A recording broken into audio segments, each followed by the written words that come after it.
Hey guys, this is Matt here again. Just getting back onto our sort of two-turn Malus start Confederation campaign. But it's, yeah, I guess it's just meant to be like a test to make sure that the two-turn start actually works as a campaign start. Which I think we've pretty much demonstrated, although I might be about to lose the campaign. But yeah, we'll see what happens.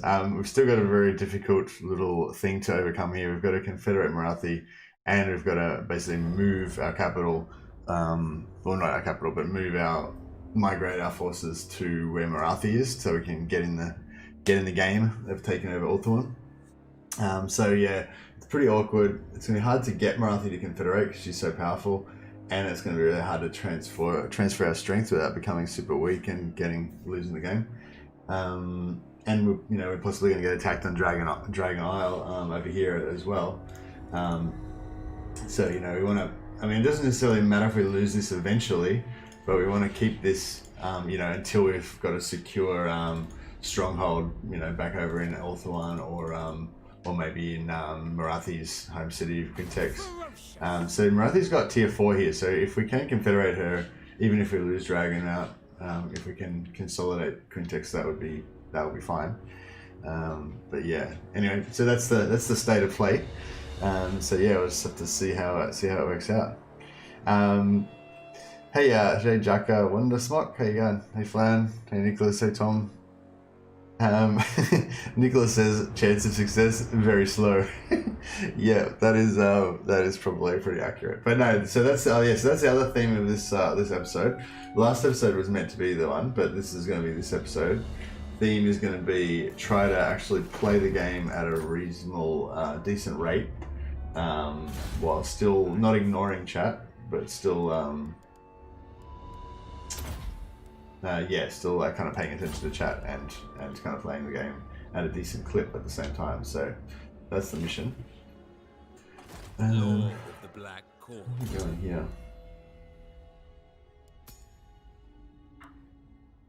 Okay, so this guy's fully done. What's this guy? Worse than useless. Dread Lord of the Druki. Such slaughter awaits.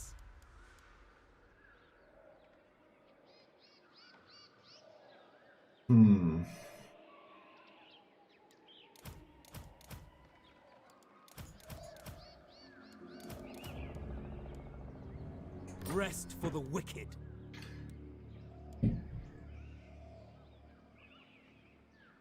Attack! Okay, we're not gonna. Dark Blade! Dread Lord of the Druki. Malevolent Lord. Black-hearted Dread Lord.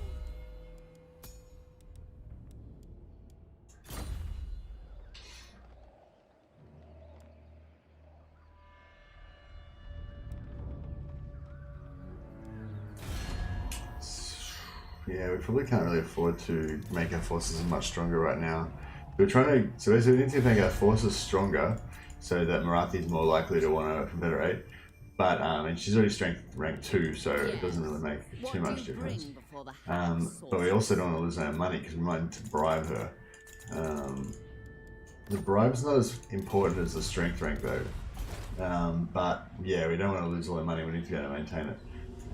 So yeah.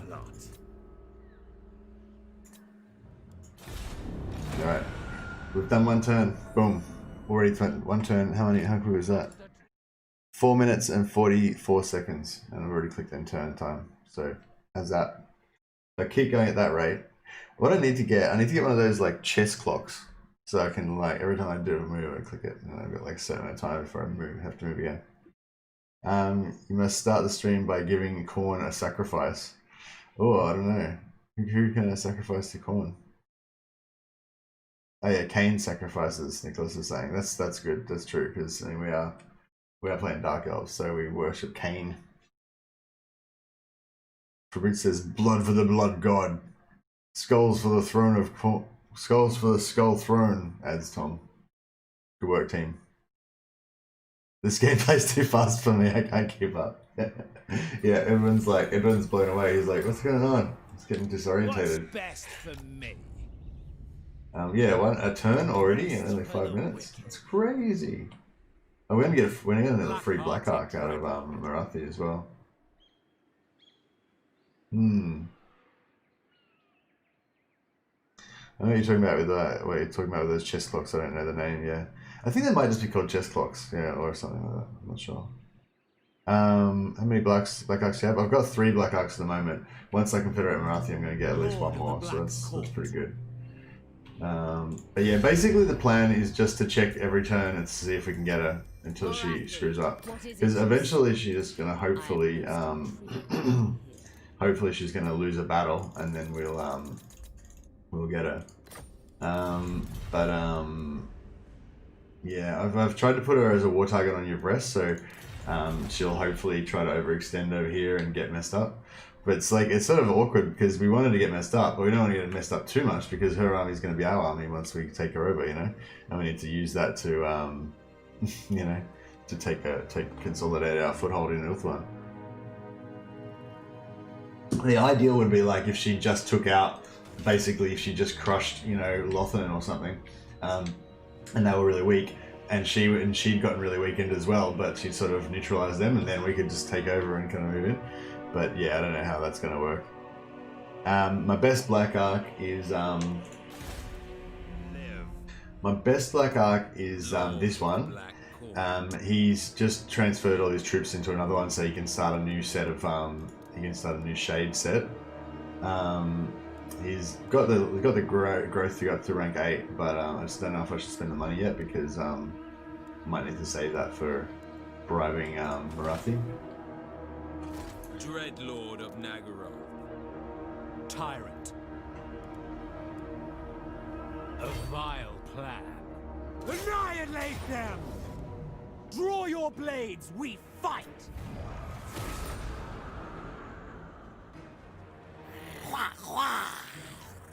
What you don't take, burn! Has yet to show much worth.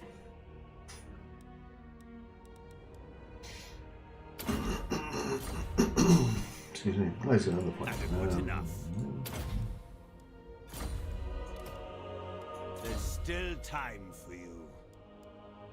Yeah, I don't want this sorceress either, but haven't been able to build the sorcery building yet. Elation in victory.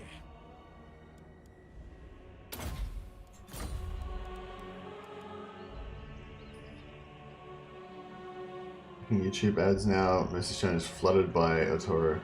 Oh, okay. I tried to set it up so it only has 1 skippable ad at the start. Thanks for letting us know about that, Nicholas. I'll check that out.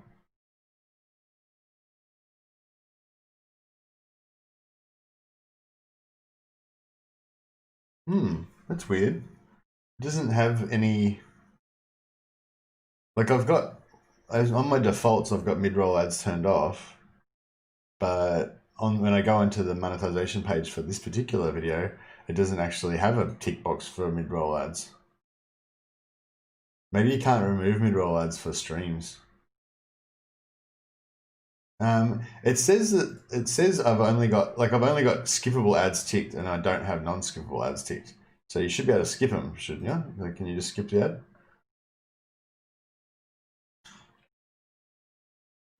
Yeah, I don't know. This channel is very new. I'm only just figuring this stuff out, you know, so I don't know how it works exactly yet.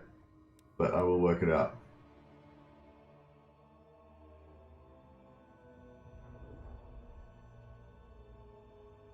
Oh, yeah. I don't even know that was the thing. Oh, this is Malus, right.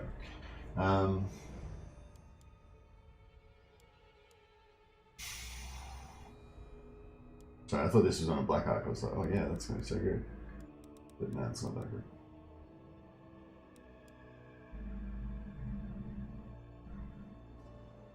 I don't know. We need every cent we can get right now. It's not really flooded with ads, just Etoro is one of the more common ads I see, so I'm really hate to see them. Can you skip it though, Nicholas? That's the thing I wanted to know about, are all the ads that are showing up skippable? Lord of the Black Court. The ocean awaits. Vicious dreadlord. Yeah, I can't really afford to put this up anymore. By all. Great gods of truth.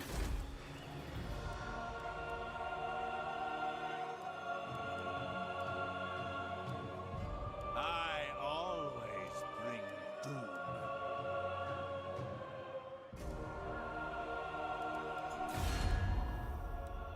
Strength rank 6. I feel like the strength rank is high enough, but we need to wait for I can skip them. This doesn't help. I hate spending time skipping. Okay, as long as you can skip them, that's the main thing. Yeah, like I said, I'm not going to make any money out of AdSense. Or, you know, I'm going to make like $2 or something out of it. So it's not really like a huge deal for me. The weak are yeah, my main concern is to make it like as non-annoying for you guys as possible. But at the same time, I still want to be like in the game. You know what I mean? Like I still want to, you know, get some AdSense revenue just so I can see how it works and kind of be part of the whole YouTube economy and stuff. So that's part of the learning process. But yeah, I want to try and make it as you know, make it not annoy you guys any more than absolutely necessary. You're happy. You're welcome to skip the ads. I don't need you to like sit there and watch them or anything. Malus Darkblade. Murderous. I don't know if this is gonna work. It's just very RNG. Like, missions to kill. you know what I mean? Like I'm just waiting to see if hopefully Morathi screws up. Like, Tyrant of Nagaroth. where is she? She's over here. She's not even enemies with this guy. Hate runs deep.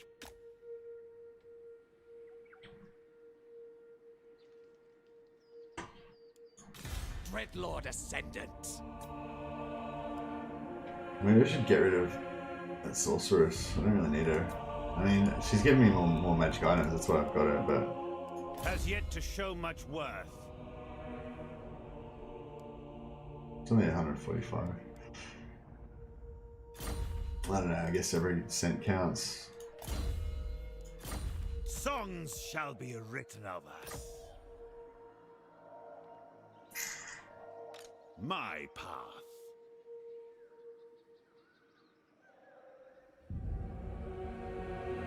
Just 231. I feel like the 231 is good value for him though, because he's probably like super powerful, like in army strength. If I drop him, I'll probably lose a lot of army strength. Actually, I probably lost a lot of army strength when I just did that with her. Actually, they're rank 6.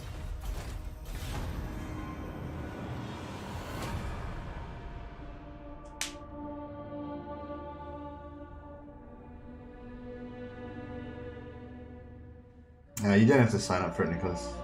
You can just you can just install it onto Chrome.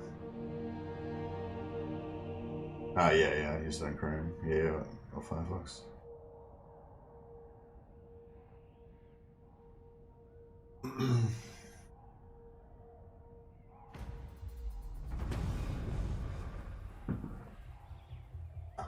But yeah, it's kind of helped me out if you don't have it on, because that way you can tell me how annoying the ads are, so I can try to make sure, like if I accidentally put on like all maximum ads at every point, start, middle, end, unblock, you know, unskippable, multiple ads or something, you know what I mean? I can imagine I'll probably do that by accident or something, so we need at least one person to have ad block off to like watch out and let me know in case I screw it up. Alright, so rank strength rank 3. Okay, so we didn't lose much strength rank from getting rid of the sorceress, at least, so that's good. She lost a little bit of strength rank. What is it you seek?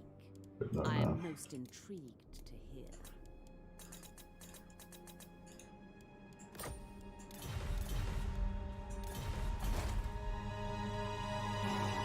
We cannot hope to match these. I promise I'll get your partnership revoked. Oh, thanks, Nicholas. I appreciate your support. No, I'm saying I'm not going to do it on purpose. I'm saying I'll probably do it by accident, and so I need you to be able to watch to tell me when I've got it on. If everyone's got ad block on, then we won't know. Because like I've got ad block on, so I won't know. Simping from a Althoy, indeed. Lord of Fear. Is that Morathi? Okay, so alright, so she's maybe we're getting somewhere now. She's on board. We got Tyrion heading down. Hopefully Tyrion will fuck up Morathi and then we'll be in the game. This could be happening, boys. Could be happening. We shall see. Black-hearted dreadlord. We have a deal. No mercy! The thrill of battle awaits! Cain honors me, acknowledged at last.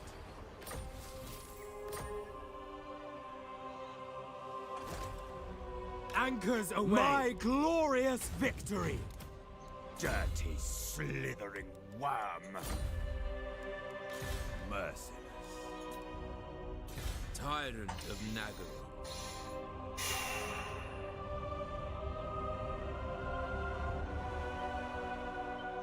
Death to the weak. That's some heresy, says Tom.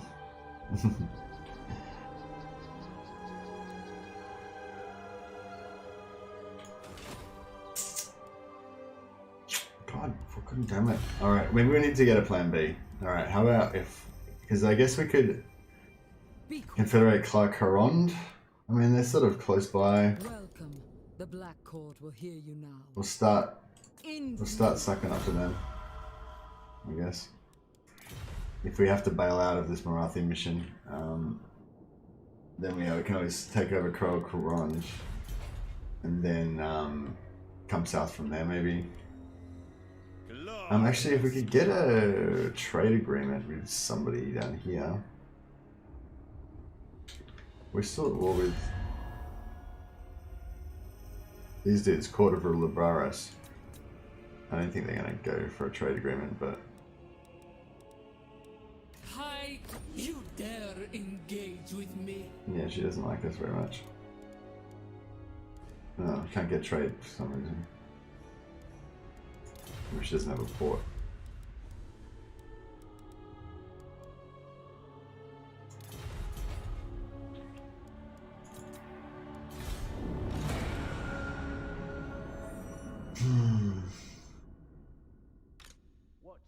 I think Khorne is the god of advertising because I'm filled with a psychotic hatred of every fucking one I see. Yeah, I get that a bit too.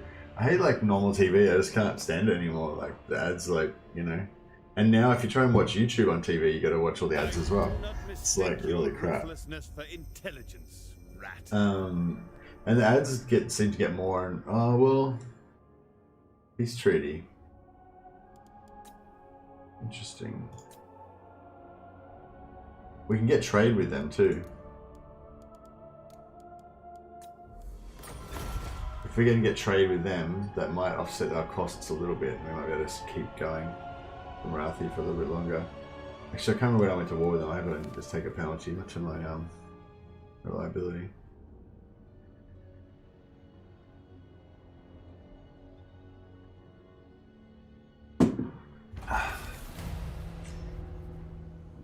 Damn it.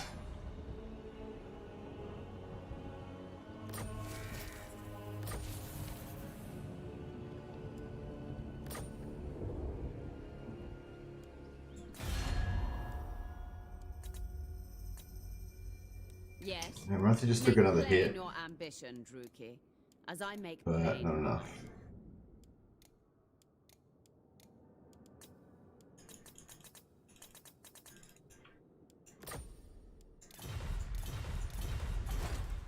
Yeah, unless... Enter and speak, for time is a luxury of which... Malevolent Lord. Okay, she's in a bit of a precarious situation here. So hopefully that means we can I survive my rivals. do something with this. With the tides! Master Druki! On the move!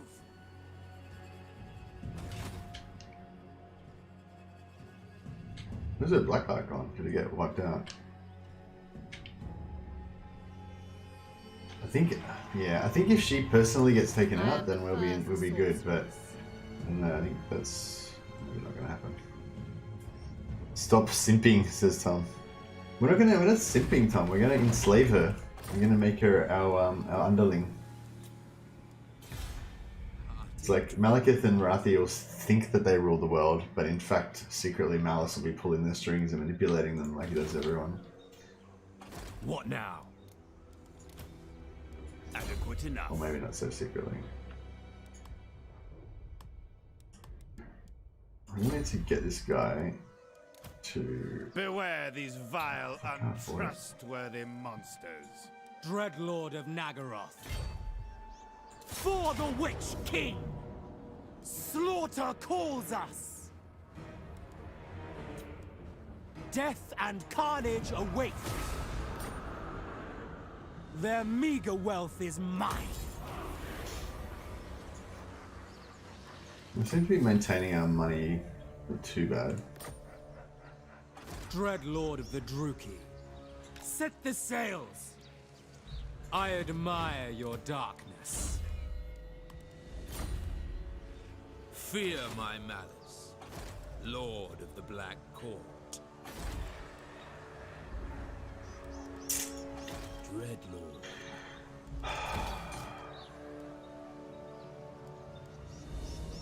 I'm trying not to spend too much money on these fucking Black Arcs, but I don't want to like completely neglect them either. 3,000, fuck.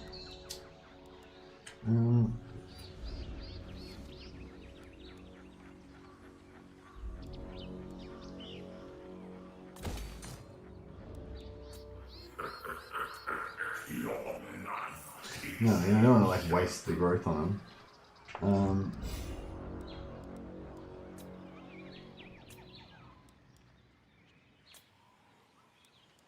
I can get rid of this one. It's 1,200.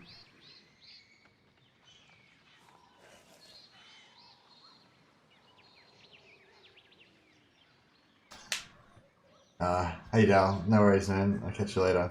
Thanks for dropping by.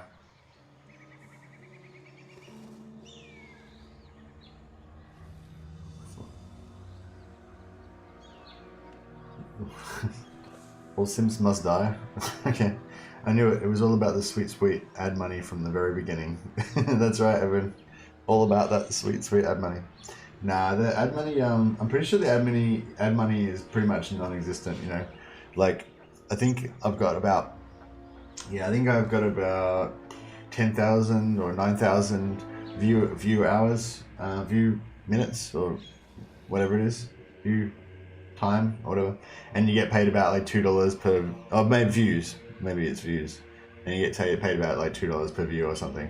So it's like, you know, in my whole like 3 or 4 months worth of a YouTube career, if I'd been monetized the whole time, I would have made like $30 for like 3 months work. So, you know, the ad money is like completely inconsequential. Like literally don't care about it at all. I just want to have it on because I think well, I don't know. Even though YouTube says that they don't, like, I feel like everyone suspects that they promote like content that's got advertising on it more than otherwise. So I feel like it'll get pushed out to more people. And also, I just want to kind of like, you know, get into the game a little bit and like understand how it works and stuff. Because, you know, maybe one day I might be able to make a living out of this stuff. I don't know. So yeah, I'd like to like kind of understand how it works and stuff. What now?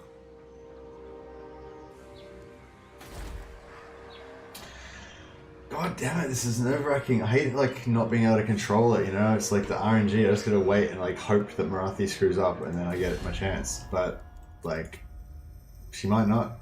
We might just be hanging here forever. Speak! We must ask you to be quick. We do not tolerate failure. Try and pull these guys into some wars if they're up for it. They're not gonna be. They're not gonna be down. What are these guys? Yeah. Really good. Yeah, they're not gonna war anyway. Actually, that reminds me, we need to pull out of some more wars. The Morathi is not at war with the Awakened. We should, now that we're building up our faction strength, a few of these guys should want to get out. Hey Merrihill, how you going, man? Thanks a lot for working on all that stuff. I'm not sure I've been able to look into all of it fully yet, but yeah, I kind of like saw the gist of it. Like the Chaos Invasion stuff, that's cool. I was thinking, yeah, like the Chaos Invasion one, I was thinking you could just, you know, make that into like a like really clear list, like, you know, like if this happens then this, you know, or whatever. I don't know. Yeah, and then we can just chuck that into the resources thing. I think you get the idea of what I'm saying. I want the resources channel to just be like, you know, just tables, graphs, you know, with no like conversation. At Soul Rebel, why are you not taking settlements? Oh, I'm trying to do a migration campaign, Soul Rebel. It's a bit stupid, but I'm basically trying to migrate over to Ulthuan. And I don't want to... if you just stay in the Dragon Isles and you just kind of like don't expand at all, it's kind of quite safe over there. It's pretty hard. I don't know, the enemies just don't seem to attack you too much. And the other reason is because I think Great Power Penalty that you get from conquering stuff reduces your chances of Confederation. Maybe not... I don't know, maybe not with all factions. Maybe it's only High Elves that it does it with, I'm not sure. But I don't know, it just, yeah, I'm not sure if it's that big of a deal, or maybe it's, yeah, who knows? No one understands Confederation. It's just like, there's different things that affect it, but you don't really know exactly how much they affect it or what the difference is. Watch your words. Yeah, so we've got such a high faction strength. We should be able to get out of a lot of these wars now, and we should be able to make them pay us to do so.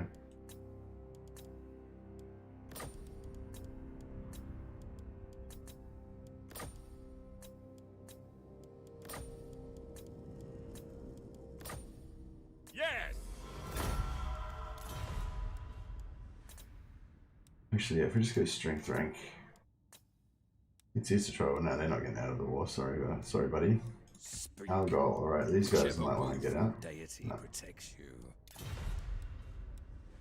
Noble boar. I don't think we can get peace with them. We can apparently. How can I assist? Approach, but know this. Norska, I've been looking forward.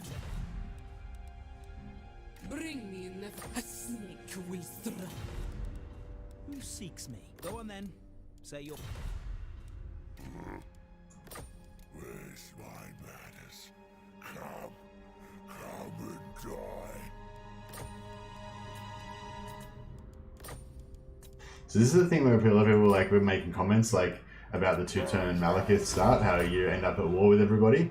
But the thing is, you're at war with everybody, but your faction strength 1, so no one wants to be at war with you. So as soon as you can peace out with them without taking a reliability hit, you can make them pay you heaps of money to get out of the war. So being at war with everyone is not that big a deal, unless you immediately migrate to Nagaron, and then then you have to deal with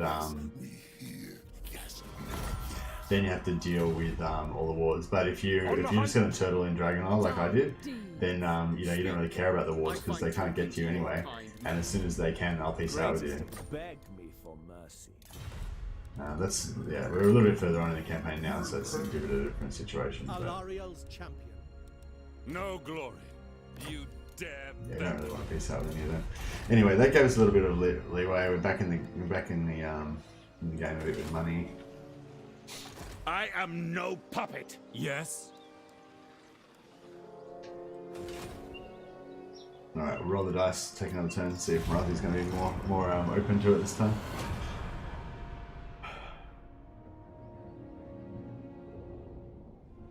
Try and make it more presentable and streamlined. Yeah, cool, thanks Mariel. Yeah, sorry I haven't been any help at all really, I've just been really busy with the channel and stuff. But I'm really interested in the stuff that you've been doing. It's really cool.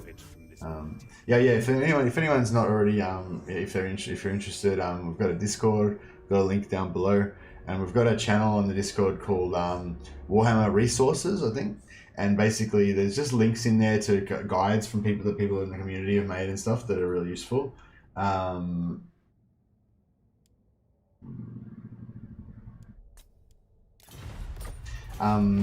Different guides that the people that in the community have made. Like there's a trait ancillary guide by specific. Oh yeah, I was going to ask you, Maryhill. As far as I know, those ancillary triggers and everything are still the same. They haven't changed anything about them for Dark Elves. But yeah, do you know if they've changed at all with ancillaries? I was going to ask you about that, and also, like I think the way ancillaries work, the ancillary triggers, it's like every time you do an action. like every hero, every character has their own chance to get an ancillary. So just say it's an ancillary that's possible for heroes to trigger. Then if you've got a stack of like 10 heroes in it and you're like sack citying or something, and like 5 of those heroes are leveling up every turn, and the trigger for the ancillary is, you know, to level up while you're at war with somebody or something, then, you know, potentially you've got like 5 chances to get those ancillaries per turn instead of 1, because you've got 5 different heroes triggering them. I'm pretty sure that's how it works with the hero ancillaries, but yeah, I just wanted to check if you thought that was correct as well.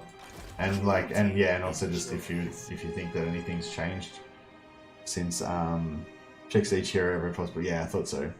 Yeah, because yeah, I'm gonna do I think I'm gonna do a Malekith guide, just a quick little Malekith guide for how to confederate Hellebron and Malus from Malekith's side, because a lot of people have been saying how they prefer Malekith because so Malus. If you play Malus campaign, which we're doing now, which is kind of cool because you get these Sarkhan's Whispers quest, and each of these things are really like these cool purple items that you can get, like, you know, magic weapons that you can get, but also you can get heaps of these cool, unique, legendary ancillaries, like followers, and you can put them on different heroes and stuff, and also you get this kind of possession mechanic, which is sort of slightly interesting, but it's not really that useful, I guess.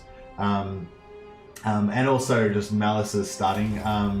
Malus's faction trait, income from iron mines and gold mines, Marble Quarries plus 30%, plus he's got jungle and mountain suitable climate as well. So Malus's kind of faction bonuses are actually better than Malekith's, but Malekith's got a better starting position, so you probably want to migrate to his starting position. But the other thing as well is that Malus himself is actually better if you confederate him into Malekith's faction, because he has a flat 30% ward save all the time, instead of only having 40% when he's at full possession, and he can summon Zarkhan all the time. So, you know, so yeah, so a lot of people I think prefer to actually start with Malekith and confederate Malus, so I was going to do a guide on that, maybe, just, it's no big deal. It's not going to like anything like really amazing like the 2-turn guide, but yeah, I just thought that would be cool. And I thought, yeah, I'll just put in some stuff about the ancillaries as well, because I think the ancillaries are really one of the things that makes Dark Elves so crazy powerful, and people just don't really like it's not got as much of a it's not recognized that much, that's one of those awesome things. So I just wanted to like maybe just do like 2 or 3 of them, like just like the Slaver and Envoy and yeah, a few, just like 3 or 4 of the most powerful ones, and just show how you can stack them up and make your Dark Elf campaign crazy. So yeah, I think that'll be pretty cool. Might make a cute little video. Slaves for the Witch King, indeed. Your goal is to invasion of Ulthuan. Yeah, that's right. Goal is to invade. Well, the goal for this particular episode is just to confederate Morathi, and that will probably be where I'll leave this campaign for now. But yeah, if I continue this campaign, so this campaign is like a possible contender for being my like endless campaign that I play an episode of every week and just keep playing and playing and playing. But if this episode goes badly, then I'll probably just scrap it and start again in a few weeks or something, try again. But yeah, if this goes well, then this will be like one. I might just keep playing this one once a week, and yeah, the goal will be to migrate to Ulthuan and put Malekith on the Phoenix throne. Yeah. But I don't know. I'm sort of thinking maybe. Yeah, I don't know, maybe I'm kind of getting one over a bit, but I don't know, I'm so torn. Like, I really love these Zarkhan's Whispers, because this kind of keeps going throughout the whole campaign. There's like 18 of these, so you just keep getting these quests like throughout forever, like for ages and ages and ages. So it just sort of adds this extra element to your campaign to make it a little bit more, I don't know, a little bit more roleplay, I guess. You got these little quests you got to do. But this one I'm probably going to fail. I don't think I can get over there in time. But, no, did I already get one of them? How did I do that?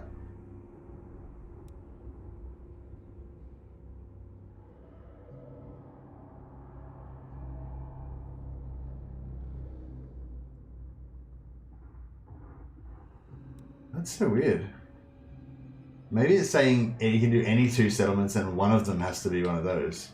So I'm getting, because the only settlement I've sacked is like this one this sack city that I'm using here. Black-hearted dreadlord. I still don't think I can do it, approve but of these dark deeds. We will make them bleed. Death to the weak! Sail, damn you! Druki Lord. Plotting a course. Such slaughter awaits.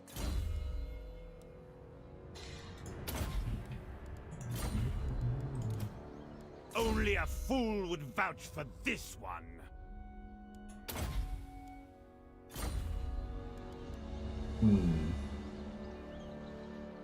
Elation in victory. Is this guy a high off slave? No, if we put high off slave on him. This Tyrant guy. of Nagaroth.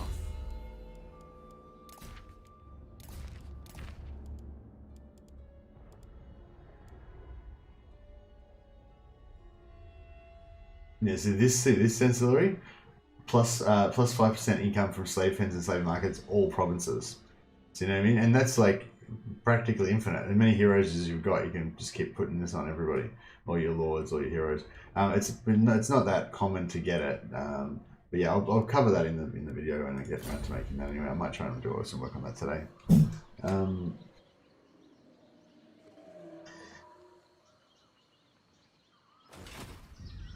Did we already try to confederate Morathi this time? I'm pretty sure I did. What?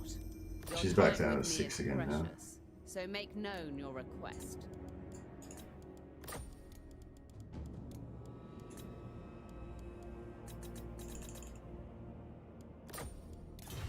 Yeah, unfortunately she ran away. Is she at war with?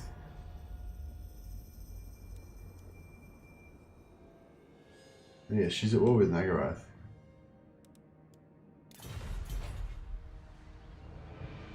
Yes.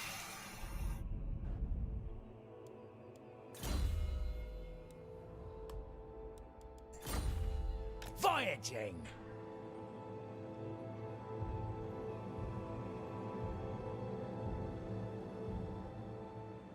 Setting sail. Mother of the Druki.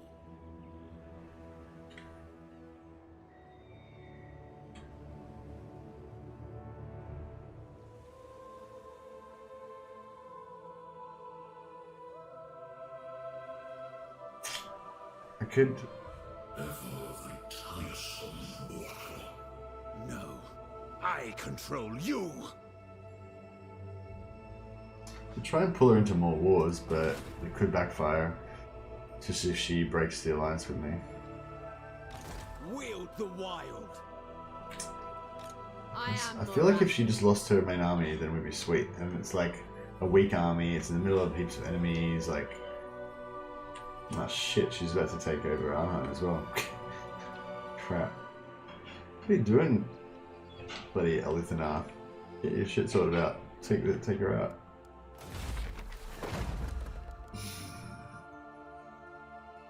I was hoping to pop this black arc like over the other side, like over where she is, but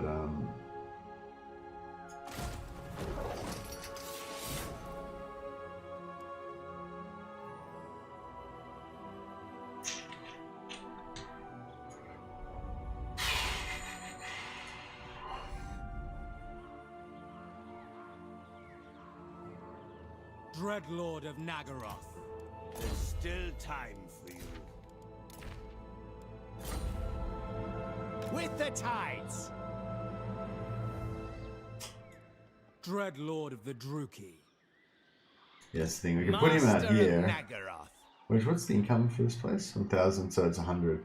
Yeah, so we can put him out here, so he'll What increase this command? by like 100. But then because his actual cost of his wages You is to show 330, much so worth. if he's in the black arc, then it reduces it by My half. time. So it's actually My like cheaper to have him in the black arc than improving the income of that Shut up, province. demon!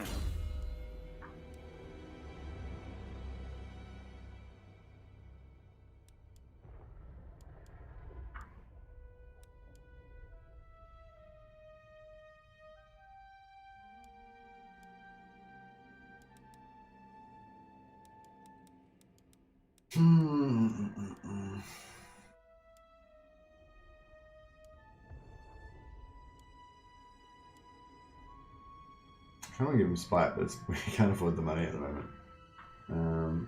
Just give him like this, I guess. Something bubbled within.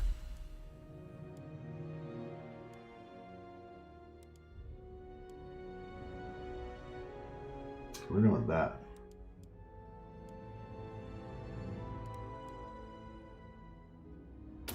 Yeah.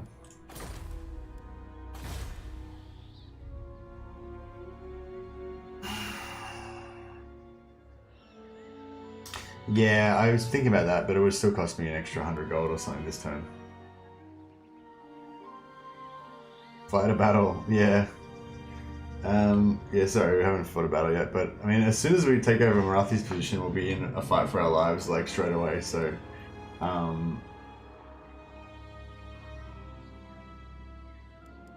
wonder if I should just upgrade this. Fuck it, I want some tier 4 action. Let's do this. Dreadlord of Nagaroth. Tyrant of Nagaroth. I will continue later. Actually, yeah, if there's some boat, some sea treasures I around, always bring it could be worthwhile. Cruel and deadly. I admire. We've got this pretty powerful stack here. We could go and like wreck someone up. Tyrant of Nagaroth. Set the sails. The ocean awaits. Rest for the wicked. Dreadlord of Nagaroth. My plans must wait. Black-hearted Dreadlord.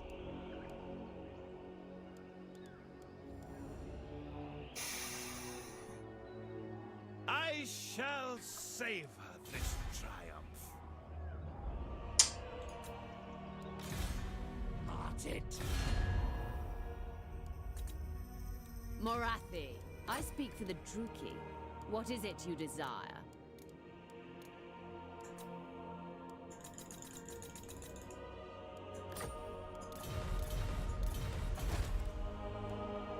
What's best for me? What plan? Noble born. I watch from the shadows.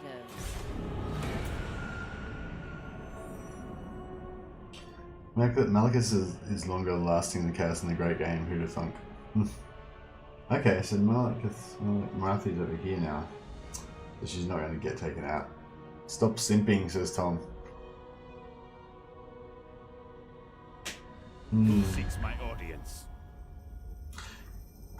If this doesn't work out, I might need to... Morathi's the most challenging to play as. Yeah, I think Morathi starts really hard. And we're basically going to be making ourselves have a Morathi start if we manage to successfully pull off this... if we manage to successfully pull off this thing. God damn it, we're not going to get it. Make plain your ambition, Druki, as I make plain mine.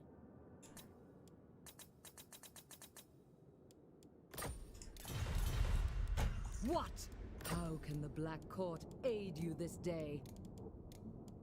As ordered. Yeah, alright, so plan B is that we take over these guys instead. It's not ideal, but it might work.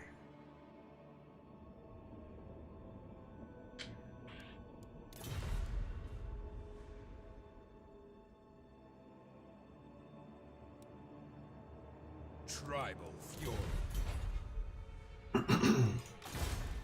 Grow weary. Dreadlord. A vile plan. Die! The thrill of battle awaits. Cain honors me, Tyrant of Nagaroth. Dreadlord of Nagaroth. Hamza Rafe, thanks, and do you really need all the Dark Oven DLC for the full experience or not? Songs shall be written of us. Hey Achu, He has arrived. Was that? I'm not sure if that question was. Oh right, you guys are talking about it. Yeah. Morathi's most fun. Most interesting is fun. Yeah. Well, I don't know. Yeah. See, I reckon it's out of. I don't know. Yeah, that's a hard question. I think Lokhir is really fun. But it's sort of, yeah, they're all different really. They're all good. I think they did a really good job with making the Dark Elf ones all different and fun. I don't really like Hellebron because I don't like her mechanic, the blood knight thing. But yeah, I think Malekith's good for an fairly easy start, and you can still confederate pretty well from his position. Malus is obviously like the best one for confederating, but he starts off in this weird position in Dragon Isles, and you kind of want to get out of there and migrate back over to the west somehow, but that can be awkward. Morathi is definitely the challenging one, as somebody else said. That's the hard one, but Malus has got this cool roleplay thing of getting these little quests, which I think is really cool, and that kind of keeps going on through your whole campaign. There's only just like 2 or 3 of them. There's like 18 of them or something. So you never really run out, which is pretty cool. Seeing how the chat is likely to send anything unusual, stupid for the stupid guide, I might withdraw to watch Gaming Den for a bit. I just want to watch the peaceful stream again. Yeah, no worries, Nicholas. Thanks for dropping by. I'll catch you later. Which elves are cooler than Bloodthirsters? Yeah, I'd kind of agree actually. Like Bloodthirsters are pretty cool, but I think Witch Elves are cooler. If it was like who's going to win in a fight, then it's going to probably the Bloodthirster versus thousands of Witch Elves. But the ocean awaits. Yeah, I think Witch Elves have definitely got more character and they're pretty cool. Shut up, demon! I would rate Malus 1 to 10. Like in terms of what? Do you want me to rate him in all different categories or what? 0 is tough. I am no puppet. Yeah, in terms of, if it's just, I don't know. If it's out of like funness, I don't know, yeah. If in terms of faction strength, I'd kind of like, if you start off as Malus, then I'd probably say his start is probably like, I don't know, if you can pull off the migration over to the west, then I think Malus is one of the strongest faction leaders. But if you can't, then his starting position is not that great, so he's not that great. Same with Lokhir. Lokhir's got the best faction bonuses, but he's got the worst starting position. So if you can start off as Lokhir, and then somebody told me they did this, they started off as Lokhir, then they invaded Ulthuan and took over Ulthuan starting as Lokhir. That would probably be my ideal, like, Dark Elf campaign. But then you do miss out on these quests. So yeah, I don't know. I don't think I can really rate them. But I think there's just different things that different ones have, you know.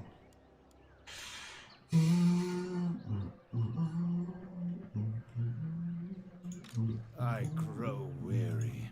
Black-hearted dreadlord. All right. I think we're gonna have to downgrade. Cruel and deadly. Lord of the Black Court. Noble born. Malevolent Lord. Lord of the Black Court. Dreadlord of Nagaroth. Sail, damn you.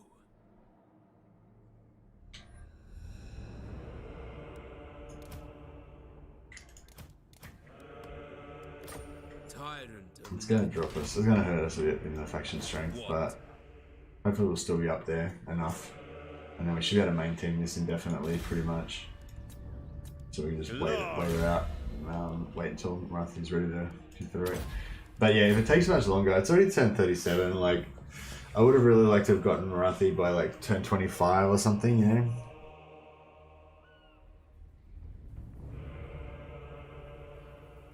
I should have taken Morathi first and then taken Lokhir later. Yeah, no, I fucked up. Yeah, I fucked up. I thought I'll take Lokhir first and then I'll get Morathi to finish it off and then move into Morathi's territory. But I should have taken Morathi first and then moved into Morathi's territory and then just taken Lokhir whenever. and if he died, whatever, you know. Back into the void with you. So yeah, if I did this again, I'd do confederate Malekith on turn 2, Hellebron on turn whatever 10 or 15, then get Morathi as soon as possible, hopefully around turn 20, 25, and then you kind of start the campaign from there. Whereas yeah, I think this one's like gonna have to take an F on this one. I kill for K. Because like, she's not gonna die anytime soon, you know. Yes. She's not gonna take the Confederation. The longer you leave Morathi, the more she develops the territory. No, not necessarily. Like, I mean, yeah. Like, do you mean in terms of leveling up? Yeah, like now she's tier 4, so it'd be really like much better to get her now. But if you mean in terms of her getting harder to confederate, I don't think that's necessarily true. Like, I think if you're able to wait, like she'll just eventually be confederatable, you know. I think the last time I did this, I got her quite easily, because she happened to be doing badly in the wars at that moment, you know. What? Yes. What do you bring before There's the no hag? point in even checking. She's not going to do it.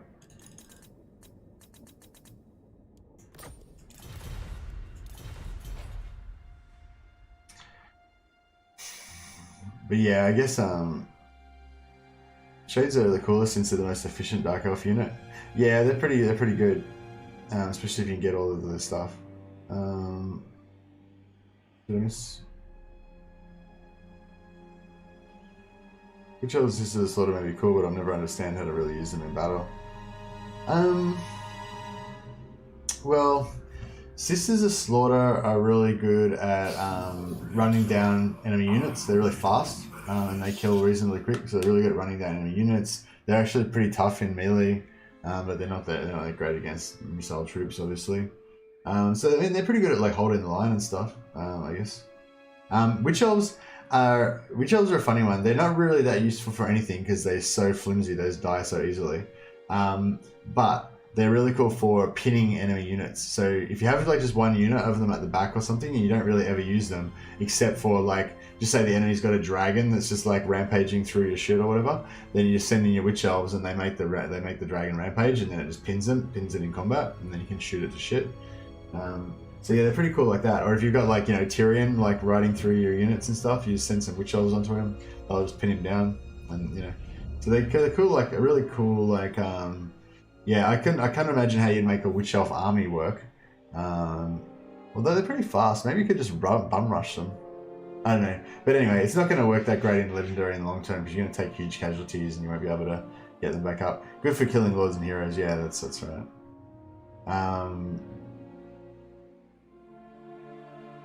But yeah, but Shades kind of like work pretty well as melee anyway, so. If Morathi under Lokhir dies, are you going to restart the campaign or try to resurrect them? I think I'm going to restart the campaign anyway, or I'm just going to abandon the campaign anyway, because I feel like, so what, this was meant to be a tryout for my like ultimate Dark Elf campaign, you know, but I think it's already gone bad. Like, you know, if I had have got Morathi at like turn 25, then I would have been like, sweet, this is going to be my ultimate campaign, I'm loving it. But now it's like, oh, I haven't even got her on turn 38, I might not have even got her by turn 50. You know, I basically haven't even started the campaign, you know, until turn 50. I mean, I'll have like 6 Black Arcs, which is kind of good, but it's still, yeah, I don't know. I feel like it's just a bit late in the campaign now. Like, we're going to be up against tier 4 units. High Priestess. Witch Elves a good tar pit. Yeah, that's kind of what I think. Great at killing wizards. Yeah, wizards, stuff like that doesn't want to be in melee. You know, if they can touch them, then they can get them to stuck. But yeah, no, if Lokhir dies, I wouldn't care. But Morathi is where I'm trying to like migrate to. So I'm trying to take over Marathi's territory and start from here. My backup that I'm going for now is to take over Clark Khornate and start up here instead. But this is really not optimal because I want to be invading Ulthuan, and invading from over there is pretty hard compared to invading from here is quite good. But yeah, I'm starting to get a bad feeling about this one. I think we're gonna have to abandon this campaign. Vicious Dreadlord, I admire your darkness. Draw your blades, we fight! The weak are crushed!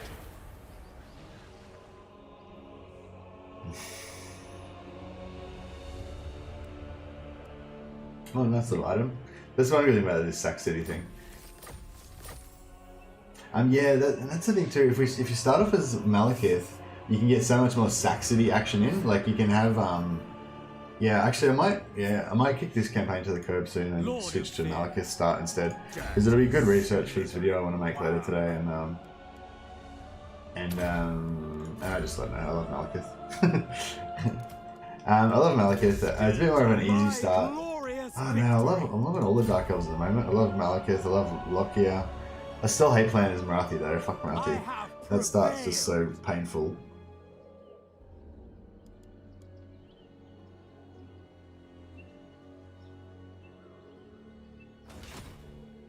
Cruel and deadly. Set the sails. But I like the idea of confederating her later on. You could also start Lokhir. Yeah, I wouldn't mind starting Lokhir, but I feel like it's pretty hard to get the Malekith confederation when you start Lokhir. So yeah, yeah. I'm also in another stream, by the way. Tom's spreading the word of Khorn in multiple streams. I approve. Just remember not to cross the streams, Tom. That's the important thing. Lord of Fear. Yeah, it was cool actually. I hosted I forget now. This is not the time, Zarkan. And a little lovers tiff there between Zarkan and Malus. Alright, it doesn't look like there's any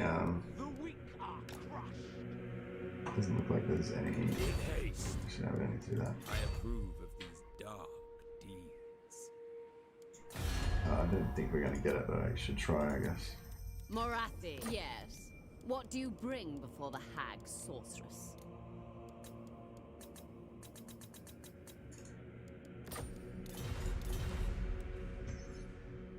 Does my wife know what I'm planning to do with her Morathi? I'm just planning to confederate her. Right, you're so thirsty for Morathi. I am thirsty, it's bad. That's why she's not into it. Like, she knows how bad I want it. Morathi doesn't dig that. Morathi digs power. You know? If I was like, I didn't even care about Morathi, you're an insect to me, then she'd be all over my shit. But because I want it so bad, she's just like, nah. You're a weakling. She knows I'm a weakling. She knows I need her too badly.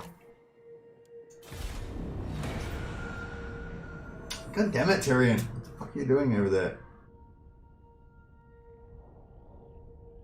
Will somebody kill Morathi for fuck's sake? If I can get her to confederate. Yes, I don't want to do this Khornate thing. Fuck that. I kinda want to start this campaign again and try and do it properly.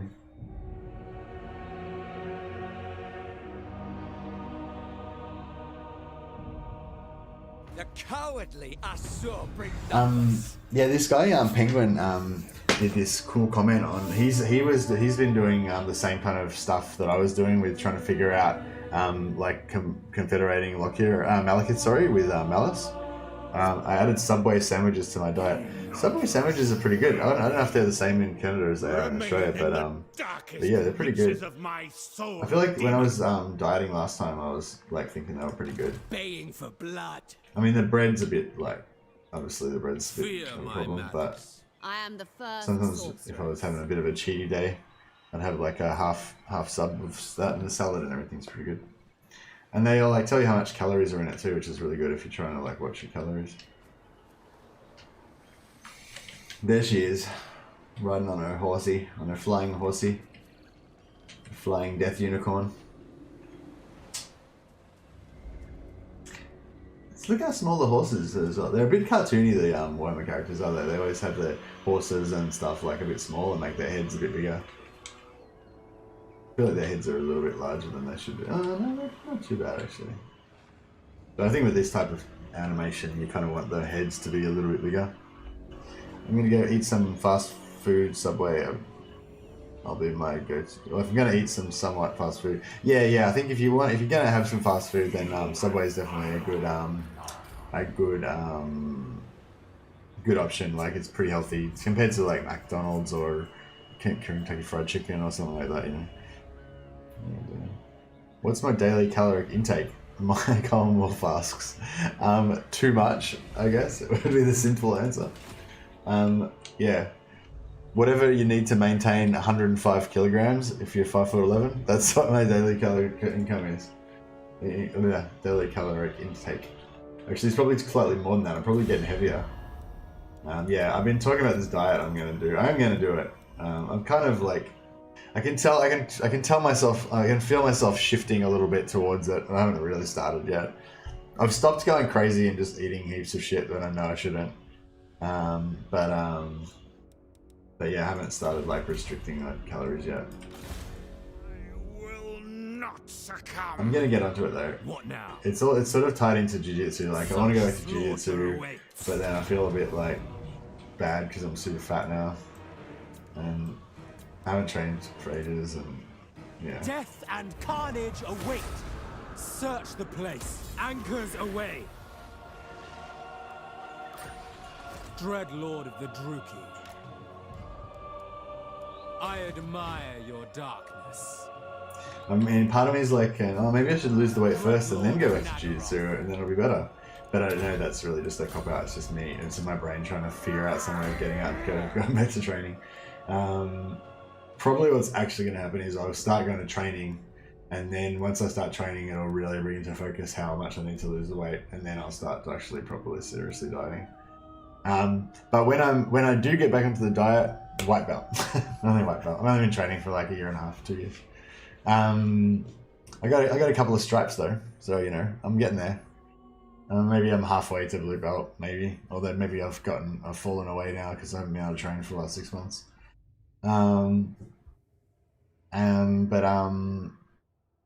But yeah, I really want to get back into it.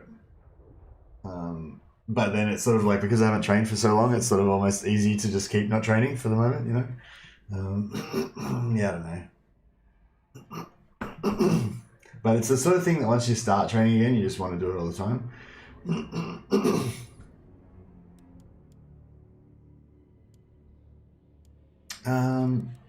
I'm losing interest in this campaign now. I just don't care anymore because I feel like it's not working out the way I wanted it to. I'm a bit like that. I'm a bit of a quitter. I could do a spinning heel kick. Oh, Taekwondo. Oh, cool. I've never done Taekwondo, but you think you could tap out other Warhammer YouTubers? I don't know. That's really like, I mean, I don't know if it's, yeah, I don't know. It's probably not cool to say stuff like that.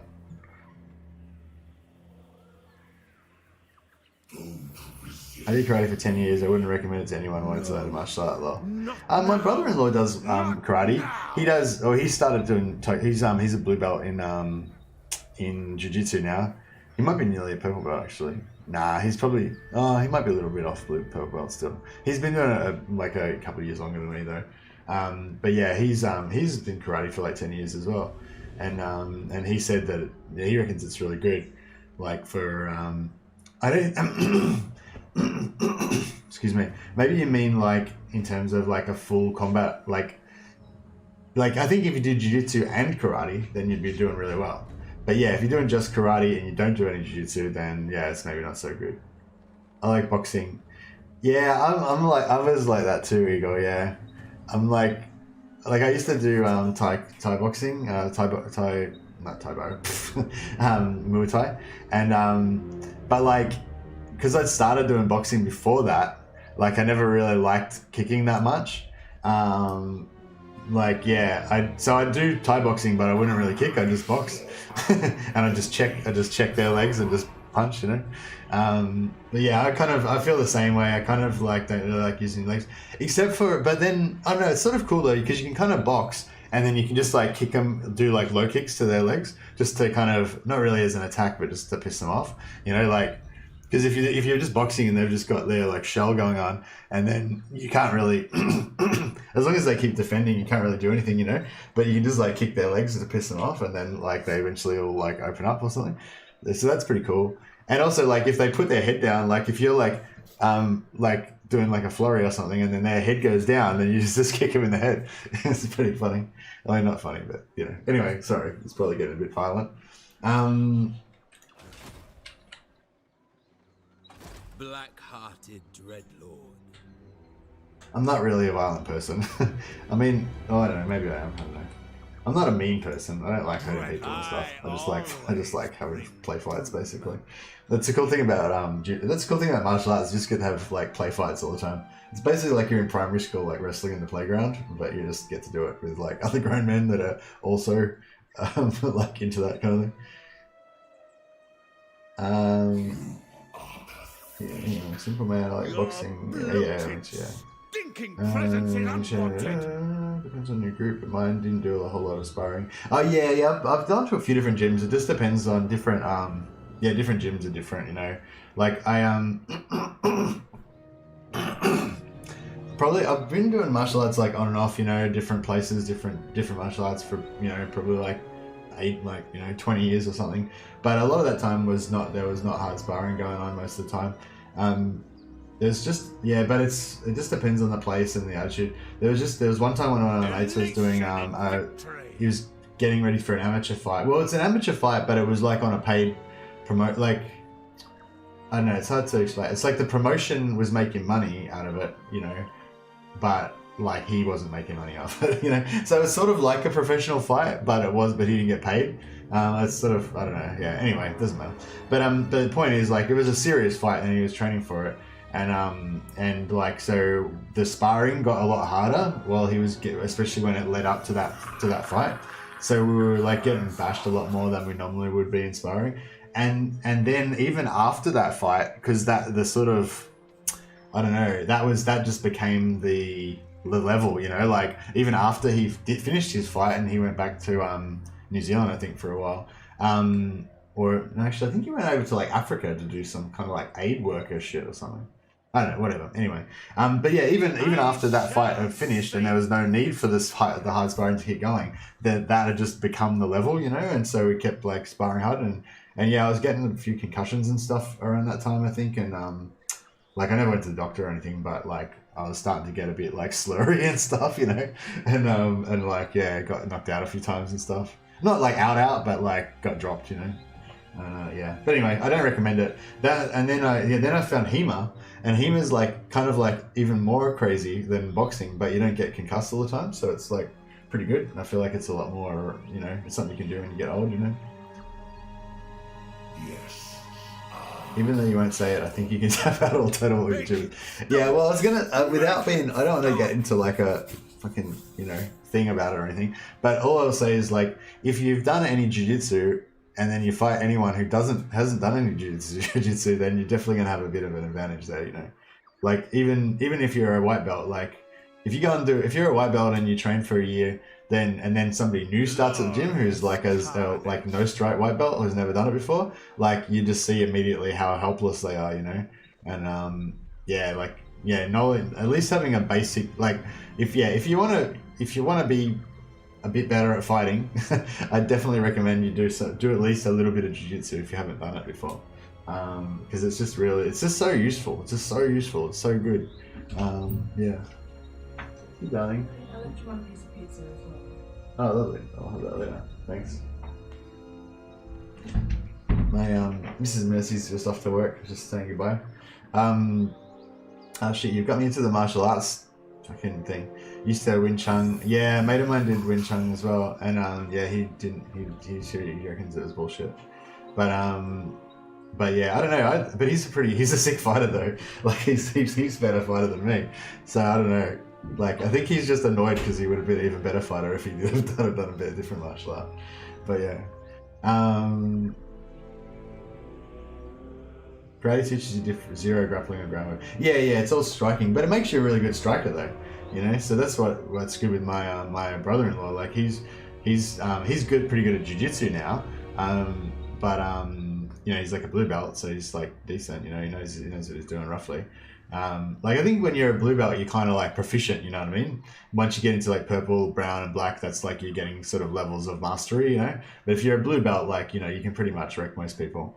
I think that's what one of the Gracies said something like that. That was how he measured it. That if you're a blue belt, you should be able to beat anyone who's untrained, even if they're bigger than you, basically. So I'd say that's pretty much how I'd say my brother-in-law is. Like, even though I'm a bit bigger than him, and probably a bit stronger and stuff, and a bit younger, Like, you know, he'll still beat me, you know. Like, I'll probably give him a hard time, but yeah, he'll beat me eventually because he's better than me, you know. Cyclones, a lot of patterns. Oh yeah, we should probably start getting back to the game at some point. Anyone you can dislocate the wrist of without hurting either you or them, basically. I'm not sure what it is. Kickboxing's cool. Kickboxing's fun. Like, if you just want to blow off some steam, you know, like just kicking the pads and stuff, and just the actual sparring of kickboxing, or I did Thai boxing, but it's fucking pretty crazy. There's legs and arms and shit coming everywhere at you and stuff. It's pretty high chance to get injured though. I do HEMA as well. Blood and Iron is my school. We have a pretty good YouTube channel on here. I think I've heard of Blood and Iron, actually. Yeah, I haven't like watched a heap of their videos, but I think I've heard the name. Yeah.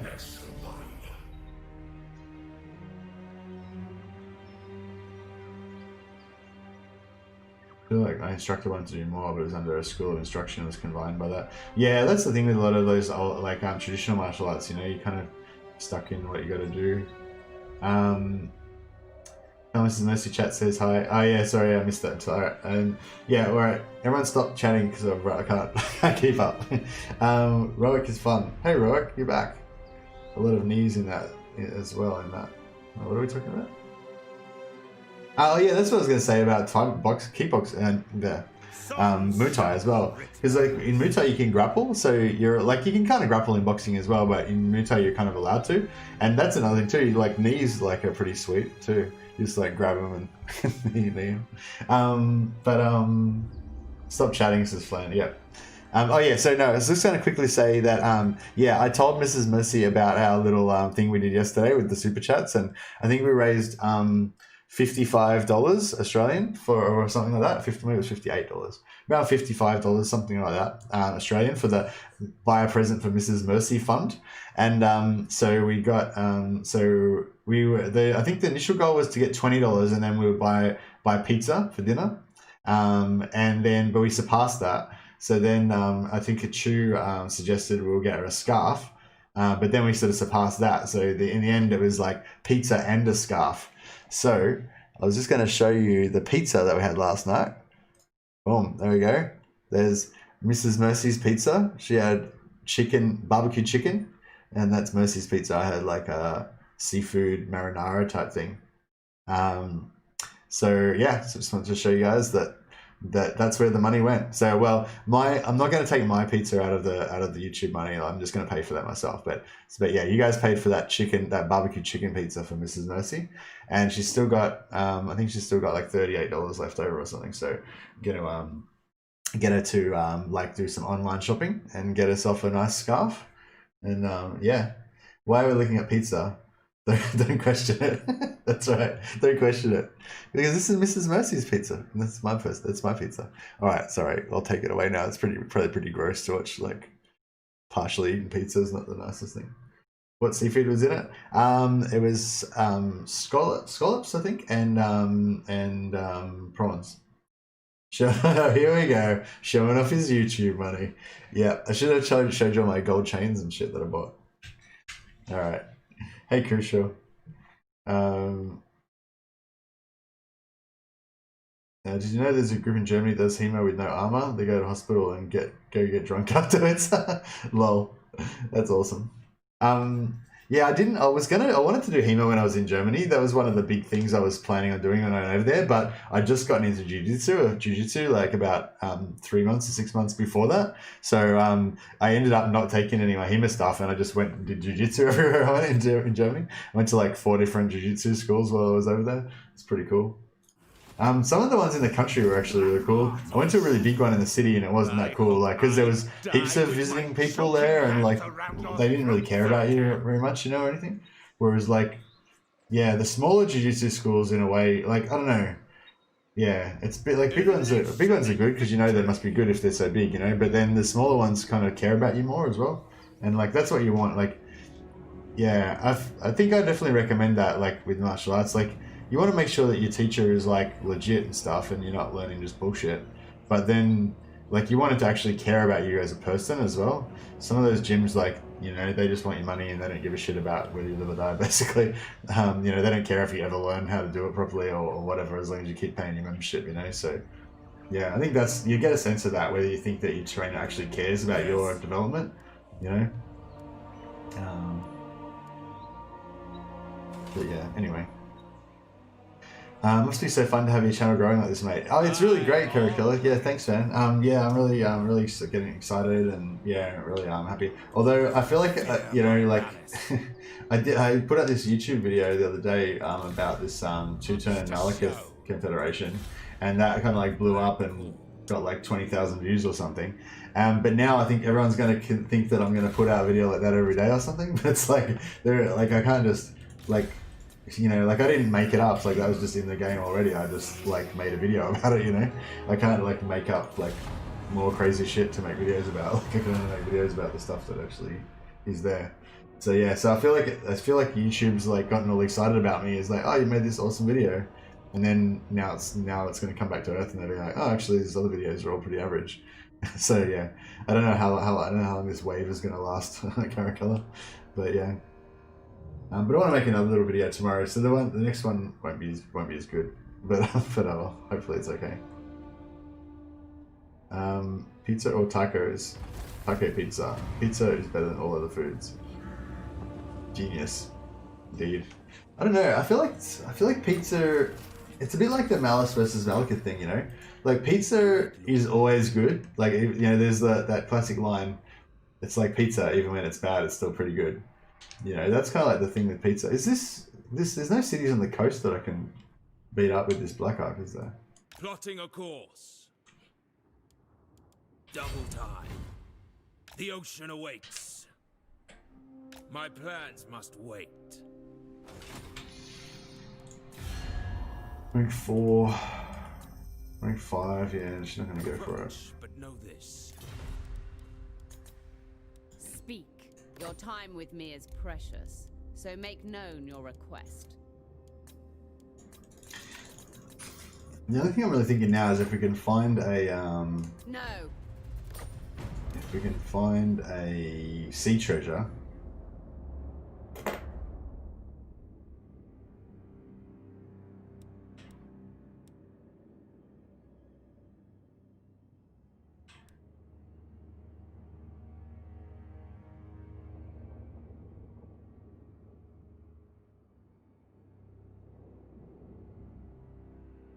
The goddess, my goddess of vengeance.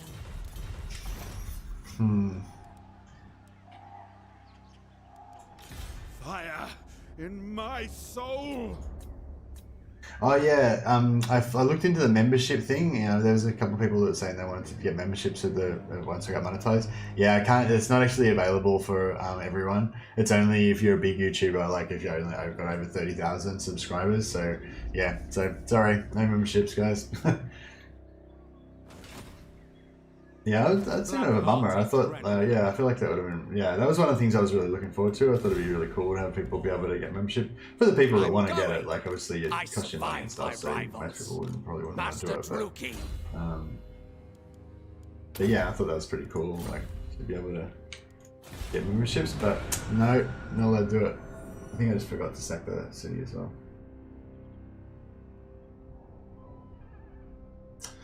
Yeah, I think we're heading for a restart. Sorry, Nicholas. It's just not really happening for me.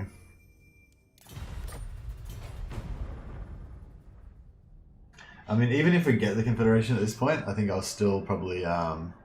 Gaming Dean has membership option. You should be able to get it too. Oh, really?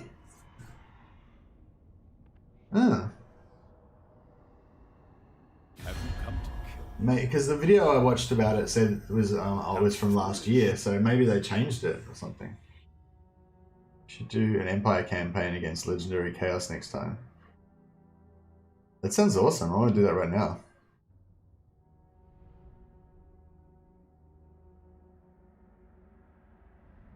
Yeah, man, it's no, that's not how it works, bro. It's you pay me to go to peace with you. That's how it works.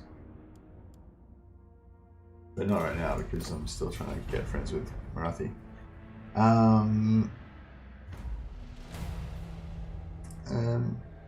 Nicholas is on his page. He's watching him right now. Hey Nicholas, can you check, does Gaming Dean have a membership option? Oh right, Kushal's got it up. Yeah, what? So, some of the elect accounts. Yeah, I would love to.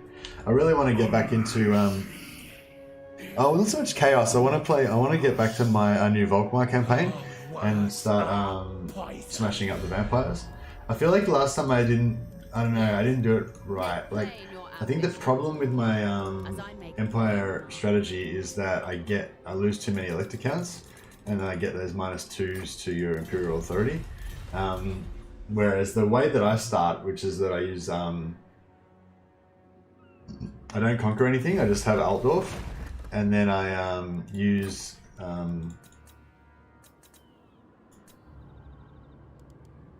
actually, we should be able to build some shit now, shouldn't we? Tyrant in training. Our money's still going down, unfortunately.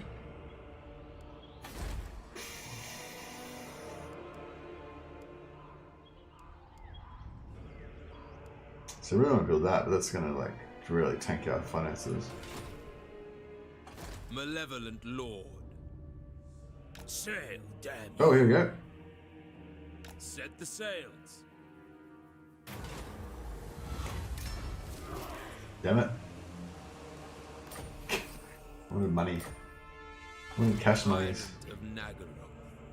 Oh, we can go in here, we can get some stuff in.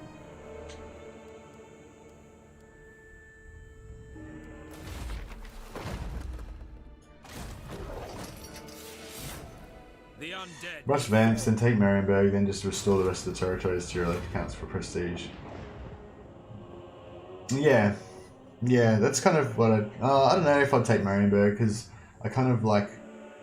Well, maybe.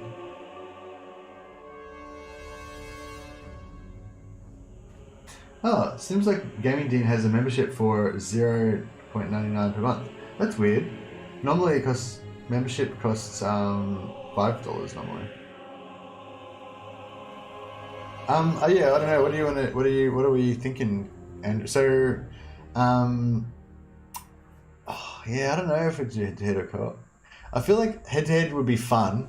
Like it would be fun, but then, like I think if it was head-to-head, there's less chance I'd want to keep playing it afterwards. You know, whereas if it's co-op, like I might want to keep playing it. But yeah, so I was thinking.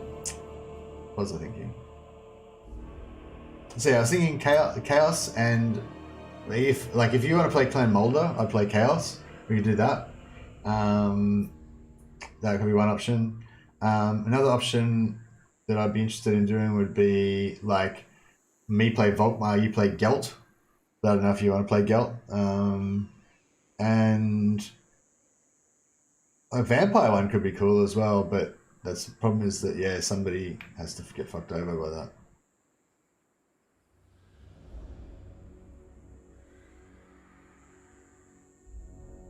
Like take Marienburg so Britannia doesn't. Yeah, that's sort of cool, but then I kind of like to use Britannia as a shield against the Norsca.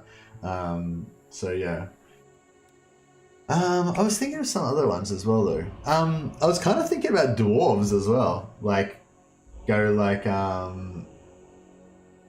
yeah, we should have voice chat, otherwise it'll be shit. Are you cool with that, Kenny? Like, are you cool to have, you know, talk on stream? Because it's just funny when it's more fun when you can talk, because then you can have like banter and stuff. Otherwise it'll be really shit. I don't know if Kenny's going to stream or not, but we're going to do a multiplayer game, and I'm going to stream it. I'm not sure if Kenny's streaming it as well. But yeah, I was thinking we could do like somebody could play Grombrindal or Thorgrim, and the other person could play either Ungrim or oh yeah, that's what I was thinking of doing as a sort of more long-term one. I definitely play dwarfs, and yes, I'll be on voice. Okay, cool. How about, what do you think about you play Thorgrim or Grombrindal, and I play as that shit one, and then you help me try and get Carrick 8 Pigs back. That could be our like mission. I don't know if we could get that done in one go though. Messi gonna play Discord over. Yeah. On my all of my desktop audio comes through through the sound. So if I call someone or do it like anything I can hear, you guys can hear. Because I don't have like a sound. I don't have a card or anything to capture the game sound separately. So it's basically just captures whatever. So Belagar is not shit. He's my boy. Oh no, Belagar's awesome, but he's just like really painful and sucks to play. Like, you know, so like if I was going to play my own Belagar, if I was going to play no stream for me, I would play Grumbrindle. I like him. All right, well, yeah, I mean, it'll probably be doomed because I'm probably going to get wiped out. But yeah, that sounds cool. And I heard that the Karak Peaks, Karaza Karak start is a bit easier now, so. That should be good. Hopefully you can get more powerful and then I can come and hang out. So yeah, and I get to go to migration campaign. I love migration campaigns, so that works out. But yeah, so basically my plan would be that I'll just like beeline over to where you are, just abandon my start position, and then I'll just hide in your territory and help you fight some battles, and then you help me get Karak 8 Peaks back. Because that's kind of like Belagar's like thing is that he Belagar's thing is that he's trying to get all the other lords to help him, you know, to take Karak 8 Peaks. And I think that in the lore, I think Thorgrim is the one that eventually supports him, and they try and do it, but I don't know if it actually works out. I don't think it works out. Gives you a stack to help Karak 8 Peaks, it should be fine. Yeah, that's what I'm thinking, like, because I think, well, it was possibly going to be tomorrow, but yeah, it sounds like we're doing dwarves now, true, sorry.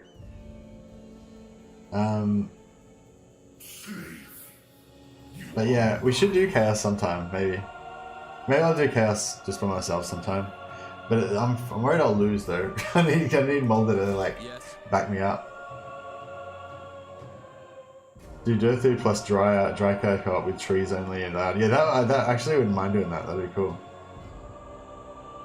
That's the other thing I was thinking of doing is like doing like sisters and like Orion or sisters in Durthu, and have the sisters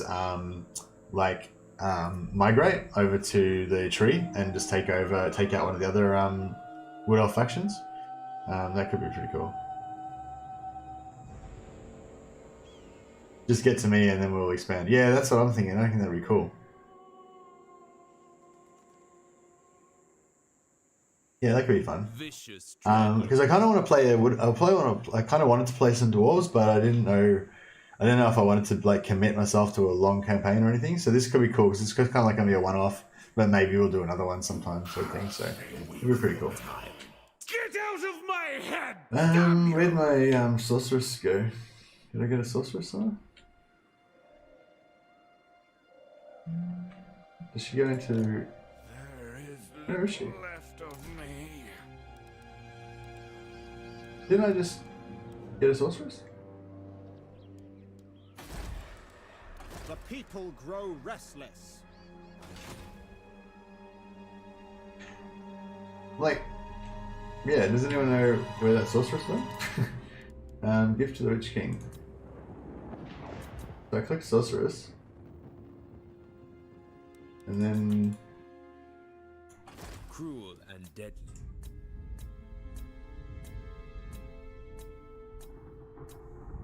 I don't have a sorceress. There's no sorceress. What the fuck?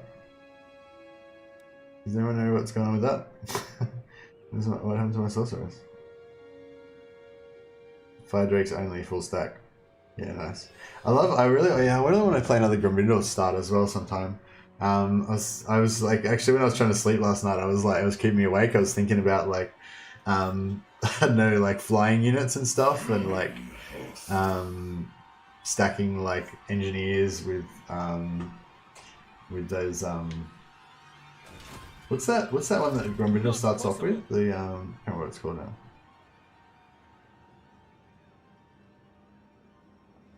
Malekith's heroes spawn right next to Malus. Yeah, well, yeah, I assumed they would spawn somewhere. Best for me. But no. We must tread with care. Maybe we encountered a bug or something because I think I didn't get my hero. Tyrant of Nagaroth, I approve of these dark deeds. We will make them bleed. Slaughter calls us. Alright. Take everything. That's it. I'm over it now. I didn't even get my free hero. I'm throwing my toys out of the pram. I'm about to quit this campaign. A course. A vile plan. Yeah, I think it failed. I screwed up. I should have taken. I'm probably going to gift all the important units in each fight, so if we lose, it's not my fault. Nice, good call. Just get rid of all of your responsibility. Maybe it didn't spawn because the enemy is in control. Yeah, maybe. Maybe that's a weird little bug that it just doesn't happen if they're in enemy zone control. Oh, Etain just got more powerful. I wonder if that'll make Morathi more scared or anything. Nah, she's higher strength. The mother of the Druki will hear your doesn't necessarily matter if she's higher, but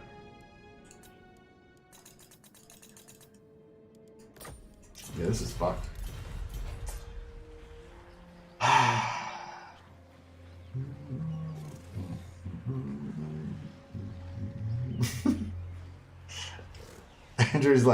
Andrew's just not going to play basically. He's just going to make me do all the battles on both sides and he's just going to watch and commentate. Noble born. Black-hearted dreadlord. But yeah, that's not going to work, Andrew, because I need you to like be blamable, you know, so that when I lose the campaign, like it's your fault. That's the whole out of it. These guys are taking out these guys. So why are they still wanting to be at war with me? You'd think they would want to peace out. Yeah, I think this campaign's fucked, dudes. It's like turn 42. We still haven't even started, basically. Yeah, it's definitely not a contender for my perfect ultimate campaign.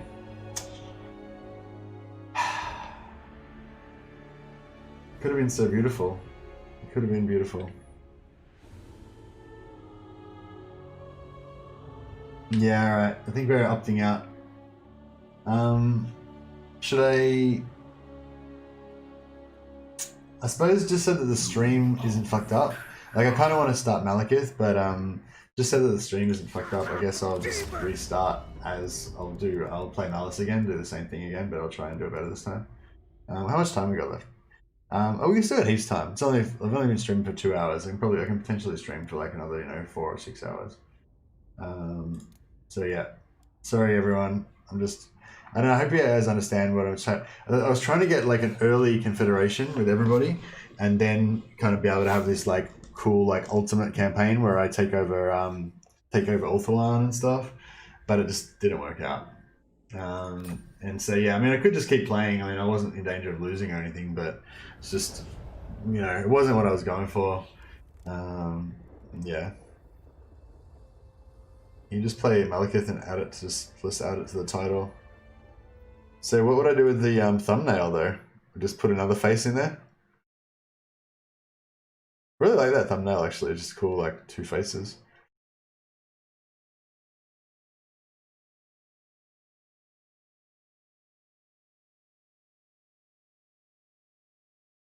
As Ace Ventura says, nonsense poopy pants, it's a perfect campaign. Headcam says, damn it, if you play for another 6 hours, I'll miss most of it. We can always watch it on the replay.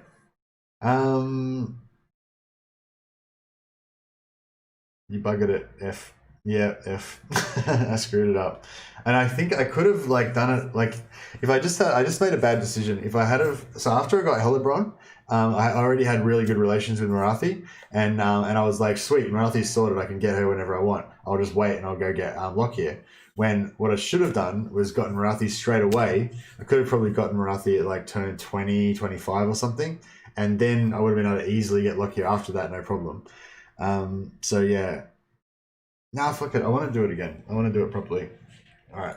I'm doing it again. I probably won't finish this one though, because we're going to do something different tomorrow, but it's alright. Actually, I might just read this comment from Penguin again, because he had this like other like even better way of doing it. See, this is the problem when I put these guides up and like I'm like, hey guys, I found this way of doing this, like you can confederate Tyrion doing this, and then somebody else will be like, oh yeah, I did it in like 5 turns by doing this. Or I'll be like, oh, you can do this with Throg, and someone else is like, oh, I can do it in 1 turn. You know, so it's like as soon as I put up a guide, like somebody else like beats the guide, you know. But that's cool because you know then I get to learn as well. So, I'm just gonna quickly look up, see if I can find that. It was sort of complicated though. I might not be able to do it because it was a bit complicated, but and I don't want to like keep restarting constantly if I stuff it up. But Tyrant of Nagaroth.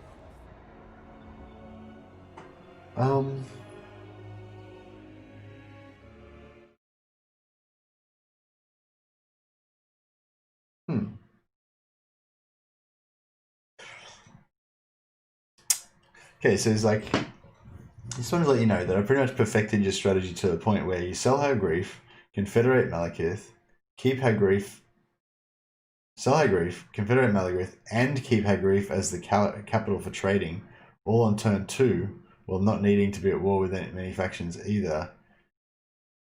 With being allies with Dark Elves. However, there's some slight variations that are easy to explain in the screen share. Ah, shit. Maybe I can like,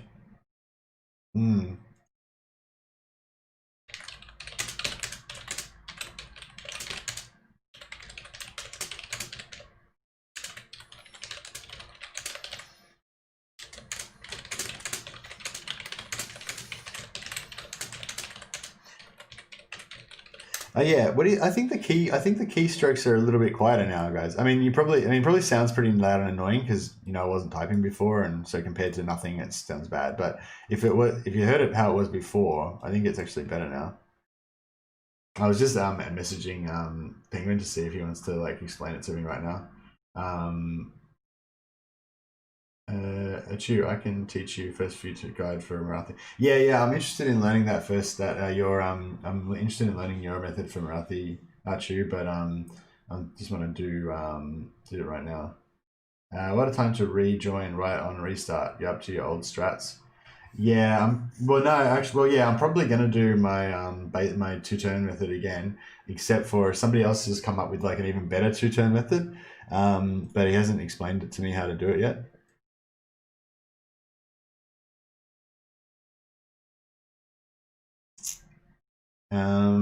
It sounds really good though. He's basically saying so one thing he did, right? Okay, so first things first, right? So first things first is we declare war. So this is not so basically there's my sort of 2-turn guide which I put up a video about. Then like Penguin like gave me a few tips of how I could make it even better. And then he's still been working on it more and more, and now he's found like a whole different method that's like heaps better. That sounds pretty cool.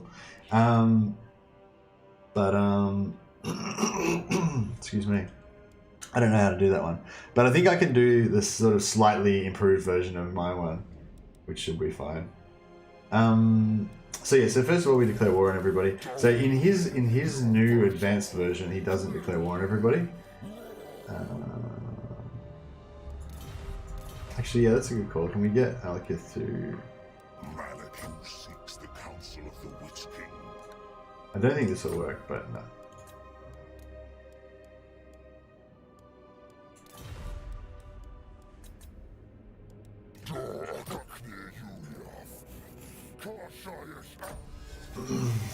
Get a big glass of water now. Alright, I'm on it.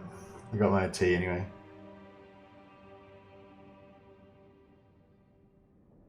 That damn elf is also Slaneshi. Indeed.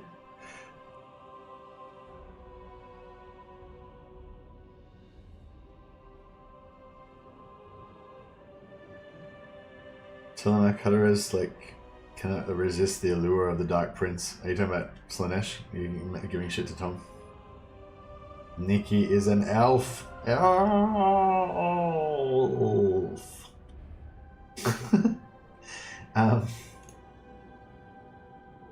Yeah, well, I don't know, Tom. I feel like after, because last stream you were using a lot of moderator sorcery on people. That's not very Khornate, is it? So yeah, I don't know. I feel like there's a little bit of a like using moderator sorcery is kind of more Zenshin even, you know. So I feel like there's a little bit of a you know, a little bit of a question about Tom's pure devotion to Khorne, because he was using quite a lot of sorcery last stream. I know, maybe it's just me, but I know that's how it seemed to me. What do you guys think? Tom thinks all elves must die, right? I'm sort of annoyed doing this now because I know that Penguin's come up with a better method, and I'm like, you know, so I feel like I'm doing the bodgy method now, because like my method's so 2 days ago. It's like the Total War technology has moved on since then, you know. But yeah, unfortunately I don't have the secret knowledge yet, so I need to just go with what I know. I've actually tried this method, this exact method before, so it might not work, but Pick yours carefully.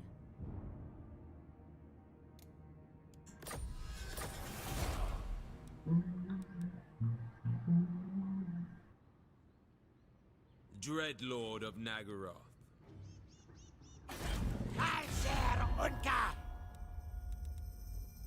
Cruel, try not to bore me.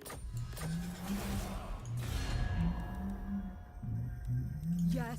So yeah, Penguin was saying his method doesn't require you to declare war on everybody. I think you still have to declare war on some people, but not as many. Kane's brother. Don't waste my time with petty intrigues.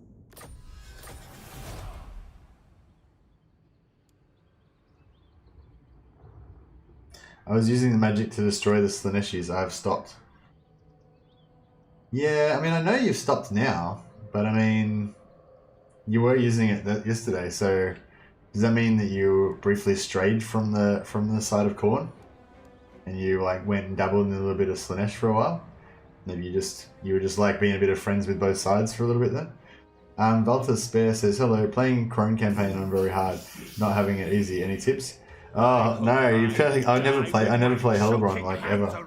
I only played her like once when she first came out, so yeah, I don't know. Maybe chat can help you out with that.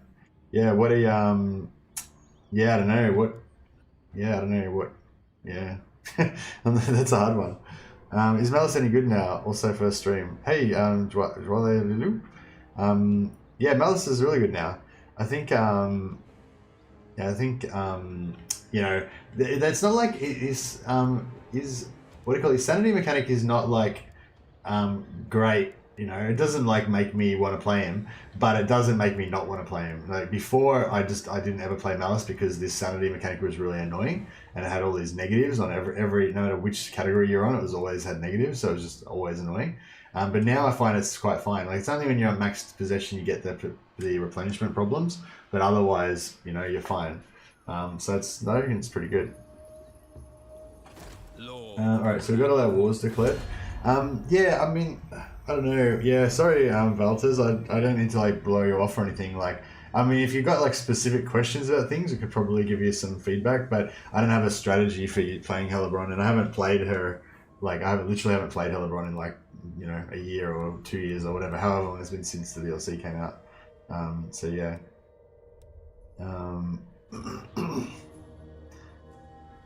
Yeah, I was using magic means being a sorcerer. Yeah, I think Woody's got a point there, Tom. That was sorcery. The world will be rubble and ash, says Tom. All elves must die. All right, I feel like he's trying to make up for lost time now. He had a little dalliance with Zench yesterday, but he's back on board now. I'm not sure how to correctly abuse Black Arcs. What's the notion there? Oh yeah, well I can help with that one. So basically, Black Arcs don't get the penalty for extra armies. So you get this supply lines penalty. Having two. What the fuck? Why have we got 2 armies? Oh right, yeah, sorry. Yeah, so when you have 2 armies, you get this supply line penalty. It gives you extra 15% army upkeep on legendary. I think on very hard it's not so high. Maybe it's only like 7% or whatever, but it's still significant. So yeah, with Black Arcs, you don't get that. They don't count as armies for supply lines penalty. And in addition to that, everything that's in a Black Arc, it costs 50% less upkeep. So basically, if you want to like pump up your faction strength hugely, you just get as many Black Arcs as you can and fill them up with as many things as you can. And then when you level up these things, they further reduce the cost of any units that are garrisoned inside. So this goes down to minus 60%. and then this here gives you another -6%. So you end up having -66% to everything that's in there. Plus, this Lord that's running the show, he can also spec into Quartermaster for another -15, and this for another -8. So 23% plus 66, what's that, 89%? Yeah, so you get like 89% reduction or something, you know? So yeah, that's basically the gist of it. Plus your Black Arcs give you your ability to hire units when you're in their radius, and also replenishment in their radius, and they give artillery to any battles that go on in their area, so it's pretty cool. At Mercy Mad, wrong, that's not it. Okay, which part? Does everything I said was wrong? At the second tier of Black Arc, you can construct a building that recruits shades, and at tier 3 greatsword variant long before any settlement. Yeah, and yeah, that's another good call as well. So yeah, you can recruit shades. You can recruit greatsword shades earlier when you use Black Arcs. But I don't think that. I mean, pretty much. I still think everything that I said was also correct. But yeah, because you wouldn't be able to support an army of great weapon shades if you didn't have them in a Black Arc with the upkeep heavily reduced.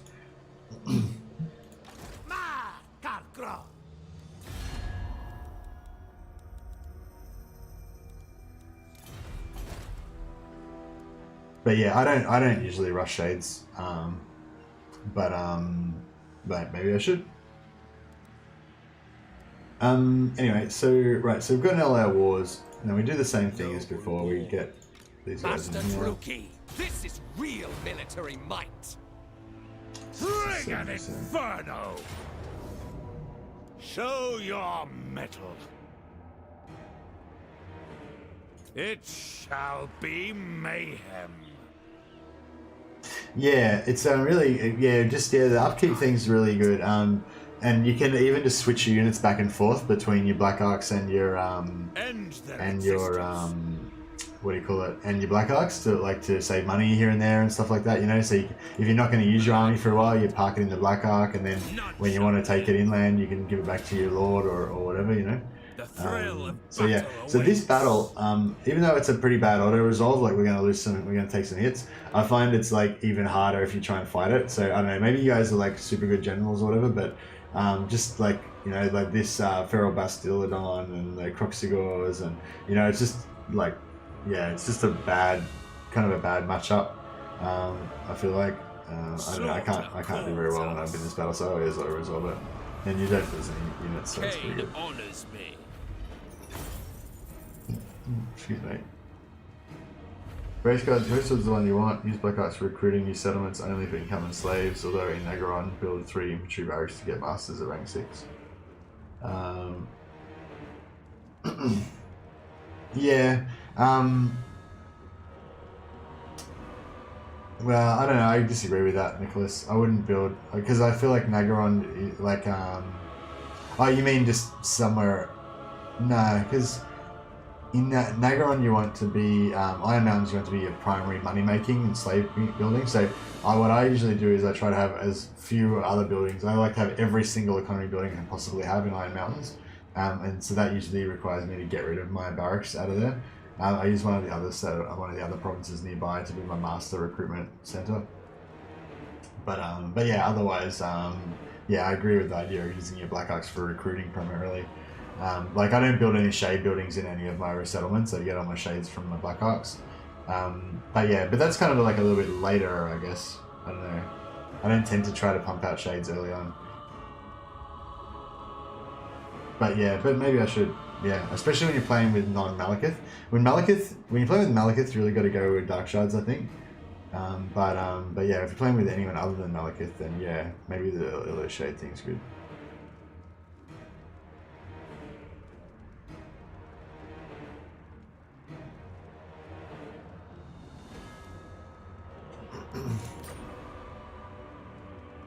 What you don't take. Right, so we sack this. Now, ooh, pretty cool. New Hotech. Rise up, warriors!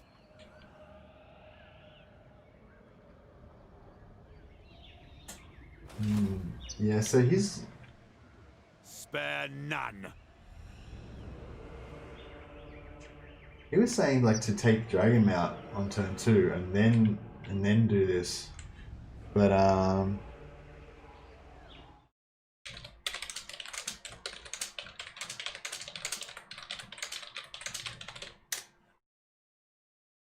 never mind. Penguin didn't get back to me in time.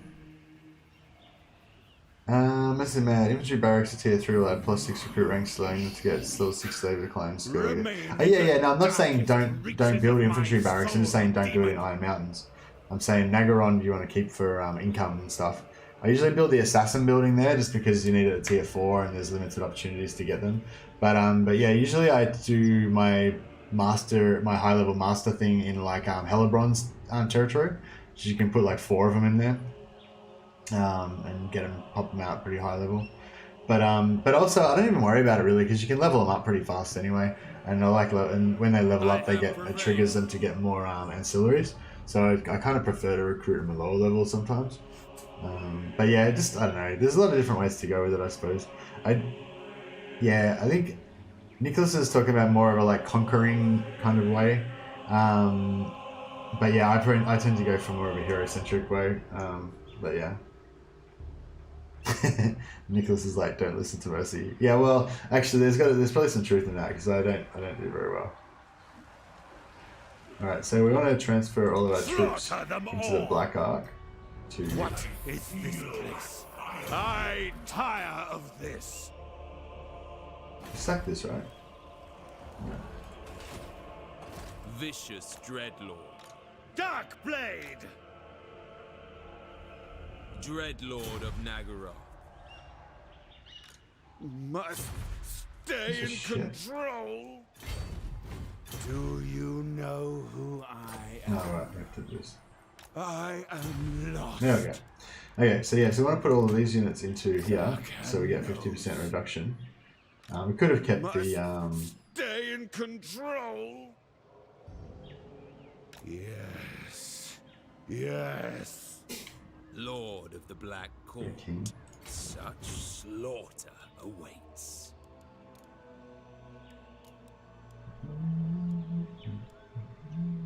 Might just spend the weak are crushed.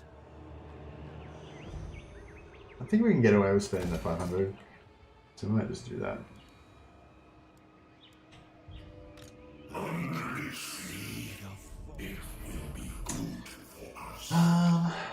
No, not now, not now. Yeah, sometimes if there's a sea treasure here, you can kind of like sneakily get it, but I'll just get rid of it.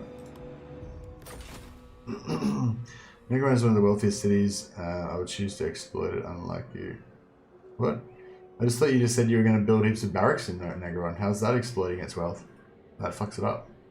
You're better off not building any garrisons there. Unless you're going to not build walls. I suppose you could not build walls and put them there instead of the walls, but yeah, I don't know. I feel that's a bit risky. I think you need walls at least down here, at least early. Yeah, so abandon these 2 buildings as well, get a little bit extra cash in case you need it. And I'm going to go for this one early. And I think we're done. Alexander, hey, watch the Skarsnik video. That's a really cool trick. We'll try it out. Thanks for that. Hey, thanks, Alexander. Yeah, awesome. Yeah, I really enjoy that too. I want to get back to another Skarsnik campaign at some point too. I'm getting better at playing a game on stream. Oh, thanks, Woody. Yeah, that's the mission. So, like, regardless of anything else, the mission is to keep playing the game while I'm actually streaming and still not ignoring chat completely, but like, you know, keeping it going. So yeah, I think I've been doing pretty good. The 3 barracks in Iron Mountains means you get starting with level 6 masters, and that's why I built. Yeah, no, you already said that. I'm saying you don't need level 6 masters fast, and that you lose heaps of money by doing that. So I don't know. That's what I'm saying. but I mean, I'm not saying you're wrong. I'm just saying, you know, that's why I don't do that.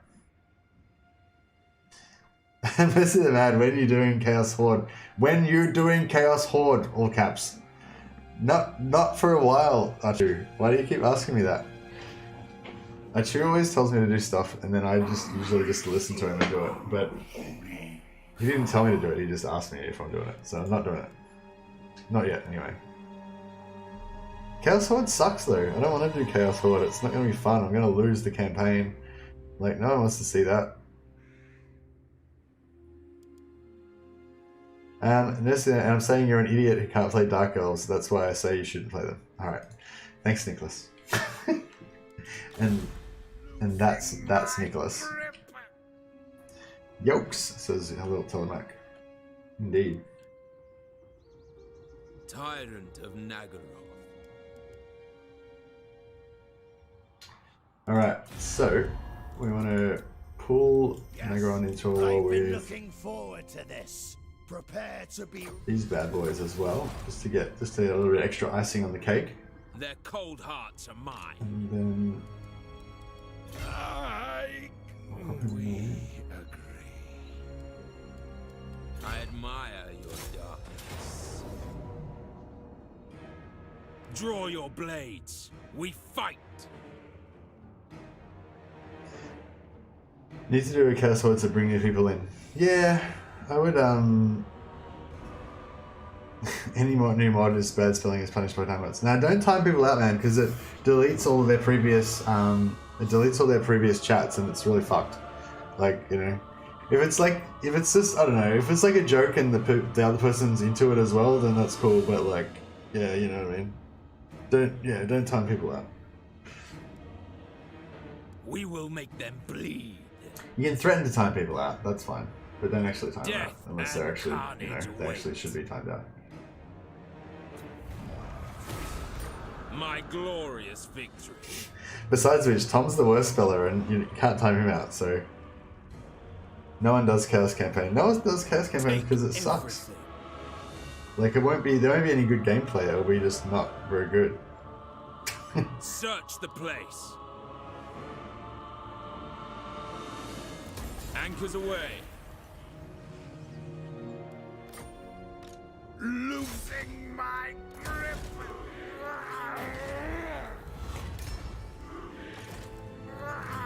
Yes, the annoying thing about this is that it makes Dragonfang Mount the capital, but apparently if you capture Dragon Rock before you capture Dragonfang Mount, then when you switch, when you give up Hagreef, it actually makes Dragon Rock the capital. So that's pretty cool. Plotting a course. We have a deal. So yeah, so you can try to get a confederation right now without building up your forces or anything, but yeah, it doesn't. Sometimes it'll say it's like almost there, but yeah, it never really kind of works. Yeah, so it says it's like almost there, but it doesn't actually work, I believe. I don't want it to work really because all they're gonna be broke.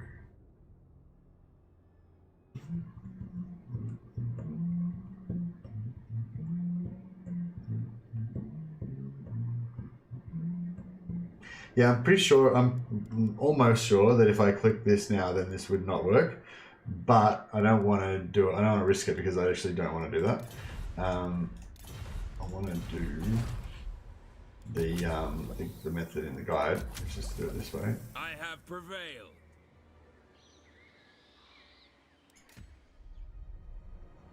Oh. Sounds interesting. Anyway, and then that unlocks the Ride the Warmaster. Let me do that.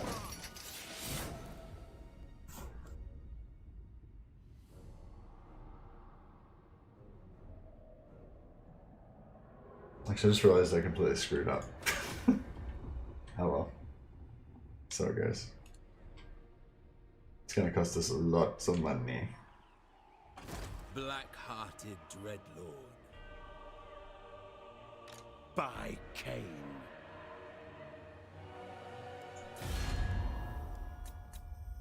Yes, the Tuki are mad, bloodthirsty killers, and you seek to rule them. Yeah, we'll try for this much. I don't think it's going to work, but let's see how we go. Moderate still. Maybe go a bit more. Weakling.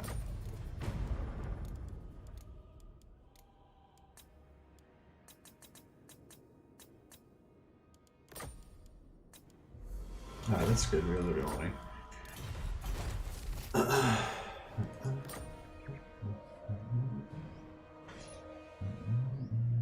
The weak are crushed.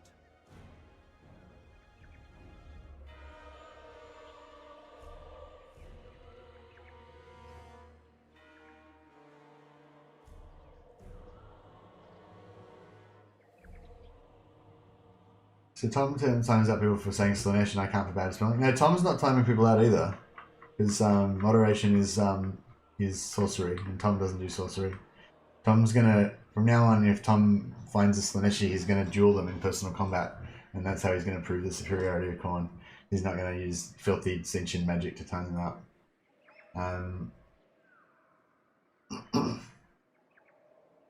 But yeah, I mean, I made you guys mods because I wanted to just recognize the fact that you guys have been really loyal and been really good supporters of the channel.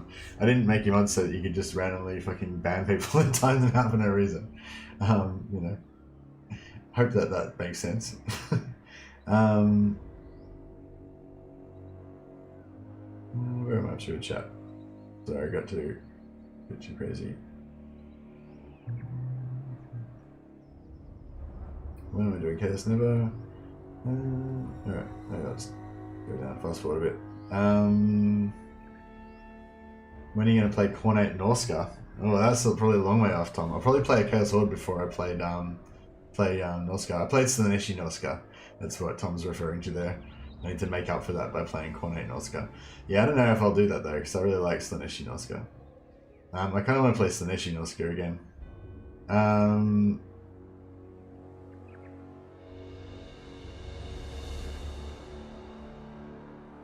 Even Legends streams of Chaos tank really quick. Yeah, I mean, that's the thing. It might be like a bit like, you know, it might be a bit of, yeah, it might be a bit of interest at first that someone's doing a Chaos campaign, but then, you know, Chaos campaigns are just really boring and frustrating and you can't really do anything and they just suck basically, you know? Like even if you win, it's really grindy and it's not very dynamic or exciting or anything, you know? Not that my campaigns necessarily are anyway, but yeah.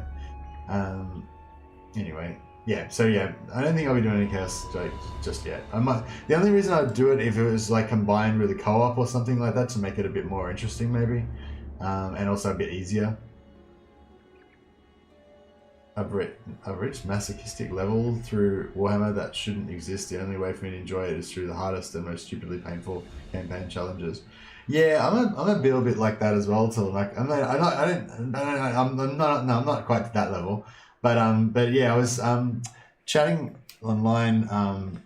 Someone made a video about sort of saying how, you know, Legendary is kind of like bullshit and it's just for flex, so you can like, you know, so you can like brag about how good you are and shit. And yeah, I was sort of saying like that's maybe some people are like that, but that's not how it is for me. For me, it's just like I just can't play on any other difficulty. Like I just like if I play on easy or something, like it's just too easy. Like it doesn't engage me. Like, you know, and like, so yeah, I can only really play on Legendary and it's not like, and it's sort of a bit of a handicap because Legendary is probably a bit too hard for me, but I just don't have any choice kind of, you know, because I won't enjoy it if I play on very hard. And it's not like I don't think it's, like anyone who plays on a lot of difficulty, I don't think like that there's anything wrong with that or anything, you know. I'm just saying like I kind of wish that I could play on normal because I kind of like the way the unit balance is better there. Like I hate how my greatswords get like beaten up by like swordsmen and shit. Like I love greatswords like as a unit from the lore, and like I'd love them to actually be heroic in combat, but just on Legendary they just aren't. You know, they're just like they barely hold the line kind of thing, you know, and it's just really like embarrassing and a bummer because you want your greatswords to be really cool and elite, especially like your Carroburg greatswords, you know. But yeah, so I kind of like wish I could play on normal in a way, but you know, like I think Nicholas said he plays on Legendary campaign and normal battles, and that's kind of like what I'd probably like to do actually, but I just can't, you know. So yeah, I don't know. But anyway, anyway, sorry, bit of a thing. Can't play Slaneshi, they're weak. Do not show weakness. That's right. Alright, I think I'm pretty much caught up now.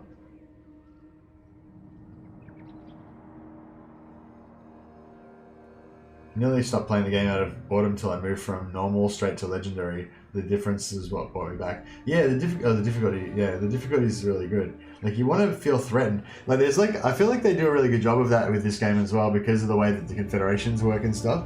I really noticed it the first time I played an Empire campaign. The pacing was just like perfect. Like in Warhammer 1. You know, I just like dealt with my initial conflicts, and then I came into conflict with the vampires, and I just sort of beat them, and then and then the orcs had formed a big confederation. I had to deal with that, and then I just kind of beaten them back, and then like Chaos Invasion happened. Like, it was just like the perfect pacing that I always felt threatened the whole time. I never really got close to losing that campaign, but I thought the pacing was really good, and that's what you need to feel a little bit of danger, otherwise it's just not that enjoyable anymore. What makes Lokhir have the best faction bonuses? He gets bonuses to slave income, which is like kind of like the whole thing. Yeah, so I fucked up a bit here because I should have kept the Black Ark there to give me the cheap upkeep, but I didn't. I wonder if she's going to rebel on me. That'll be pretty cool. No. She's ready to rebel though, next time we pop her out.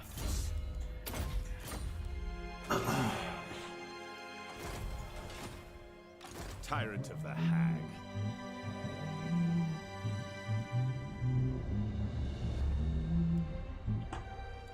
My glorious victory. Yeah, I pretty much screwed up really badly. Maybe I might have to restart again actually.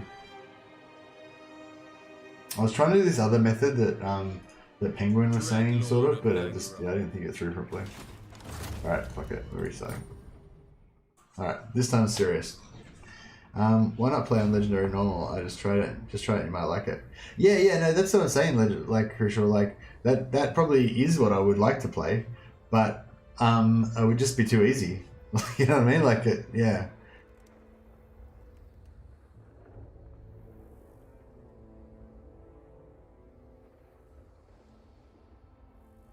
I was preparing for a legendary campaign for the next step, but I really hate grindy or micro-intensive battles. What are you playing on now, Woody Chopper? Are you saying you're gonna like kind of move up from a different difficulty to to legendary normal? Nah. Nah. Like, that's what I'm saying. I can't do it. Like, I don't know. I just can't do it. Like when I was gonna play with Gaming Den on co-op, because he normally plays on normal, so I said to him, like, if he wants to play on normal, like, that's cool, like, I'd enjoy it, because I normally play, what do you mean, what am I doing? I'm just restarting because I stuffed up the start, Tom.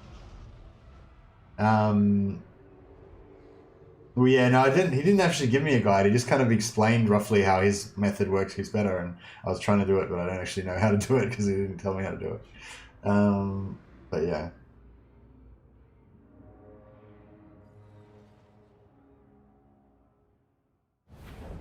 Hail, illustrious scion of Haggrief. Yeah, I don't know. It's hard to. I don't know why it is exactly. That's what I was sort of saying when I was talking to Black-hearted dreadlord. I was messaging this other guy. That just, yeah, it's like, I don't know. I just ever since I played, I think it was when I played Diablo on hardcore, and I just got that rush of like how difficult it was and how like not even how difficult it was, just how much like you're gonna like the fear of losing was right there all the time, you know. And then after that, I kind of got addicted to just playing the hardest difficulty on everything, and it's like it is kind of like a handicap because like it's not always fun. You know, like I think I definitely suffer from a bit of fatigue sometimes with and I get burnt out of games like XCOM 2, for example. Like XCOM 2, I pretty much always play on Legendary Impossible, and I'm like not good enough to play Legendary Impossible. You know what I mean? Like I regularly lose my campaigns like early. I restart so much because I just get like screwed over like in the first like. Within the first 3 or 4 missions, I like invariably will like lose, and it'll take me like 20 restarts before I actually get a campaign going. Sometimes, you know, but I just can't help it. I just keep playing on Impossible, you know, like just yeah. And like I would probably enjoy the game a lot more if I wouldn't get burnt out. Like I get burnt out on it a lot because it's so hard and so grindy, like losing all the time and stuff. But if but I just can't play it on a lower difficulty, you know. Just I don't know. It's busted. But yeah, anyway, I feel like it'd be good if CA would balance Legendary a bit better. Because I feel like they just sort of made Legendary, they don't really care about Legendary, they just made it as hard as possible. Just as a sort of like, you know, if people want to be stupid and play Legendary, here we go, we'll make it ridiculously hard. But, you know, like, yeah, I feel like that's a bit unfair. Like I feel like they should make a bit more of an effort to make Legendary better.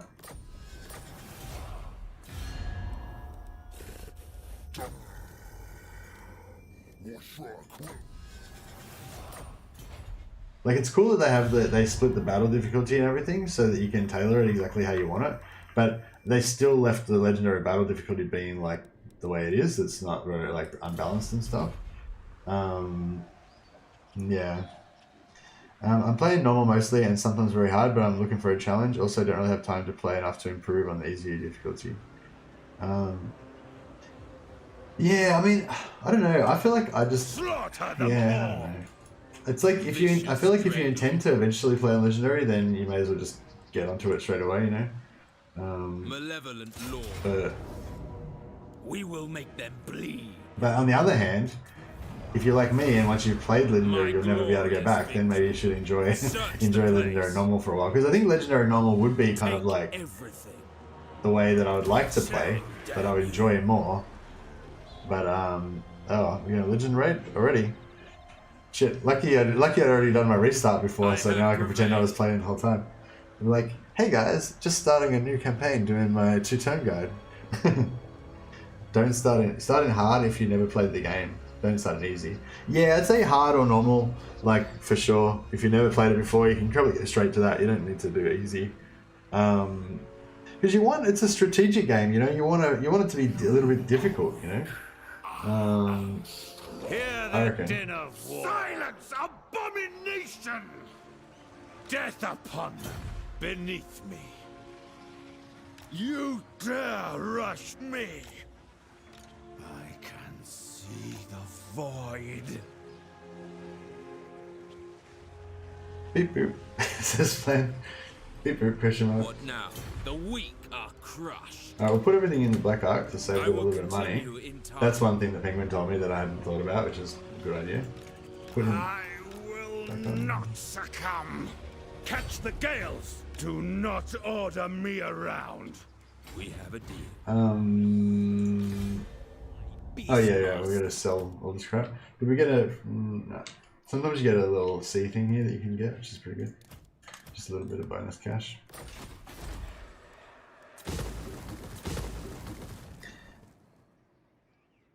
If you never played Total War, definitely start on easy.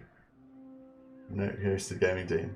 Oh, that's cool. Yeah, he's been giving me heaps of hosts lately, so yeah. I don't deserve to get all the hosts.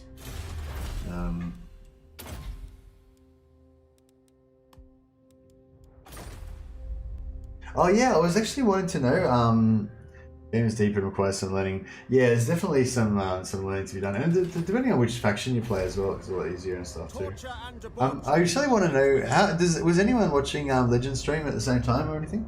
I wanted to know how he went with the because he was doing a Lariel with like he's doing like an Alariel influence game. I tried to watch the start of like yesterday. I tried to watch a bit of the start and like flick through a little bit, but yeah. Yeah, I don't know how to, like, yeah, it's really hard to try to skim through an 8-hour stream to sort of see what he did. But yeah. Does anyone know how the Alariel stream went? You are nothing but a slave.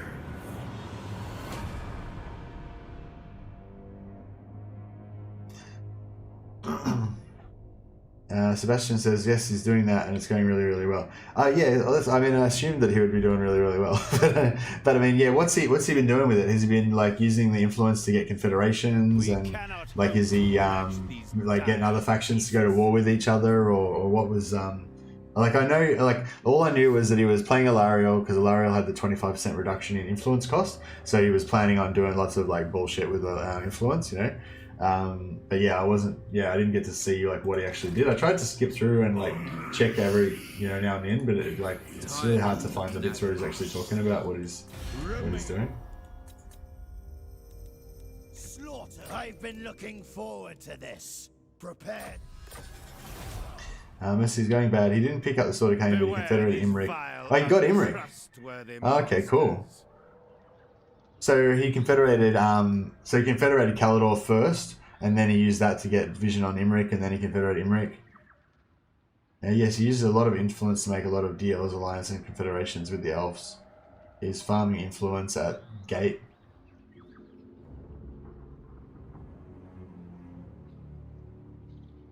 Okay, cool. Yeah, it was actually really. As soon as I just watched the first 5 minutes, and he was just saying how he's going to use Alariel to do all this influence stuff, and even just that, like, he kind of sold me on that point because I never play Alariel. Like, she's like literally, I've never played an Alariel campaign. There's so many campaigns I've never played, and do you know why I never played Alariel? Because she's green. Like, that's the reason. Like, there's other reasons as well, but like the main reason why I never ever play Alariel, I've never played an Alariel campaign, is because she's green, and because all of her dudes come out green. I can't deal with a green Alistair and like green, like, white lions and stuff. Like, I just hate the green color scheme. Can't dig it. Like with wood elves, it's okay because wood elves have only got a choice of like brown or green. So if their wood elves are green, like, I can deal with it. But if it's high elves, no, can't deal with it. He left one of the minor factions on one gate and farmed influence. So he left a high elf faction on the gate and farmed influence on them. I think he got Tyrion second, actually. Knights of Oh, what are you saying? So he went Calador, then Tyrion, then Imric. What do you mean he went Tyrion, then Calador, then Imric? He had some trick for the Chaos Invasion. We need to wait to see what happens. Something with influence. We need to wait till we Chaos Influence. Okay, yeah, that's interesting.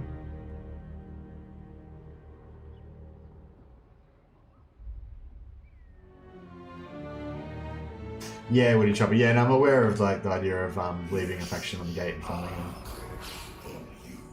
No. Illyria's not. Ulthuan's not shit brown. Ulthuan's grey. Ulthuan's the Shadow King. Lokhir has the best color scheme. I actually kind of like Lokhir's color scheme for the Dark Elves. Actually, that pastel kind of thing. It actually kind of looks more Slaneshi than Morathi's, I reckon. Calador, Tyrion, Imric. Okay, cool. Imric was alive for 50 turns. Oh, okay, so he got lucky a bit, yeah. So I guess if I was gonna, I don't think I'll ever do it because I can't deal with the green. But if I did ever do it, then yeah, I guess I would still probably go Calador, Imric, then Calador, Imric, and then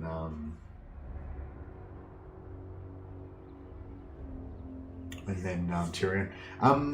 I was wondering actually if he could maybe use. He's probably past that now. It doesn't really matter anymore. But I was wondering if he could have used, because does Alariel get like minus 50% to anything, like to any unit type? Does she get like minus 50% to like Treekin or something like that? I am consumed. Glory to Cain. None. Blood for Cain's cup. I admire your darkness. No mercy. Chief Handcare says, "Blood for the blood god, skulls for the skulls god." Cool. Bit an alternate version there. Nice.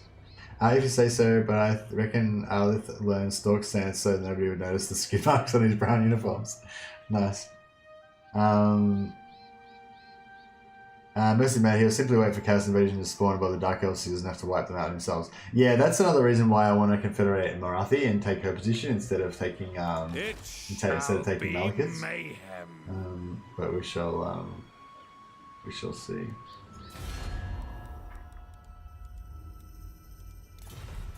Alright, so I think I managed to like not stuff it up this time. So this should work out with that. Battle awaits. What you don't take, burn.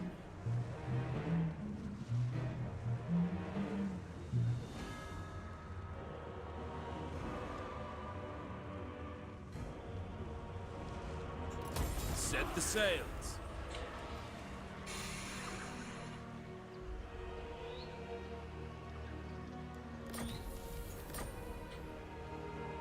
Lord of the Black Court.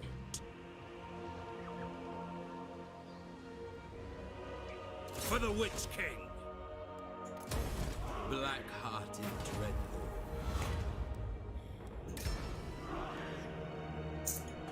Dreadlord. Dreadlord of Nagaroth.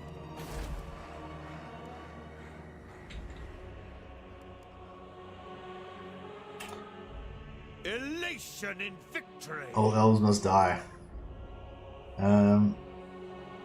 For corn, says Ritz. Look, another fake Khornate that can spell. Yeah, if you can spell, then you're not like proper Khornate. Kill, maim, burn, says Ramazan. For all your good work. Afrobeats have some money for all your good work spreading the words of Slaanesh. Puzzles of corn being so dull-witted they can't spell their fellow cultists' names. Kick. Yeah. Kick.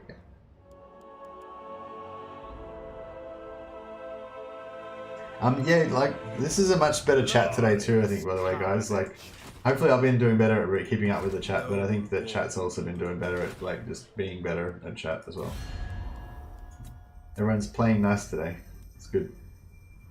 Overlord, the Truki are mad, bloodthirsty killers. So we got away with 16,000 last time. I'll try that again. Oh. Oh, right, I haven't. Haven't done that right yet. Whoops. I shall savor this triumph. Tyrant of Nagaroth. I'm back, brethren. Supreme Sorceress of Frost.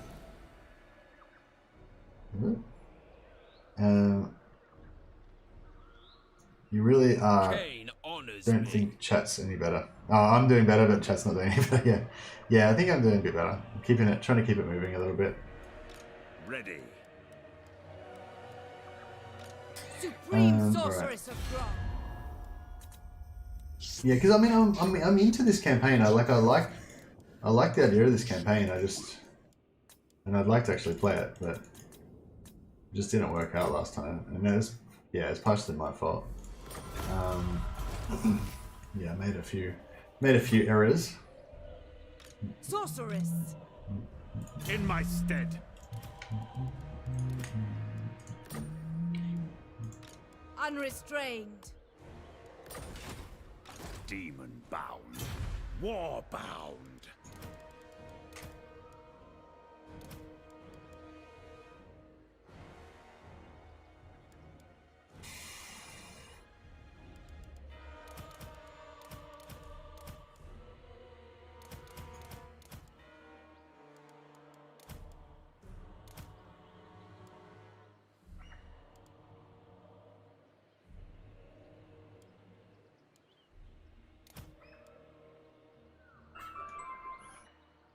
Time to go to work, but not for me. I don't have to do it. I like to pretend that Age of Sigmar doesn't exist. Yeah, me too. I guess I'll, yeah, I think I'll have to, one day maybe I'll have to accept that it exists and get into it, but that day is not today. I hope, see, now my big worry, because they're going to bring back the world that was with like Oldhammer or whatever. They're going to release this new release like in the next year or so, I think, with the Warhammer the world it was. And so yeah, now my next fear is like, what are they going to do to that? What atrocities are they going to do to that?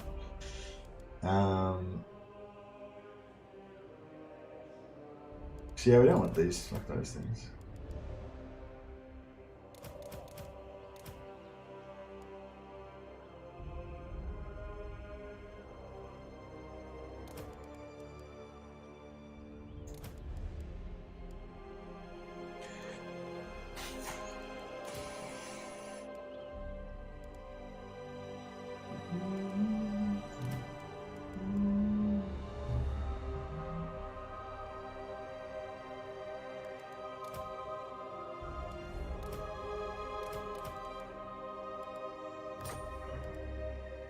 Alright.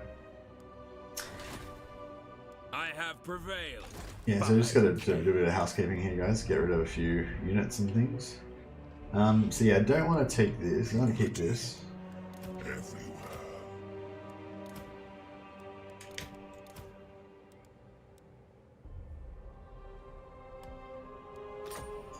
Supreme Sorceress of Grant. I am the Witch King.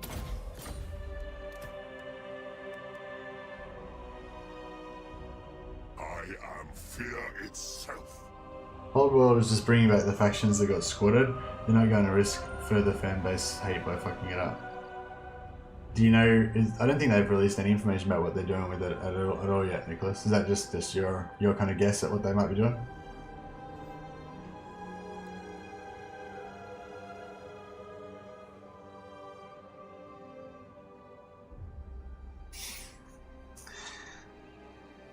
I'm not really familiar with the end times, says Igor.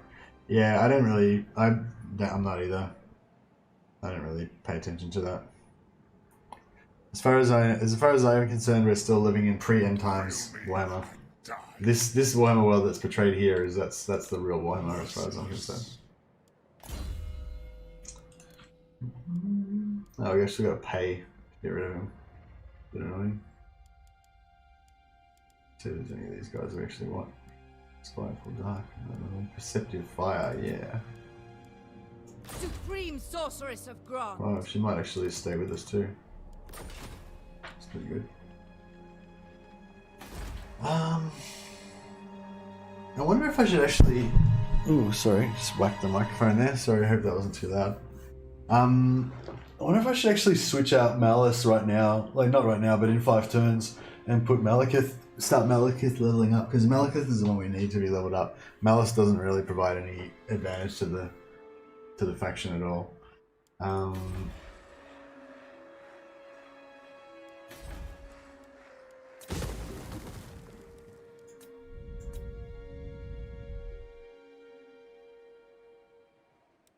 much is this giving us? 288. This is giving us 397. Yeah, that's pretty good. I think I want to get them taken over though by Hellebron this time. Or by somebody.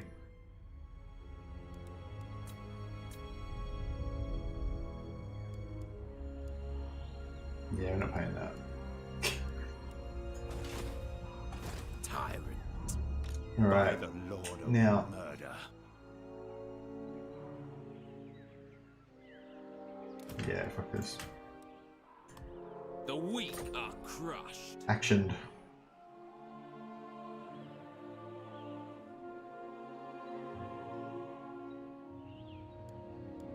Actually, I don't think we even need Malus, really.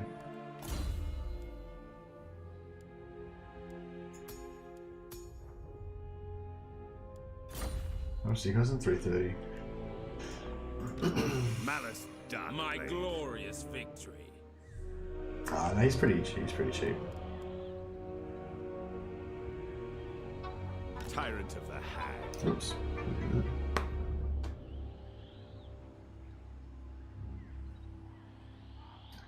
If Game Workshop knows what's good for them, they won't risk the old world release. Yeah, I hope so. We know they're making a full list for Kislev. Yeah, I'm excited about Kislev. That should be cool. I'm basically mad. You know Games 3 is going to have a heavy end times focus. Like it or not, this world will end one way or another. I don't think that they've announced officially that it's going to be end times focused, Nicholas. But yeah, I think that's a pretty good assumption. The only thing is that they did specifically when they brought out when they first announced Warhammer Total War, they did specifically say that it was set in the Warhammer world before the end times. Yeah, so I don't know whether I think it'll be focused around like chaos invasion and stuff, obviously, but I don't know if it's going to be the end times as per the Warhammer Games Workshop Warhammer lore. I think that they're going to keep it in that pre-end time setting, and then it'll play out however, you know, like Well, I don't know. Maybe they've changed their mind, you know. But originally they specifically said it would be before the end times. It would not be set in the end times. Yeah, and it's lucky that they said do that because otherwise everyone would have hated on it really badly. But yeah, so I don't know. If they do, if it is like end times focused, sort of like you say, which I think is kind of likely. I don't think it'll be like the end times. It'll be like a totally separate, different version of the end times that's a lot more open. Meaning there's a chance we'll see an age. I don't think there's any chance that we'll ever see a Total War Age of Sigmar. So, you know, rest at ease, everybody. You'll never see Age of Sigmar Total War. Will never happen. that's my prediction. So don't have to worry about that. I think you'll probably see a Warhammer 40k Total War before you see Age of Sigmar. But yeah, I mean, if anyone's hanging out for Age of Sigmar Total War, then good luck to you. You never know your luck. Maybe you'll get it, but I don't think so. Yes, Lord of the Black Court. Going ashore.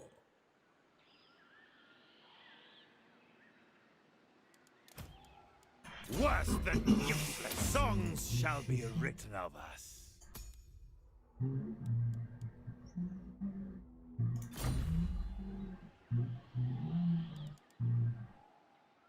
Elation in victory. Actually, yeah, fuck this guy. Oh no, actually we want him because he gives us more ancillaries. Only a fool would vouch for this one.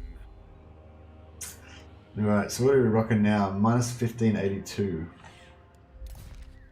It's still not great. I shall savor this trial. Yeah, we don't really care what trait she's got. All we need her to do is just not get assassinated. That's all we need. Alright. Hearted Dreadlord.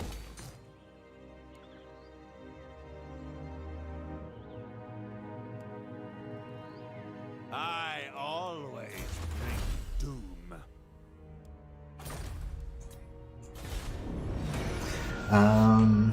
Most mad. If Game 3 is popular enough, judging by Game 2, then it's likely there will be a Total War Age of Sigmar, especially after Age of Sigmar massively improved itself in the second edition. It doesn't matter how good Age of Sigmar is as a game. The Age of Sigmar lore, which is what would be the selling point of Total War Age of Sigmar, is based on the lore, you know, on the background about how much people are into the novels and the storyline and the characters and all that sort of shit, you know. So yeah, I mean, I'm not arguing that Age of Sigmar is a bad game system. Everything I've heard about it says it's a good game system. But like, who gives a shit? They're buying the IP, and the IP, Age of Sigmar IP, is not worth anything as far as I can tell.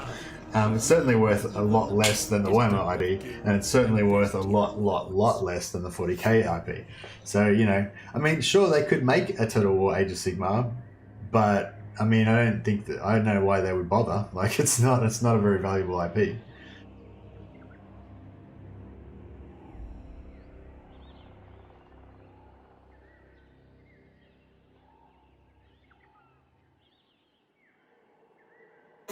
Yeah, I don't know. The only thing that I think maybe scares them off with 40k is the technical problems. Maybe they think that they can't do it. I should have Cruel and deadly. Should have downsized this army more.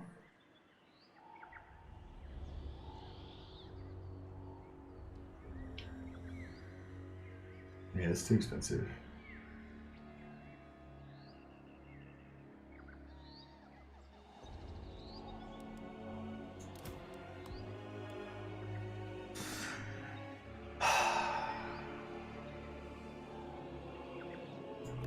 What?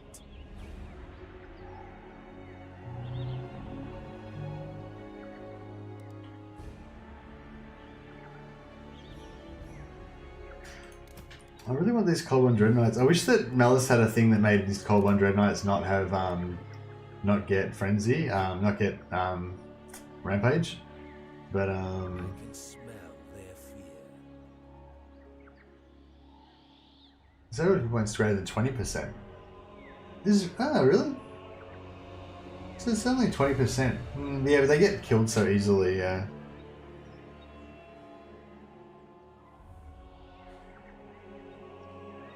Yeah, I think 40k is perfectly doable. I think that they might be scared off by the idea of it, but yeah. The only basics of 40 game gamers we have are small case, small unit groups, squads, cover fighting, if the models move themselves to cover, not like a box unit squad. Yeah, they'd have to change the the system a bit, yeah. They wouldn't be able to just use the straight up 40 fantasy setting. And that's why I worry that maybe they won't do it, but yeah. Malus would have to massively inflate the Cold One stats before I ever got them. Yeah, true. Yeah,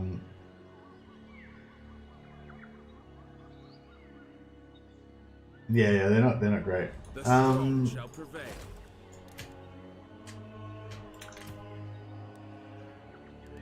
None can stand in my way.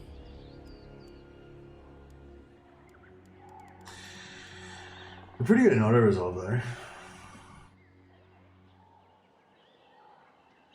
Ah, fuck it. Murderous lord. Alright, that'll do. What plot? On the route.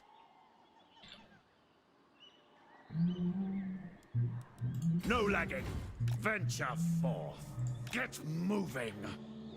Dreadlord of Nagaroth, I approve of these dark deeds.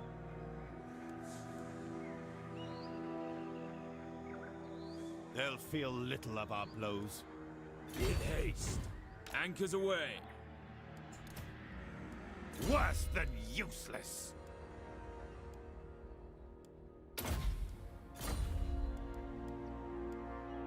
I doubt that'll be 40k, the diplomacy will be impossible.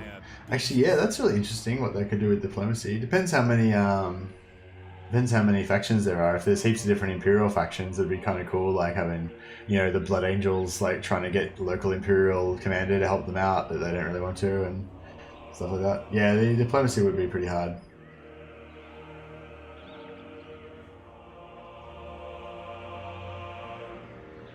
Yeah, I wish they would do another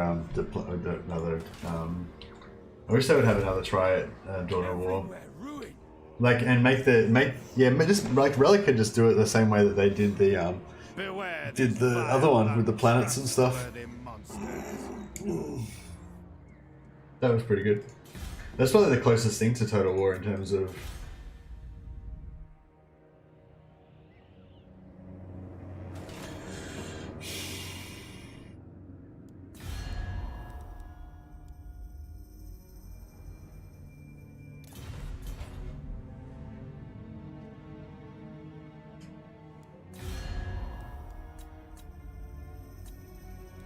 Hellebron.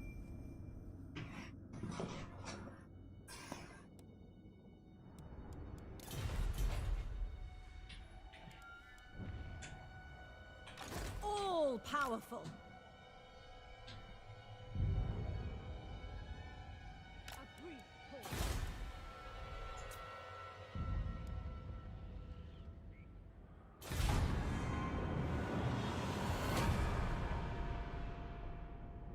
Aiden, hey Aiden. Mercy done goofed? Which way? I've probably done numerous goofs. Which specific goof are you referring to? I had to wipe out Snickage as Imrik. You're required if you're in Legendary, there's no other way. Yeah, there is. Kill notes. If you're playing as Imrik, you just kill Malus and take over the Dragon Isles and then abandon your start position, and then you can just live there all happily and don't have to worry about Snickage. If he tries to come into war with you, it's like pretty hard for him to attack by Amphibious, especially if you've got a decent stack there waiting for him. But yeah, I mean, you can try and fight Snickage, but it's really hard. Like, it's so much easier just to take out Malus and take over the Dragon Isles.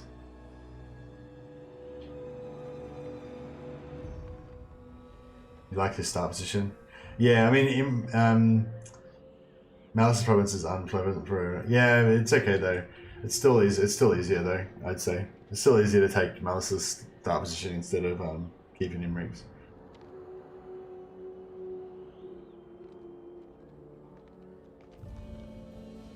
Just seeing you at turn 4 now. Oh yeah. No, I did stuff up. It wasn't like I didn't like lose the campaign or anything, but it just didn't like. I'm trying to set up a specific scenario, you know. and it wasn't working out. I did goof. Basically, I should have confederated Morathi on turn lane 25, but instead I waited until I got Lokhir and confederated him first, and then it was like turn 30 and I couldn't get Morathi. I mean, I probably would have gotten her eventually, but it's like, I basically hadn't really started doing anything, and it was already getting on to like turn 40, and so I was just, yeah, wasn't really happy with it. Black-hearted, a vile plan. Die! Attack! Lord of Fear. Only a fool would vouch for this one. Actually, we should probably get into some,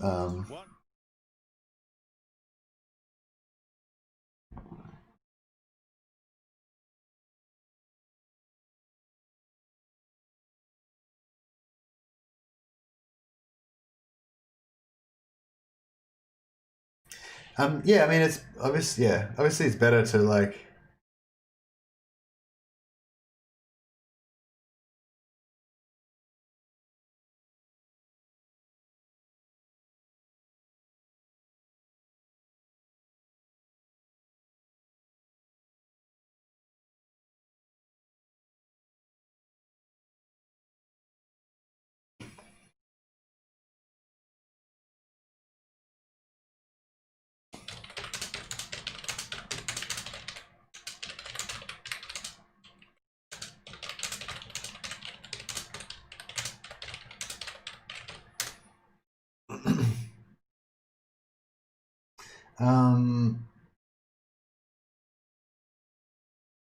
sorry, getting confused this chat now. Sorry, I was just looking up a guide that Dal linked for us in the Discord.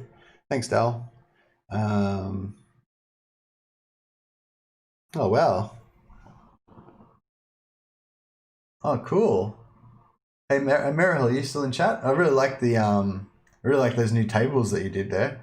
I haven't had a chance to look at them yet. I just saw them there, but they look really nice. Wow, that's cool. That's awesome. That's better than I thought. I just meant to like just type it up in a paragraph and stick it in there, you know. But that looks like really cool. It looks really professional and stuff. Yeah. So anyone's got if you want to join the Discord, the links information's down below. And yeah, Merrill just added some really cool new resources. So we've got a collection that Dal's been mainly doing, where he's like collected heaps of cool resources that the community's made. Like guides and stuff, and link them in the resources. But Merrill's actually making his own new ones, which is really cool as well.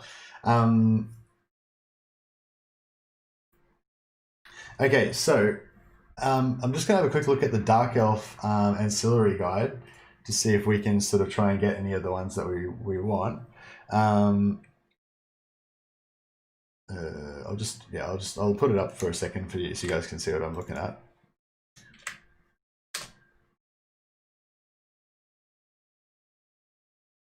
Hey 60, yeah, I got monetized, pretty awesome.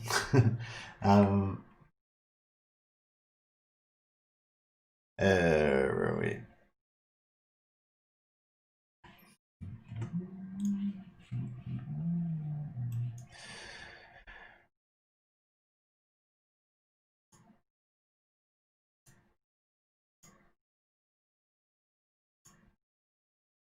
Yeah, so this is the ancillary guide by Specific. So thanks a lot, Specific, for doing this. This is not updated for the new DLC yet, but I don't think that anything's changed for the Dark Elves yet. So, what's going on there? Anyway, yeah, so you click on Dark Elves, go down and look at here. So the ones that we're looking for are... these ones are pretty cool, these public order ones as well. We are looking for Overseer. So have technology broken by the lash and rank up while the faction has 20% trade and more than 20,000 for treasury. So we aren't going to be able to get that one until after we migrate, probably. And only if we lose Dragon Isles, so we can actually have trade. So that one's kind of off the cards at the moment, but yeah. Gravedigger, well, we already got some of those. Hero performs successful action against another character, performs successful critical action against another character other than assist army. So yeah, I'm not sure how we got that, but yeah, anyway.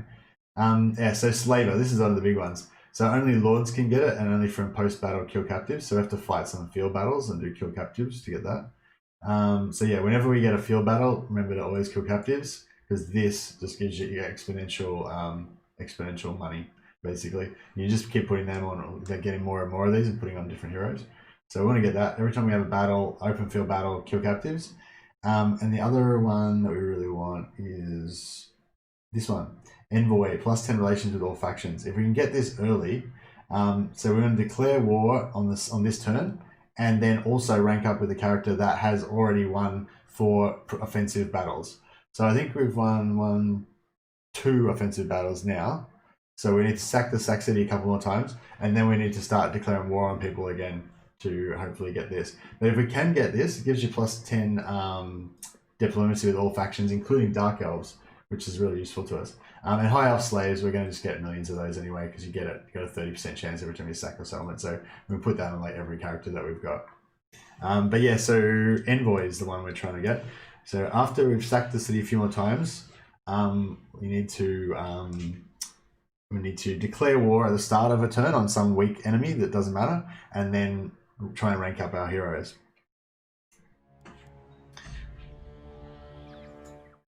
Sorry if I missed a bunch of chat. Oh, why is Sexy Zero been timed out?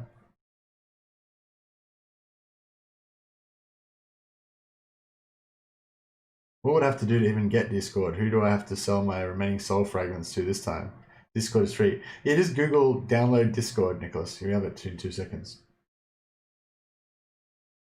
60, won't you get a timeout? Did he say yes? And Nicholas, but he congratulated you and said Tom's modding was heresy. 60, he's restarted twice now, and sure he is. It is. What? Crucial, see Crucial. Sorry, I have to go. Thanks for joining in. Lol, every message from Sexy got. Yeah, this is the problem with deleting, with timing people out. It deletes every message that they did in the whole chat. He did accept it. All right. All right then. I suppose as long as it's consensual. But yeah, try to minimize the timing out of people. Headcam. Oh yeah, I should apologize. I timed you out yesterday as you had left, and it seems to have deleted every chat that you had made. Oh yeah, when you said goodbye yesterday, Headcam, Nicholas timed you out, and then that just deleted every message that you'd done the whole time. So yeah, it was a bit uncalled for, but oh well. Sexy agreed to it for the laugh, so that's all right. I think he asked for it. Yeah. Oh well. You get what you deserve then, Sexy. 60 said Nicholas could time him out. Oh, that's fine. I downloaded nothing, not even porn. Not even porn? What do you do? Do you like draw your own pictures or something?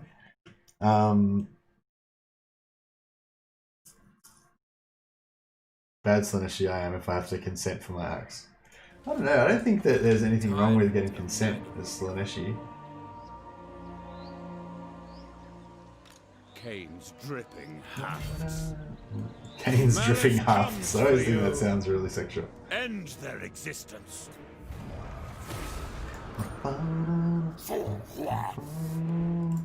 Destined for greatness. Yeah, so we did that one with Malus so that we could do this. The ocean awaits. Which means that we'll be able to sack this next turn, which will be good. Such Kane honors me. Fear me. By the Lord of Murder.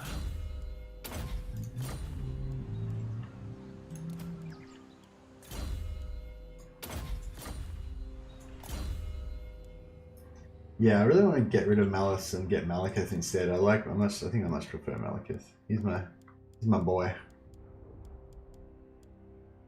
Good thing about this is we're going to have so many legendary lords, we're never going to have to use any non-legendary lords at all. This is pretty sweet. Malus Dark. I have prevailed.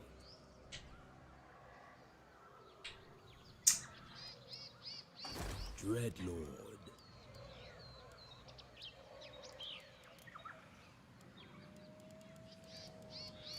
My We might glory actually drop this. Because we're not going to be hiring any of them anyway, so screw it. We're going to get heaps more Black Arcs anyway, so it'll be fine.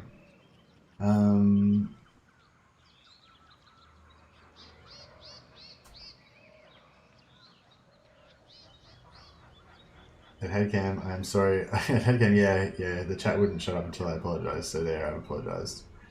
At Headcam, I'm sorry that I didn't do it earlier. Bit of a backhanded half apology there from Nicholas, but you know, we'll take it. That's probably the best we're gonna get. Thanks, Nicholas. We appreciate you. That's true. We do appreciate you. Keeps us honest. We're gonna have healthy, healthy discussion and all that. Go for chill main. She's on a mission.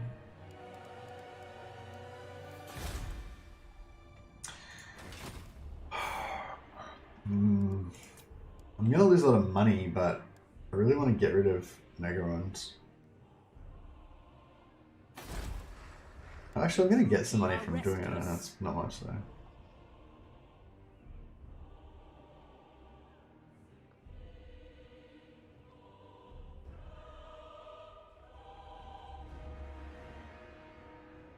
Yeah, no, we'll leave it there. Fuck it. Headcam is still standing. Thomas Rykoff, add in the loyalty cheese and try to get 5 or 6 levels a turn. If you're talking about like hiring lords and getting rid of them again, it's pretty expensive. Is that what you mean? We can't really do any of that kind of stuff at the moment because we're really tight for money, and we're going to be really tight for money for the next like 30 turns. Just saw your video for the strat this morning. Seems like maybe the best option as Malus. The 2-turn thing, yeah, I think so. There's another guy, Penguin, who's come up with a better strategy, he reckons, but he hasn't showed it to me yet. But it sounds really good if it works. Malekith sent Malus on a campaign, bought Hag Grief, offering for 20k, only to confederate with him immediately after, and then join him in the Dragon Isles. Yeah, that's the storyline. Yep, that's what we're going with. Kind of hungry. It's because like it's whenever I choose in the chat it makes me hungry. Do not vex us further. How's my shirt? Looking a bit professional. Got a collar. Keeping it real.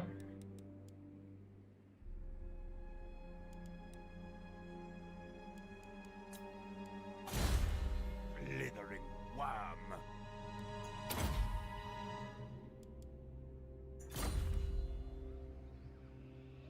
Their cold hearts are mine. We have a deal. Kill them!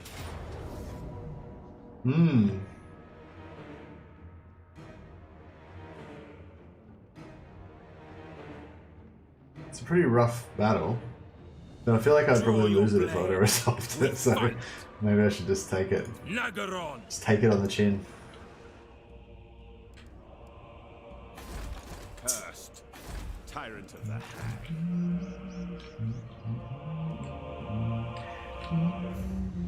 My hour has come. Cain's dripping hafts. Cain's dripping hafts. Sail! Voyaging. Black-hearted dreadnought. That's looking a bit better. Slaughter calls us. There we go. Yeah, that's pretty good. That's pretty good. Kind of would have liked to keep these, but it's sort of like it's a balance because if we lose them, then it's kind of like saves us money, so it's sort of alright. Their meager wealth is mine. I waited long enough.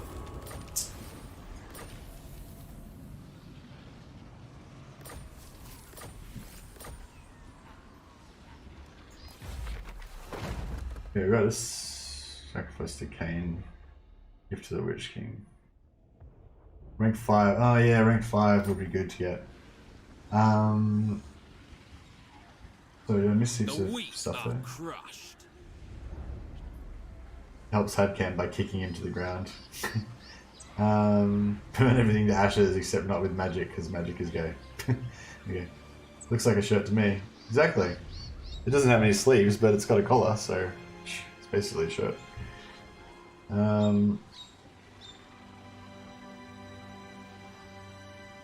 This chat deleting seems a bit overkill, just for even for YouTube. Yeah, I think we don't need to be timing people out and deleting their chat, but yeah. I guess as long as it's consensual. Someone needs to be the voice of Khorn. Chaos of whatever. In most cases, you make more than you pay, but you need to be able to handle 3 active lords. Yeah, I can't afford the upkeep, Thomas. But yeah, no, we're definitely. I'm all about that. I'm all about the using the loyalty mechanics and to get free kills and all that shit. You know, that's all good. But yeah, it just doesn't work with this particular campaign at this particular stage. If I was playing Malekith, I'd be all over it. For sure.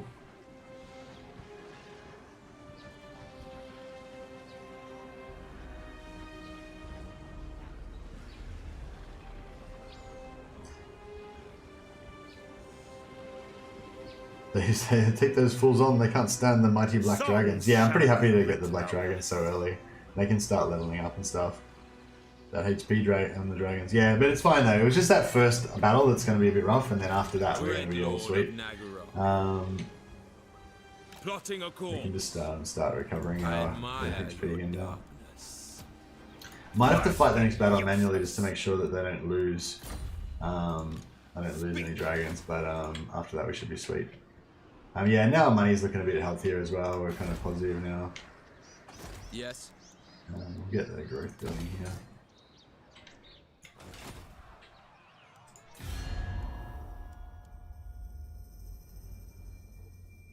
Yeah, we're still strength rank 2, which should be fine to get Hellebron.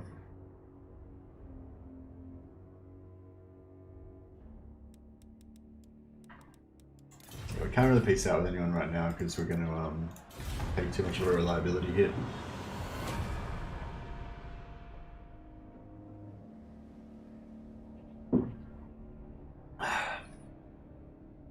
Been giving some work to your Wood Elf Treeman growth strat. It's not a Wood Elf Treeman growth strat, Nicholas. I explained this to you.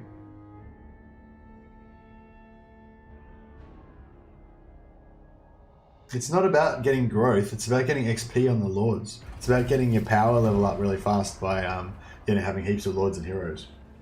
The growth thing is just a side benefit. It's not the goal of it, you know? My dark heart is yours. Yeah, Nicholas is talking about my four Lord army video of Draika. It's not really meant to be like the be all and end all. It's just explaining various different little things that affect you in a Draika campaign. One of which is that you can, if you power level your lords, then you can get growth from them. But that's not like the point of the guide. Like, it's not a growth strat. Cain has forsaken them.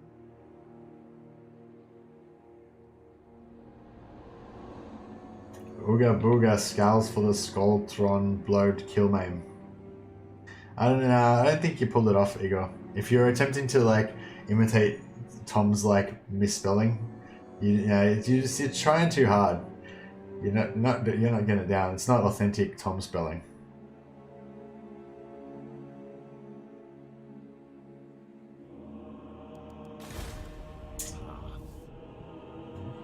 Fear my malice. Only a fool would vouch for this one. I don't want to get rid of this guy, but whatever. Tyrant of Nagaroth. Lord of the Black Court. Yeah, I might just fight this battle. I'm sure like I won't take, I'm sure it'll be fine, but... The thrill of battle awaits. To be fair, Tom's spelling isn't authentic spelling either. It's not really spelling at all, is it? But I don't know, there's something about the way that Tom does it that just makes me lol. It's just funny. Tom's gone. Oh, is Tom gone? Oh yeah, he said he was going ages ago, but then he didn't actually go, and I thought he was staying. There's no Tom. Alright, well, carry on. We need some more. We need someone to replace Tom. Oh yeah, okay, so we can regenerate our Hydras just by like standing over here and not doing anything. That's quite good. Where's my Malus? There it is. So yeah, so these dudes are all pretty happy. These dudes are regenerating slowly, very slowly.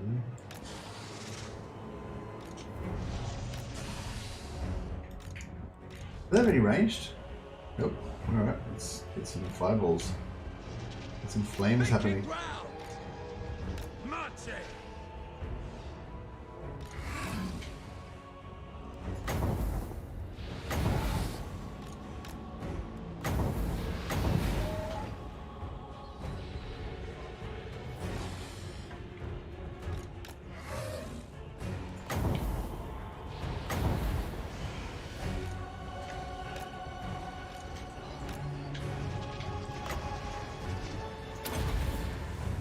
It's gonna miss entirely, isn't it?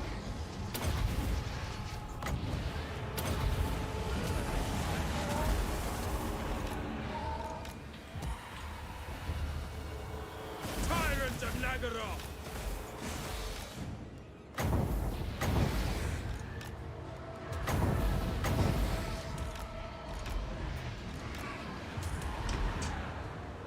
Black-hearted lord!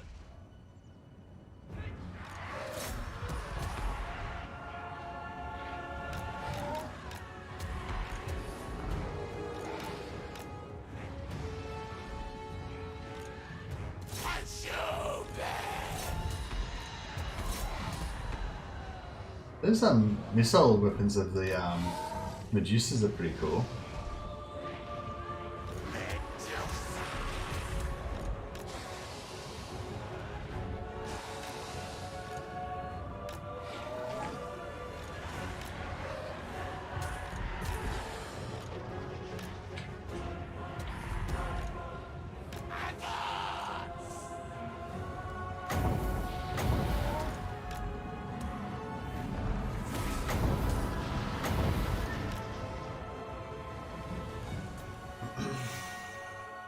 I don't think we took any damage.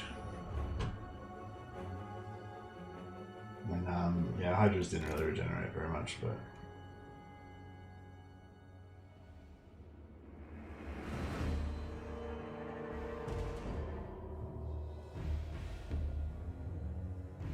I don't understand how anyone would realistically become a Khorn worshipper, unironically. Yeah, I don't know. Nicholas Cox bolt gun at Woody Chopper. Sounds kinky. They don't. You become one if you're angry, I guess. Yeah, I guess so. Short Round says, the Mad Khorn thing is relatively new and mostly a meme. Old lore had Khorn much closer to a martial mastery rather than the Mad Berserker. Hey, Short Round. Yeah, I kind of like some of the stories that get into the mind of the Chaos Champion, and they kind of make him a little bit more not sympathetic, I guess, sort of. Like you can kind of understand a bit more. Yeah.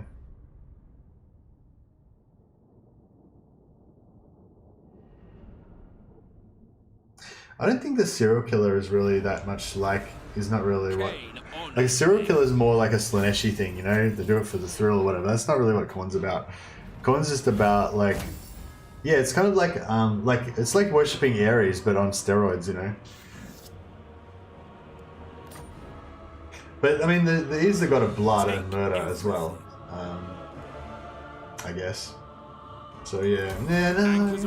I guess there's different aspects to it. Yeah, I get what you're saying there, Short Round. Like, there definitely is more of a martial aspect that maybe been like, you know, it goes into the background a little bit, and they're focusing too much on the murder porn aspect or whatever. But yeah, no, I guess the sort of worshipping bloodshed aspect is always kind of there as well, I guess. Dark Blade! Cain's dripping hafts. But yeah, I don't know, I feel like it's a bit oversimplified. That's another thing about, yeah, no, won't get into that interesting stuff again.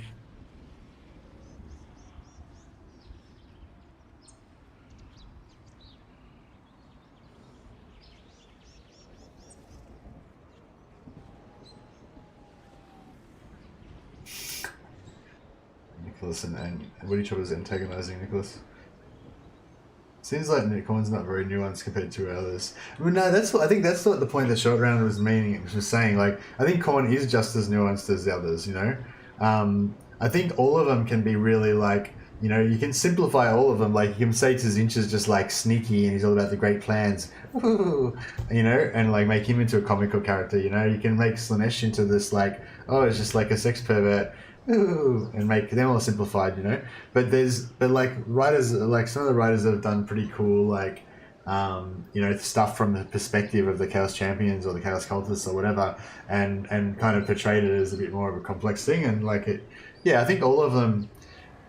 Actually, I haven't really seen any complexity version of Nurgle.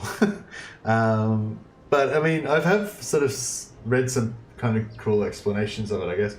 It's kind of, I guess Nurgle's thing's all about like despair and like death and like how, and just that utter hopelessness. And then Nurgle gives you this like light, you know, this like something to hold on to, you know.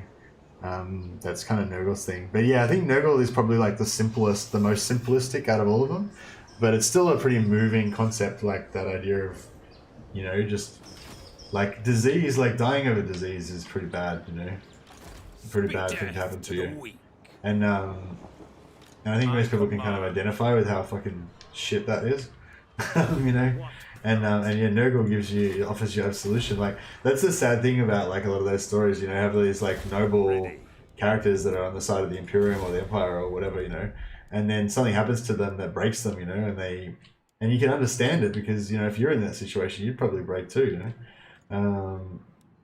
We'll try and drop this. I don't care if they take it or if I let go, but Do not vex us. yeah, we're gonna lose 600 a turn. It's pretty bad.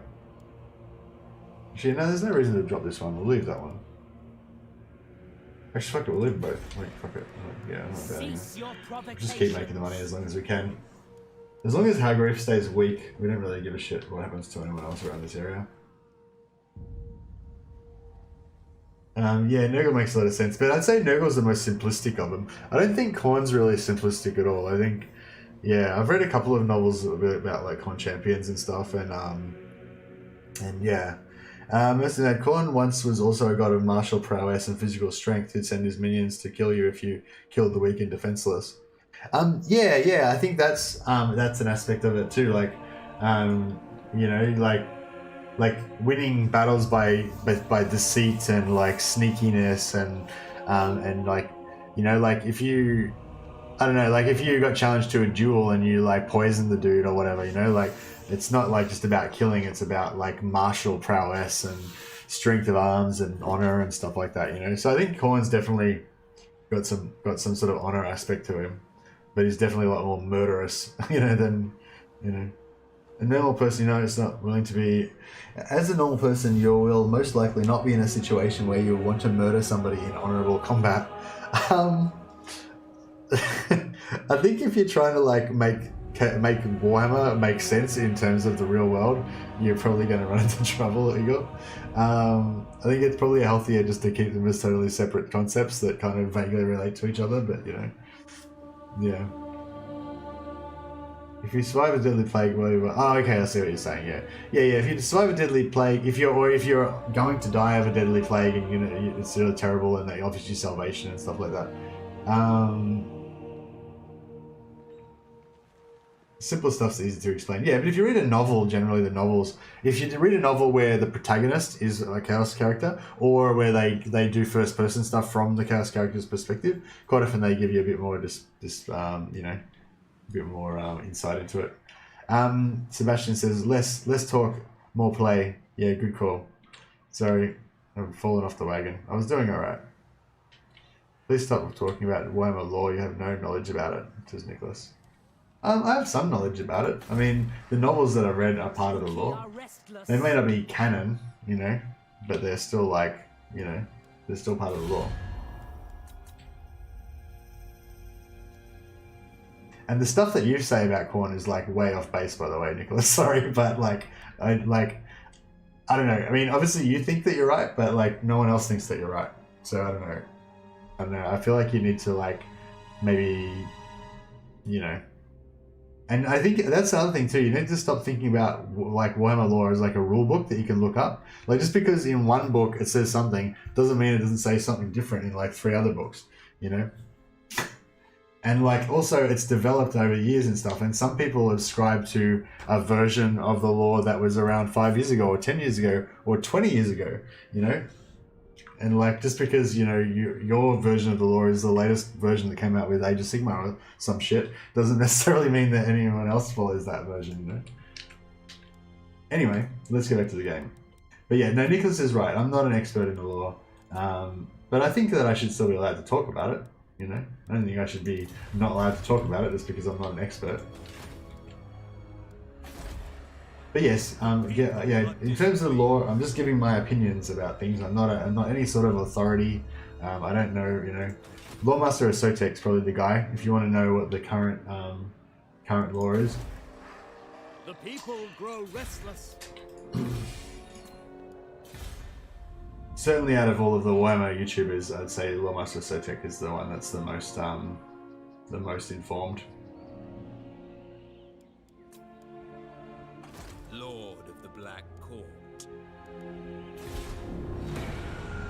See, at turn 11 we can totally start piecing out with everybody with no problems, or we could start piecing out a little bit earlier.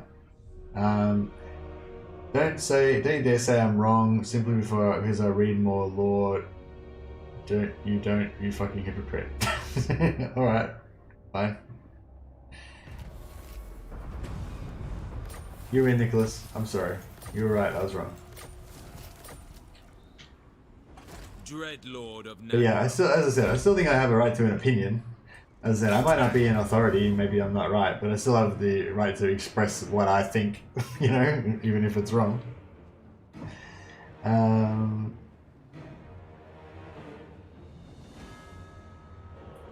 Stingo said streamlining the law, this shit happens. But that's what my argument is. How can you be saying that? My argument is, like, you're saying that what you say is right and everything else is wrong. And what I'm saying is there's multiple different viewpoints that could all be considered to be correct. So, you know what I mean? Like, if you're saying only your version is right, then you're saying that you ascribe to the streamlining. We will make them bleed. So, I don't know. I feel like you're getting your messages a bit confused, Nicholas. But I should probably talk to you about it because I can see that it's making you rage. No, that's not my intention. I guess it's just because, when you personally attack me, it kind of makes me feel a little bit defensive. So then I feel like I have to kind of bite back. Which, you know, if I was cynical, I'd say that's probably the reason why you do it.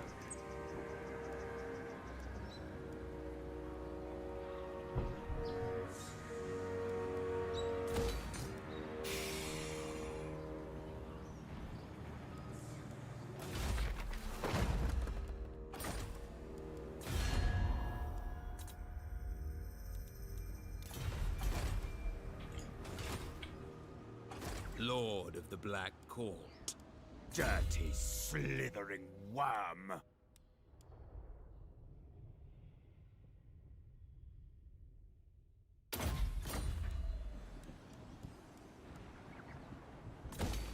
Songs shall be written of us. Worse than useless.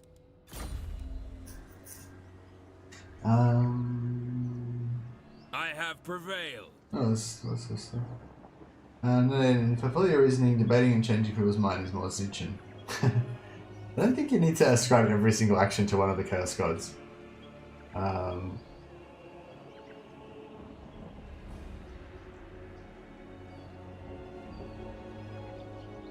even try and get into this. Your behavior is appealing. Okay. Democracy in 2020, messy lad. Get used to it. Yeah, democracy. Yeah. No, let's not talk about politics.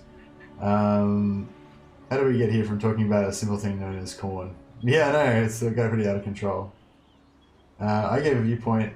I give a viewpoint. I wrong. You say a viewpoint. You're right. I say there is more to the law. I wrong. You say there is more to the law. You're right. What am I supposed to think? I don't know. I feel like you should just like listen to what people say, Nicholas, and try to understand what they're saying, and see why they might be saying that, and then it might make a bit more sense. Whereas if you just kind of take the words at face value and just find some way to make that wrong in your mind, then it's it's not the best way to communicate with people. Like if you're trying to get information, from me, then you need to listen to me, and try to understand what I'm saying. If you don't care what I'm saying at all, and you just want to say stuff at me, then I guess you're going about it the right way. Cool. Yeah. Cool. Yeah. Maybe just chill out for a while. I'll stop antagonizing you. Let's do some Drushi shit. Yeah. Exactly.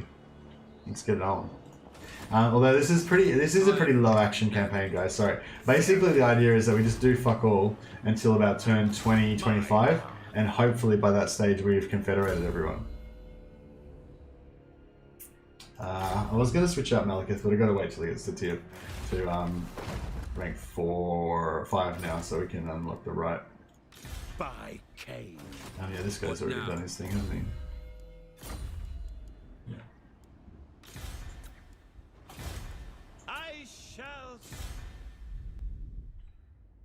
I wonder if I should actually build a thing here. 8 turns. Less than 8 turns. Alright, it's probably not worth it. It probably gets taken out before it builds it, but we'll see how we go. Might be worth it. Probably should. I should have built it ages ago because I could have had 5 turns worth of money. I'm that's mad. What's wrong with the 140k world? Too many rules that started to contradict each other that made heretics of each and every person. Yeah, I don't even care though, you know, I just have my own version of the law and I just don't really give a shit about what anyone else thinks, you know, basically. You can always make someone else sound wrong to make yourself look smart. Yeah, that's right, yeah. Yeah, what do you call it? Yeah, I mean, because I started reading like Warhammer 40k novels like back in like the 90s or some shit, you know, like, and it's like totally different now. But some of that old like rogue trader aesthetic, or maybe maybe it was early 2000s. No, it's probably was in the 90s. Yeah, like late 90s. Well, I think like Inquisitor, I think was one of my first ones that I read. Oh, Space Marine. Space Marine was one of the first ones I read, like the original Space Marine. Whoops.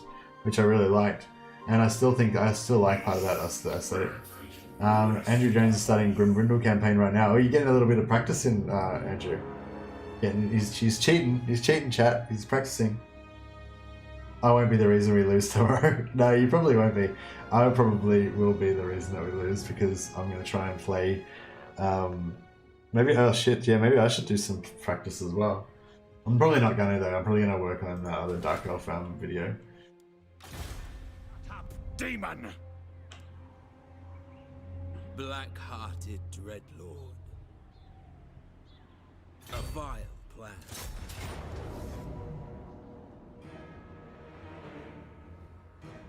No mercy. Stay away, Zarkan. I might share with him this time just so I can get to level 5 a bit quicker. Show your mettle. Glorious carnage. What? I grow weary.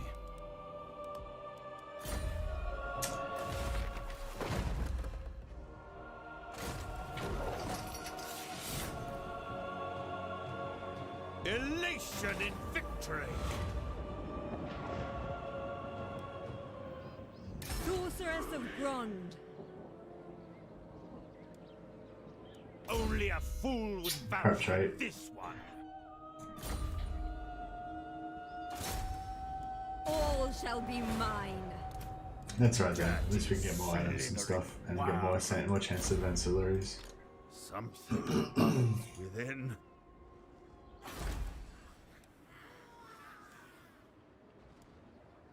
My glorious victory.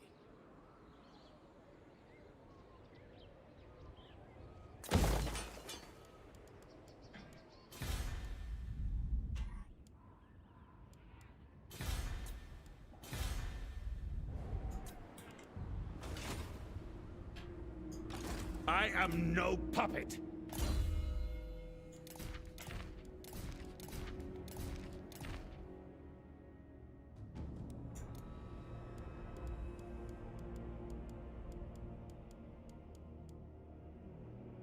Where is he? There he is, big boy. My cruelty knows no limits. Now we're talking.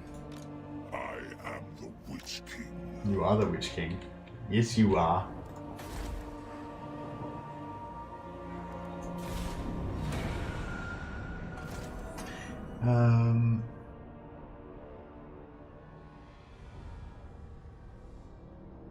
Dre, good luck. Yeah, fine. See you, Headcam. Have a good sleep, man. Slaughter calls us! What am I doing here? Oh, hey, Grief. Yeah, cool. No, you're welcome to it. Take it.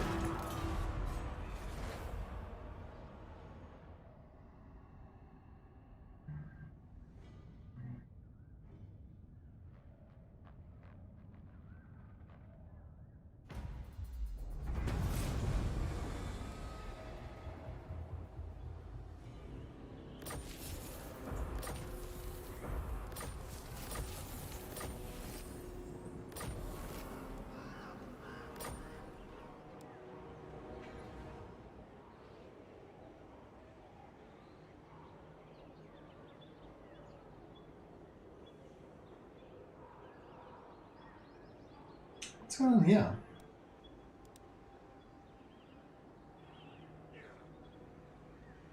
Oh, it just gives us money. 7 grand. How good is that? I'm gonna get that easily.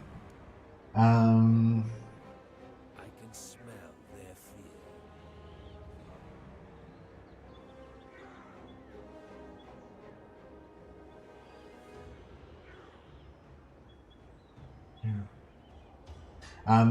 Nicholas said, Khorn, it looks like he's quoting from somewhere. Khorn, god of battle, martial, honor, and blood. Also mercy, don't slay the weak. Courage, regret. Oh, regret's an interesting one. Fear, athleticism, determination, daring, impulsiveness, and struggling in the face of odds.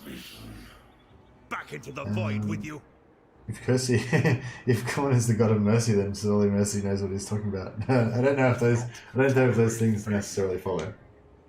Lord of fear. Yeah, no, I wasn't trying to argue from a place of authority or anything. I'm not an expert on Khorn or anything. I was just saying what I think about it. I thought we were chatting here. The weak are crushed. What you don't take, burn. Fear my malice. We have a deal. You get that scouting up, so we got more chance to get magic items. Unfortunately, I don't have any other good magic item bonus stuff, but that's okay. I really want to pump up Malekith now, actually, but he's not going to get much of an opportunity to level up, really. Death to the weak. Literally on the wiki of Khorn, there is the line, Khorn does not abide mercy. And that's the only line with mercy on the whole page. Yeah, I mean, it's kind of come back to the simplification thing and stuff. Like, if you look up a wiki or whatever, they're going to have, the basic stuff, but that doesn't encapsulate, every novel, every little bit of lore that's been written, or every little, every army book, they have those little, lore bits, about little stories and stuff like that. So, there's different aspects, and I think when different writers write stuff set in the Warhammer world, quite often they just fit, they just sound right, and you're like, yeah, that's right on, brother. That's good shit.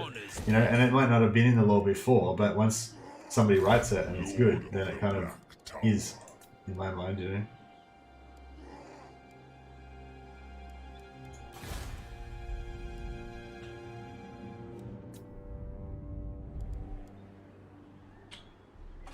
Lord of the Black Court.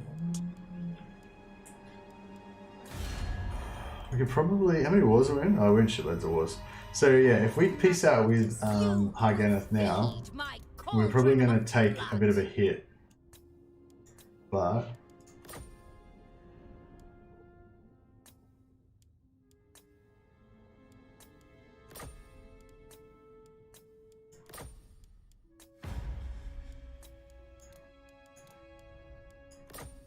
Understood.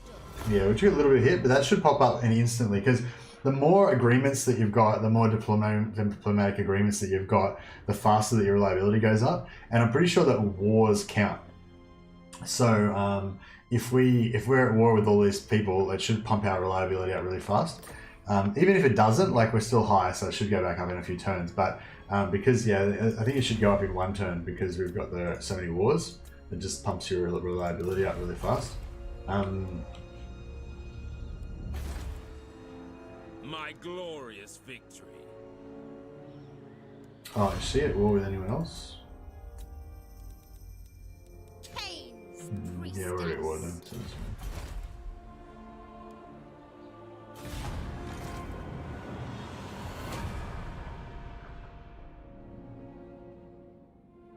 fine. See you, Ego. Have a good sleep, man.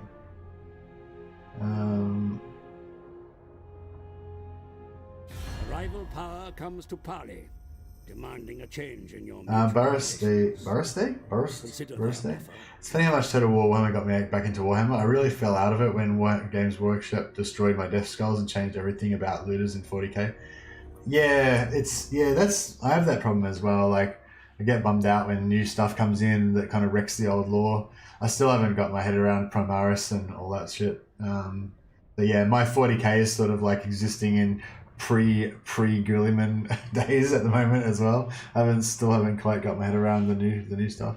But like, you know, if you've been a fan of one for a long time, there'll be like numerous different times where they do shit to the lore that really messes with you, and it's got even, you know, it's gotten a lot more extreme recently. But yeah, Total War has definitely got Total War definitely got me back into fantasy battles.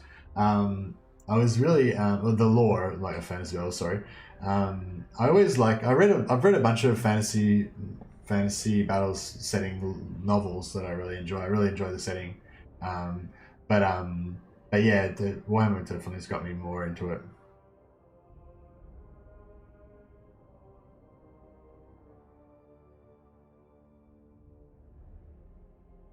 Yeah, see, Nicholas said everyone podcast, and I wouldn't bother. A lot of the actual nuance was in the old law that got removed in order to simplify for the sake of simplicity. Yeah, but what I was saying about that, Nicholas, is just because it's not in the current canon doesn't mean it doesn't exist anymore. Like, everything that's ever been written still exists as far as I'm concerned, you know. And just because Games Workshop retcon it doesn't mean that I retcon it, you know. Like, that's my I guess my overall opinion of Warhammer is that everyone has their own headcanon, and everyone should have their own headcanon, and you shouldn't necessarily listen to whatever the official lore is. You know, if you like your version of Warhammer better, then go with that, you know. It's good to be aware of what the current lore is, so when you're talking to other people, they know what the hell you're talking about. But I think everyone's kind of got their own, like, variations, you know, of what they believe about it. And I think that's cool. But yeah, that's just my opinion.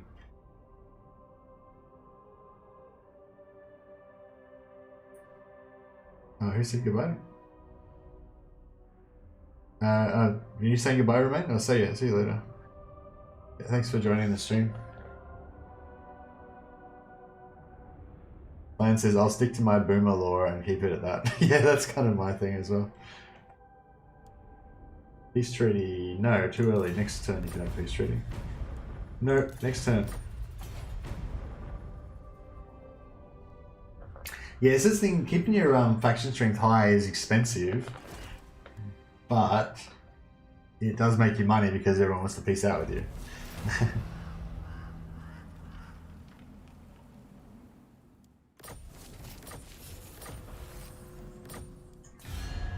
Okay, so it didn't get back up. So maybe you need to be in an alliance or something.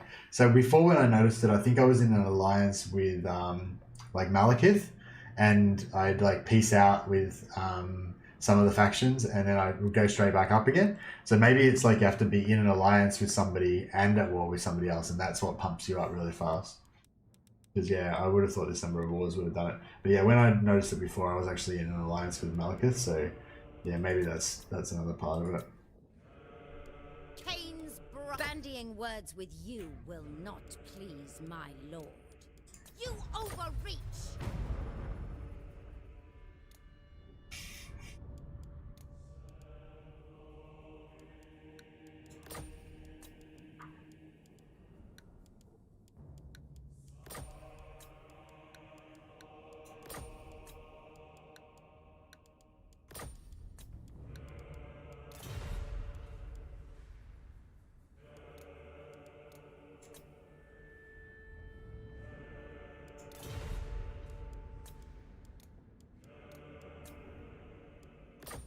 All right. Yeah, this is another cool thing. Sometimes they're really cheap to give gifts to.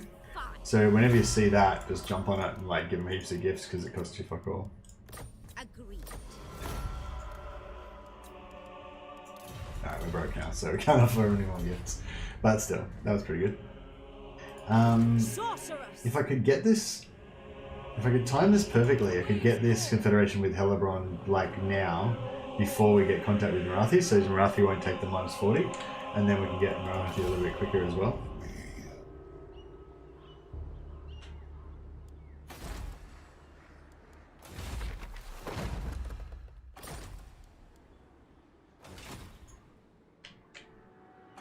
Mindless swamp-dwelling creatures. None shall live.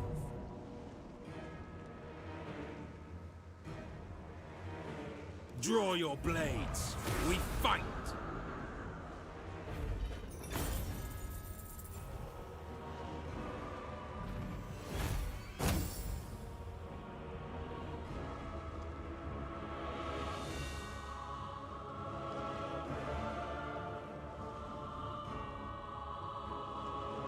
If anyone wants to ask a question about like the game or anything, just @mercy me so I can see your messages directed to me.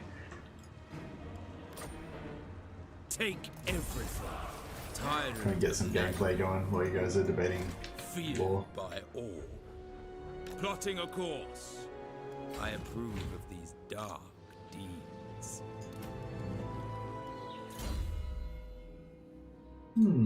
Maybe still technology could be good.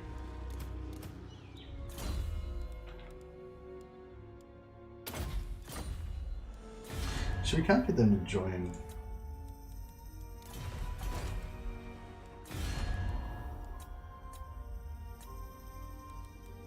Hellebron. I have little time or love for diplomacy.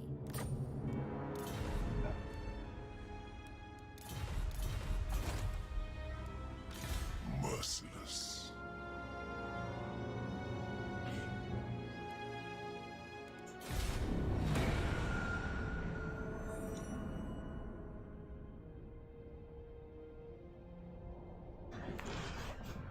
This blood feud will be the end of you.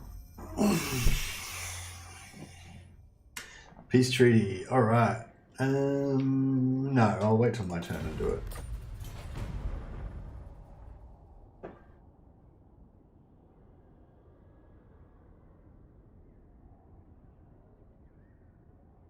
Swap ears. Just dry out the other ear for a while. Get really sweaty ears with this headset. If I wear both of them, like just both ears get really sweaty. Black-hearted. Black-hearted. How's Gaming Den going? What's he up to? What's he playing today? Noble born.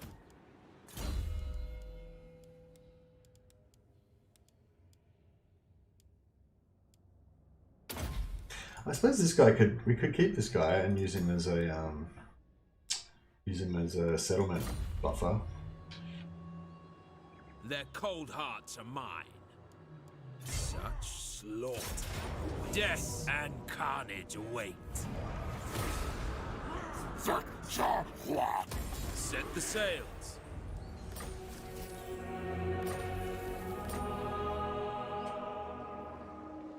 Anchors away.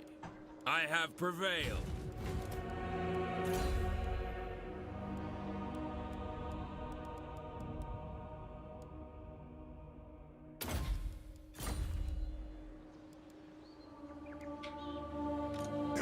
Death to the weak.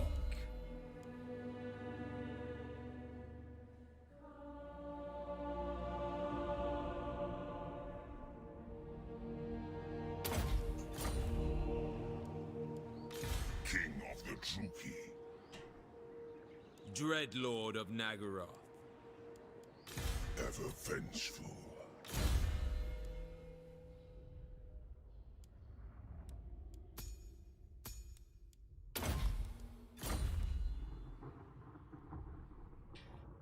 Sailing. So we're getting really close. Blood Queen. Actions speak louder than words. Cain, take you. Very well. All right. Fine. Oh shit, went a bit too far there. Oh, that's alright. It's only money. I must have had Dane's doing Cetra. Okay, cool. Doing Cetra but had to restart. Okay. Yeah, Cetra's, I don't know, I don't play, I've never really played much Tomb Kings either. I kind of feel like they're another one like Skaven. I feel like I could get into them. Like I feel like they've got the depth and complexity to be interesting, but I just don't. Yeah, just don't get into them. The game is getting constantly fucked over by events and by bad events, and that's no good.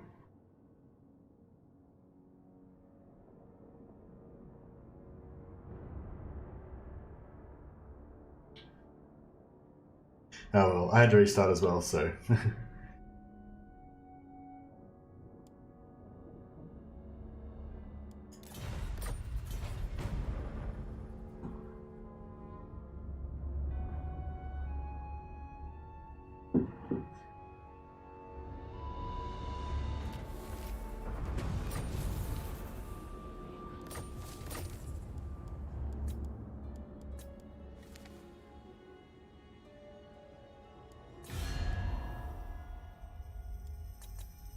Mother of Who seeks the mistress of Khornate?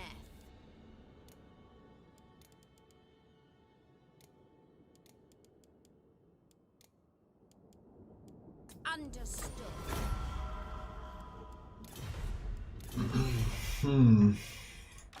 Unrestrained power. Yeah, I might just park this dude here for a while. Because we don't want to discover Morathi just yet.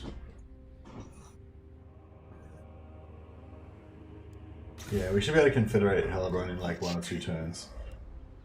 Hopefully. What's our strength rank? Strength rank's doing 26, shit. Yeah, it might be enough, but we probably need a bit more strength rank.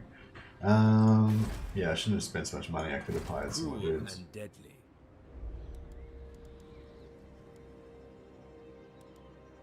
These weak lizards must die.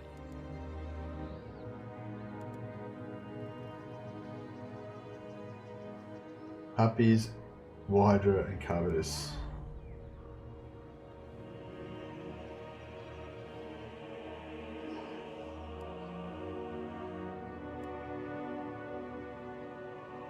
Oh, so we can't get.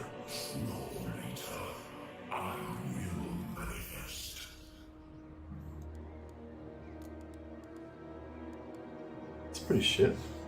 So this gives us reduction for Warhydras and Carvidus units, but not for dragons.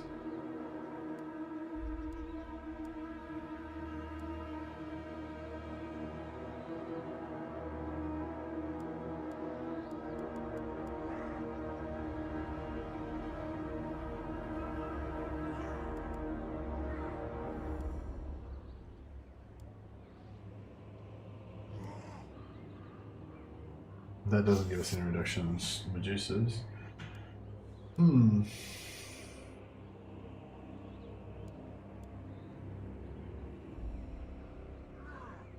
Oh, that's interesting. They changed the building thing on the... They didn't change it on here, but on here they did. So... Oh no, they didn't. Oh, maybe it depends which one you play. Maybe they changed it on Malekith. I thought they changed something about this, like they made the assassin, like... I don't know. I thought the assassin building was combined with something else and the death hags were combined with something else different. These were separated or something now. Maybe I'm confused. I think I'm going to go see you. See chat. I'll see you, Woody. Sorry if I was a bit slow on reading that one. Yeah, the stream's been going for like 5 hours now, so you know, it might be bedtime for some people now. I'm feeling alright. Well, starting to get a bit tired, but because we restarted, I kind of want to get a little bit of this done before I stop again. I'll probably, well, yeah, this one's probably going to be delayed. Well, it's probably not going to start again for a while, but Their cold hearts are mine. no worries. See you, Woody. Have a good sleep, man. Yeah, I mean, tomorrow we're going to do our epic dwarf campaign. We're going to reclaim Karak 8 Peaks, my ancestral homeland, with the help of the great King Thorgrim. So yeah, so it'll probably be a while. And I've still got the Ulthuan campaign. Calls us. The bloody-handed god of murder, so I should say. The weak are crushed. I'm a bit disappointed I can't get these dragons. I didn't realize I couldn't get the dragons cost reduced to the building. Tyrant of but that's okay. I mean, it's not the end of the world.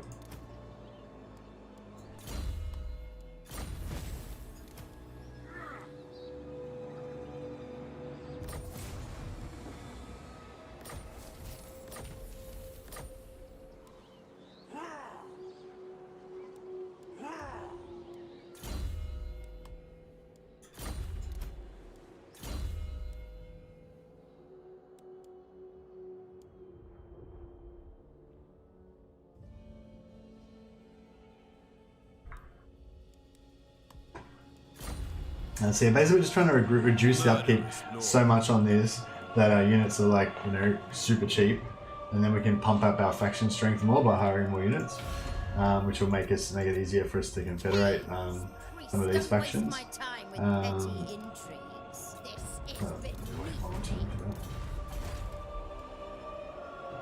Malevolent lord, a vile plan.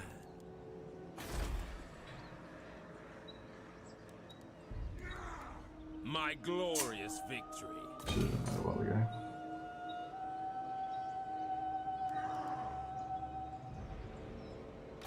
Malekith, King of Nagaroth. Actually, we probably should put him in this stance. Preparing to march. That way he'll get his I know my path. his trait.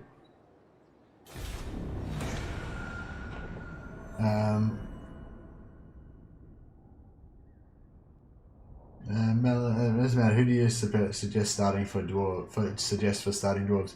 I reckon Gombrindal is the strongest start by far for dwarves. I think Legend thinks that Gombrindal and Thorgrim are about even, but yeah, I'm not sure why he thinks that.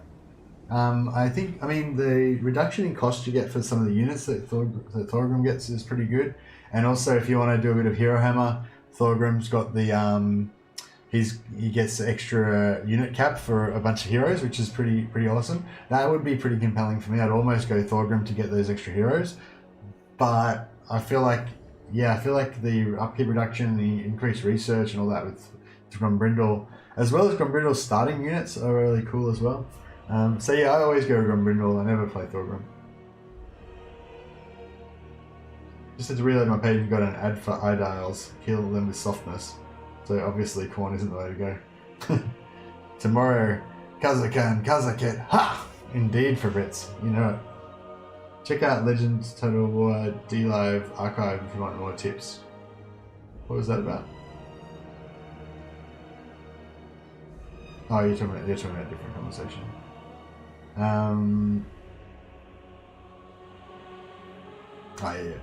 Yeah. If you want to check out, if you want to know some Tomb Kings advice, then yeah, Legend's been playing a really long Tomb Kings campaign on D-Live for ages now, so you'll be able to learn everything you need to know from there. Blood Queen. Actions speak louder than words.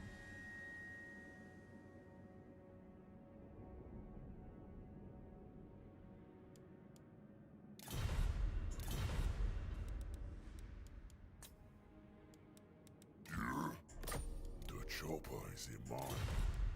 Black heart. I am in a black mood. I would advise caution. We're just trying to get as much money as we can out of these other wars before we confederate, because the confederate will give us -40 relations to all Dark Elves. So it might harm the amount of money that we can get out of these peace outs. So we'll just cash in all of our peace outs now. We don't need any of these anymore. If I'm not satisfied. Agreeable. Druki nobility. All of our Dark Elf ones, that is, sorry. The other ones, doesn't matter. We probably get more after the Confederation out of the other non-Dark Elf ones because we'll have more faction strength for it once we get... Indeed. So this is what I mean about it doesn't really matter about the wars, because with this Confederation strat you're going to keep quite a high faction strength. So when you are ready to peace out, you can just cash in and get all this money out of them. And they'll definitely go for it because you're so strong. For the Dark Elves anyway, I'm not sure if it's quite as easy to get out of the wars with the Hmong and yeah, so these guys aren't big in it.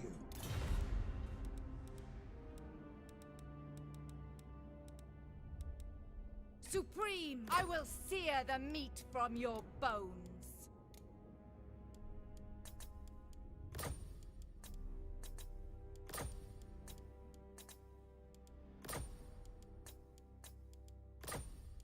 I will.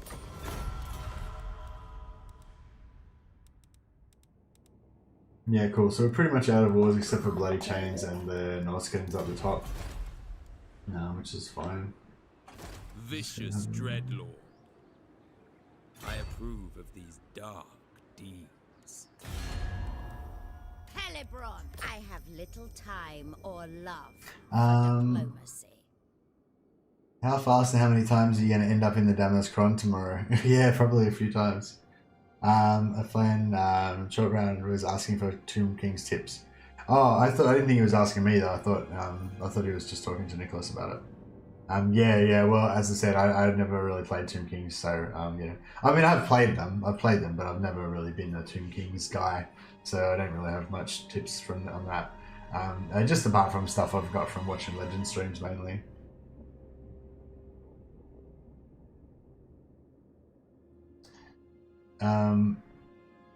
Really start tomorrow. Good luck, Mercy. See you around chat. Yeah, see you, Flan. Thanks for joining the chat, man. Did Nicholas already cover this? But yeah, basically with Tomb Kings, I guess it's just about trying to get as many armies as possible. You know, you need to unlock your technologies. I think it's a bit of a slow start at first, but yeah, eventually you can be rocking around with, 3 or 4 armies together and just kind of like overwhelm everything with lots of skeletons. You get some powerful units, but you can't get that many of them. You can do a lot of hero cheese with the Tomb Kings. Yeah. Geno? Is that Geno? Is that Geno? It is Geno. Fucking Geno. Geno's here. Boom. Welcome, Geno.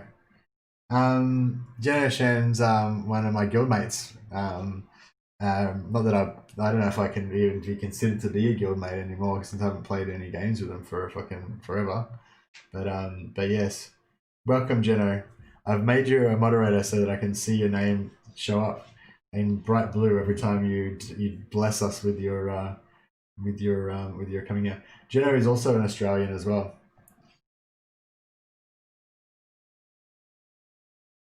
So just to be with back on with the moderating thing, obviously, as I said, I'm going to like slowly give out more moderator things to people, like kind of as a reward, I guess, for people that have hung around for ages and stuff like that. But yeah, whenever a streamer comes in, I usually make him a mod just so I can see their name. I don't expect them to hang around all the time or whatever. And yeah, this one that Geno's got is kind of like that. Geno's obviously not a loyal viewer. He's a bit of a cunt. He doesn't really fucking watch my streams normally. But but because he's Geno, he has to be he has to get a mod thing as well. Guildmate from which game? From every game. Yeah. Yeah, we used to play from what do you call it? MMOs. So like Warhammer Age of Reckoning, WoW, Archaon. I don't know, we just used to play pretty much every MMO that came out, and we would just roll deep. But yeah, I never joined any other guilds. I only ever had one guild. But yeah, I don't really play those type of games anymore. Yeah, exactly. Although we've probably just been like online chatmates now for almost longer than we actually game together, because I'm a bit shit like that. Like a lot of the other guys in the guild still play games together, but I tend to like play single player games all the time, so I'm a bit shit now. I'm a shit friend. Anybody play Dark Age of Camelot? I think did you guys play that? That was before I joined the guild, I think. Yeah, that was just before I joined the guild because I joined the guild in Warhammer Age of Reckoning, which is the game that they made after Dark Age of Camelot. Yeah, did you guys play Dark Age of Camelot, Jono? Yeah. I thought you did, yeah. Because Dark Age of Camelot would have been a perfect game for ZK as well. And I feel like Warhammer was the perfect game for ZK as well. But maybe it was just the perfect game for me. Anyways, let's do this. Let's confederate.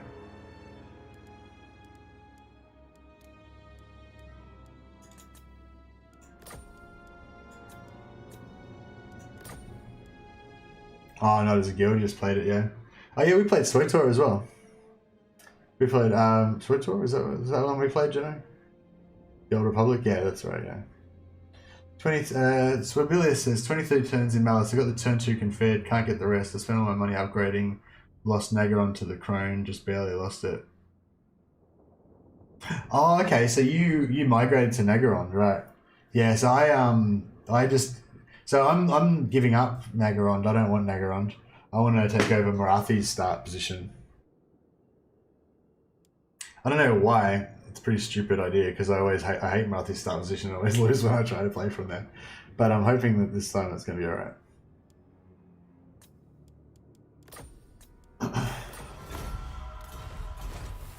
But yeah, I haven't tried that yet, like migrating straight to Nagaron and fighting from there. But I'm scared of the Chaos Invasion, which I've got on Legendary.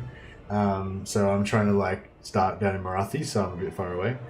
Did you play any of the historical Total Wars? Yeah, Caracalla for sure. I've been a huge fan of all the Total Wars. I think the first one I played was Rome 1, although I don't even remember that well now. Mainly I just remember playing heaps of Medieval Total War. And I played all the other ones since then as well, but Medieval was the one that I've got the most hours in. Quite enjoyed Shogun Total War, and I also played a lot of Attila Total War. Played a fair bit of Rome, but I think I played more Attila than Rome. Played a bit of Empire Total War. I don't think I played much of Napoleon. I think I was over it after These weak lizards must die. Yeah, I feel like I would have liked Dark Age of Camelot, but it was before my time. I wasn't really rolling. I only really played WoW before that. Oh well, no, sorry. I started off on Ultima Online. That was my first MMO, and I still reckon it was like one of the greatest MMO experiences I've ever had. I think your first MMO is always the greatest. You know, you never get that same feeling quite the same as when you have your first MMO. The thrill of battle awaits. Search the place. Say it, damn you.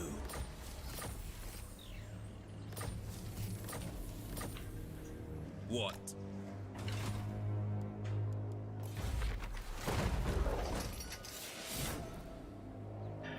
I have prevailed. I wonder if it'd be worth trying to like be active over here, like right now. I feel like I would just lose. Can't spawn it from here, can I? No. We are besieged. Yeah, no, we'll pop it over this side.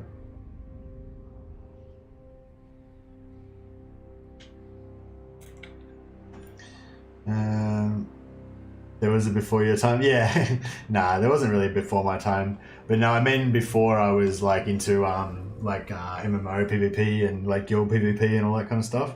Like when I played WoW originally, I was just by myself. I never joined a guild or anything. I didn't really, I wasn't into that kind of stuff. It was only when I joined ZK that I kind of understood how cool it was to be part of a guild.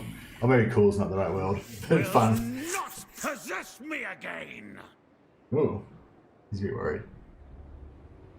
Yeah, no, I'm one of those older gamers that's been around forever. I just never grew up. I'm like the Peter Pan of gaming.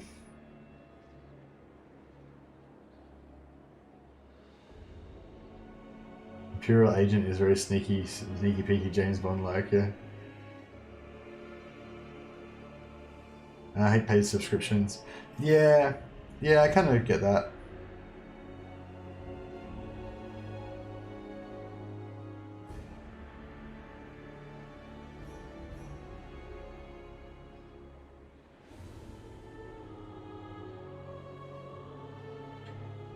The thing with the MMOs is I feel like it just feels like a job to me, and it just really I've just got that head in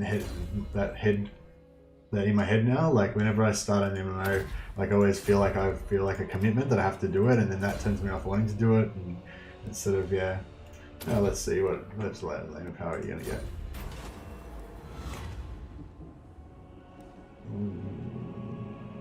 Yeah, they're both pretty bad. I'm gonna get rid of this guy anyway, so it doesn't really matter, but... Actually, that's a good call. Have we got barracks now?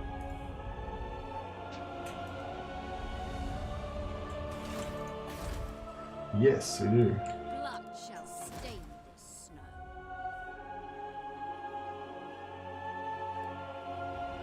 This shit. Blood Queen of Khornate. Has yet to show much Spiteful. worth. Oh yeah. Warrior merchant, nice. Don't have any trade, but whatever. On the move! I will continue later.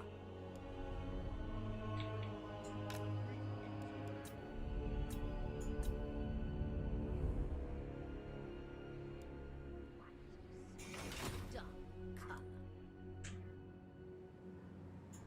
Master Druki! Supreme Sorceress of Grond. That's not too bad. Nah, screw it, we don't want that. White shall be red. Proven in combat and loyalty.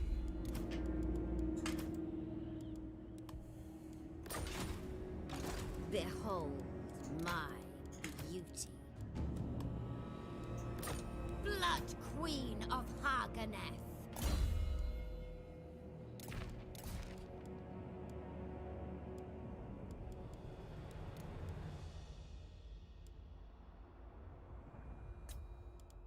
Supreme Sorceress of Grond. Tyrant in training.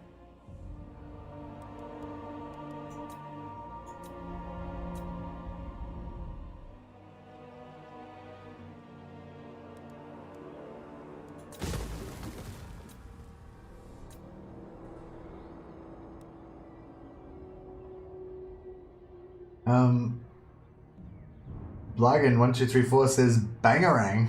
Nice one. Thomas says, anyone played EverQuest? I played EverQuest a little bit, briefly. I can't remember when I played it. I think maybe I didn't play it like at the start. I played it like heaps later. Like maybe ZK played it for a little while, or I can't remember. We played a lot of different Yeah, we did. Yeah, ZK played it, didn't we? Yeah, I don't know if I've spent much time in that one though. I tend to be a bit like Smoop. I always like play for a bit and then I just lose interest. Okay, Jenny said, I love EQ. My troll shaman brings back fond memories. Yeah, you have like a lot of nostalgia for your old characters there. I still have a lot of nostalgia for my old my old chosen in Warhammer and my old like warrior priest. I'm not so much warrior priest, but I just like remember him fondly because that was when I first started gaming with you guys. Like that was my very first character that I played in the guild, and I was like trying to heal people and fight and everything, and it was really cool. That was like got me addicted basically. Got me addicted to MMO PvP and being in a guild and stuff like that warrior priest. But yeah. No, I've honestly been having the hardest time playing any other game since the first Total Warhammer dropped. Yeah, me too, Caracilla. Like, the way I normally work is because I play so much Warhammer, I eventually get completely burnt out on it, and I just can't get any enjoyment out of playing it anymore. And so then I have to go and play something else.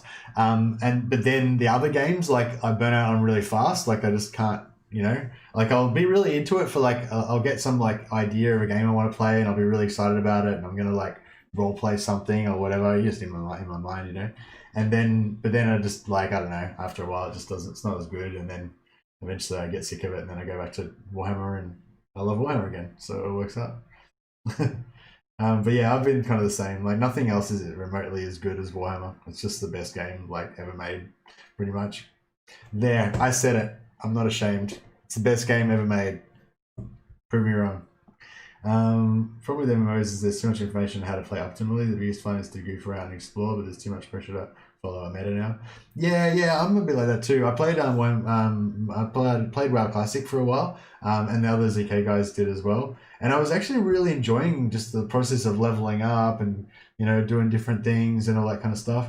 But then as soon as I got the idea, as soon as I was going to be like the warrior officer for the guild and I was thinking about leveling up so that I could do instances and run, I don't know, as soon as it started to get into that guild stuff of doing your regular shit every week that you have to do and getting your responsibilities and stuff, even though I hadn't even started that, I wasn't even max level yet, but or just the thought of it, that kind of killed it for me. And then I just yeah.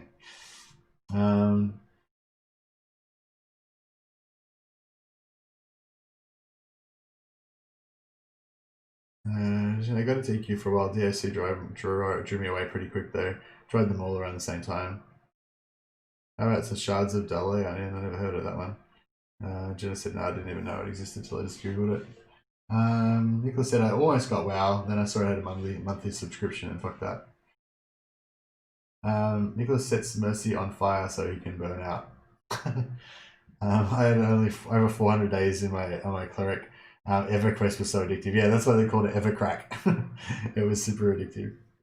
Anyone played Final Fantasy 11 or Final Fantasy 14? No, I never played any of the Fighting Fantasy games. I feel like they're quite similar to my interests though, and I could have got into them, but they're just, I don't know, not quite. My mom wrote letters to, I can't say mom properly because it's like an American word. There's no mom in English language. Yeah, because when you say, because I've only ever heard it said in American accent, so it's hard to say it in Australian. Anyway, my mom wrote letters to Sony telling them EQ was evil and they'd stole her son. Lol. Lol Mercy, we all thought you got into trouble with the missus. That's why we thought you stopped playing WoW with us. I just burn out on it, I guess. Or not, sort of, not really burn out, but just, like I said, I just have this mental thing now with MMOs that I always feel like it's a job and I can't I feel like if I'm gonna do any multiplayer stuff like that, it'd have to be more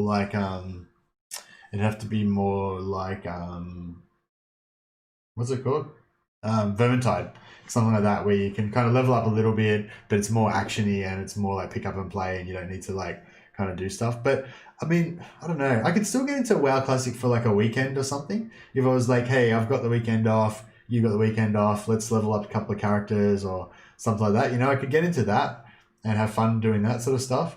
Maybe just get into some random PvP with somebody while you're leveling up or something. But when it comes to grinding for PvP rank and grinding for gear to level up it's all that sort of stuff. It just, I don't know, it just makes me think it's a job, and then that kills my interest.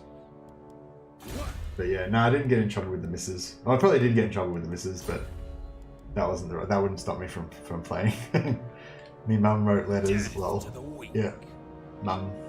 Yeah, that's right. That's how we say it in Australia. So jaded in EQ, I used to macro quest teleport across zones rather than walk. Yeah, I don't know what that means because I didn't play enough EQ, but yeah, that's another thing too. We used to cheat a lot. Our guild was pretty much known for just cheating in every game that we played. But I mean, they should have made it so you couldn't cheat. It's not our fault. But yeah, sometimes the cheating would get a bit too much even for me, and I could didn't want to play anymore. Alright, we'll wait till they spawn another one before I get rid of my existing one.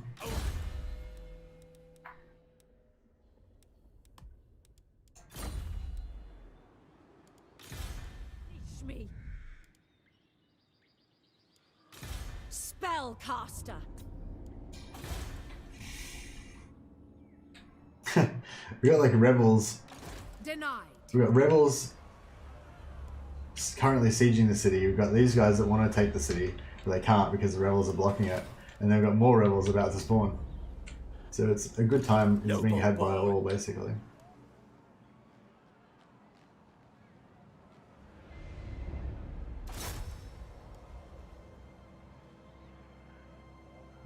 What's it going to cost me? $370. Ah, no, I should save money. Rest for the wicked. Malekith. Oh shit, rebellion here. Okay, we better fucking sort that out then. Lord of Nagaroth. Dry land. Lord of the Black Court.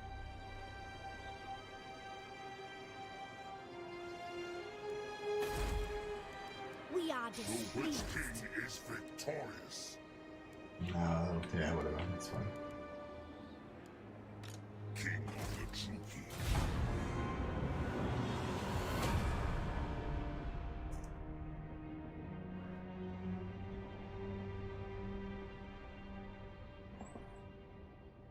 In the UK, yeah. Used to play a lot of RuneScape years ago. Yeah, ZK got into RuneScape as well. I never really played. I played a little bit, I think, but I never got like super into it. The most hated guild too. Draw Yeah, your blades. yeah, we got a bit of hate. We had some pretty we have some pretty colourful characters in our guild, and I think our guild theme was basically pissing people off, but it was actually pretty fun though. Like, cause you'd start shit with these other guilds and they'd hate you and then they'd want to kill you all the time, and then you had this whole like storyline going on where like they're enemies and you got to watch out for their members. If you see them on the streets, like throw down and you know, all that kind of stuff. I was always kind of super nice though, so it was hard to me to get on board with the whole. I tried to be a bit of a badass, but I wasn't really that badass. I tried. I did my best. Leroy Jenkins, indeed. I feel like you were probably a bit like that too, Jenna. You're a bit too nice as well. We had to rely on some of the other guys. You're probably like not as, at least you had a bit more of a clue about how to be badass than me, but I think I was pretty hopeless at it. The elite, yeah, that's right. The arch enemies with the elite, and they used to have like they'd make like didn't they one of their guys like make a website about our guild leader like to take the piss out of him and stuff, but then our guild leader just basically said they were fans and started turning around on them. Yeah, I don't know. There's a lot of drama, so much like it wasn't just in the game. It would be like on the forums, like flaming each other and stuff and trolling and shit. It was pretty fun, good fun times.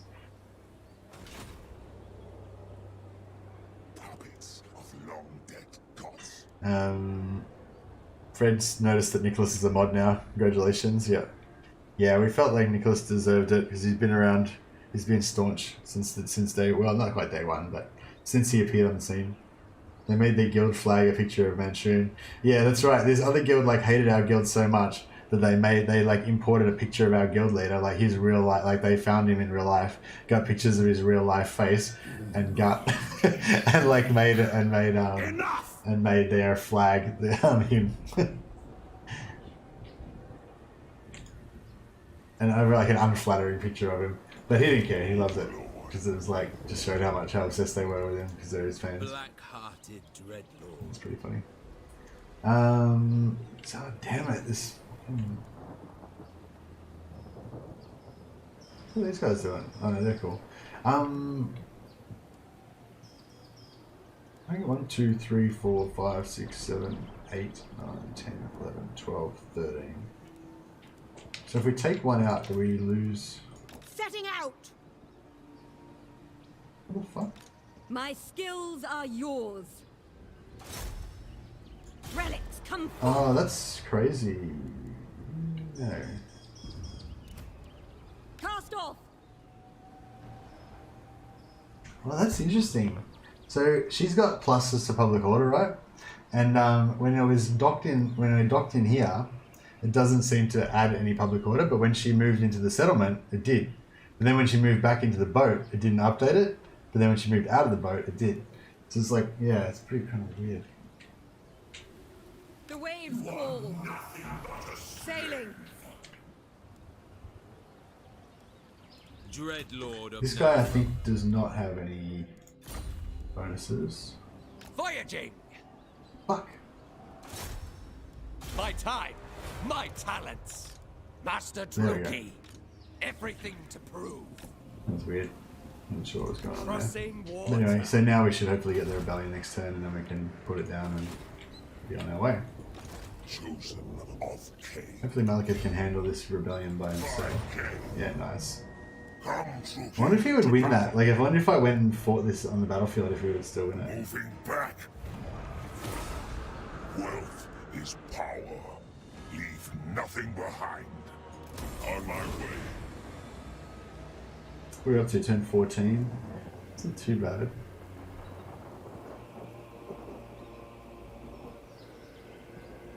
Turn 14, so turn 18. So potentially we could potentially get Morathi around turn 20. Maybe. Good, very good. Where's Tom the twat? And this chat is all proper case spelling. Yeah, no, Tom went to bed, I think, or he went to do something else. Blagan1234 said, I got that 0 AP Escher build working. Man, heavy leader, 2 heavies with shifty Urus and 2 Deadeyes. Works as both as a long range plasma squad or as a bolt pistols, heavy starter, close range Dakar. Yeah, that was one of my first really good guides, Blagan. It's pretty sweet. I was gonna play, yeah, so sorry to any of the Necromunda guys. I was gonna play Necromunda tomorrow. I'm gonna make that the new Necromunda day, but Warhammer's kind of blown up a bit at the moment with all this like stuff with the early access and you know, getting in monetization, the stuff. Anyway, so long story short, and also I've been telling Andrew I was going to do a co-op with him, and that's the day when he's available. So long story short, there's not going to be any Necromunda stream tomorrow. Sorry guys, I'll try to do it next Thursday. I'm not going to guarantee it because it's sort of a bit hard at the moment because so much more of the people following the channel now are Warhammer fans, and there's only a smaller percentage of Necromunda fans. But yeah, I'm still going to try and do some Necromunda stuff every now and again. But I think maybe trying to do a weekly session of it was probably a bit ambitious. Anyway, long story short, no Necromunda tomorrow. Sorry. But we will still plan to do some more Necromunda stuff soon. I'll definitely be doing some Necromunda stuff when the DLC comes out, whenever that is. Fred says, might not watch a stream for a while after Thursday because of Cyberpunk. Oh yeah, I was thinking, yeah, I might do a Cyberpunk stream because I wouldn't mind playing that game as well. Maybe just like one or something. Oh boo-hoo, no Necromunda stream. How am I going to not watch you tomorrow now? Exactly. I don't know. You'll have to figure it out, I guess. Hey, what? It says I'm currently 4,000. Doesn't that mean I win? I'm confused. Oh, maybe it did. I did win. Oh, right, yeah, now I've got heaps of money. Cool. Lord of the Black Tower, I'm going. We shall not rest. King of Nagaroth. Sorceress. Yeah, we'll just leave her. And this time I think I'm gonna like just put Morathi in non-aggression and not take an alliance. And I reckon that might make her, that might work better. Servant of Hekath.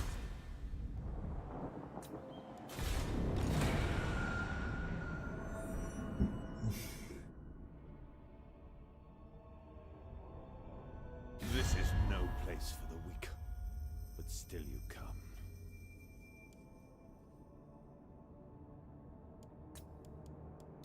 We just, what? I thought we were, oh, that was the last game. Getting confused.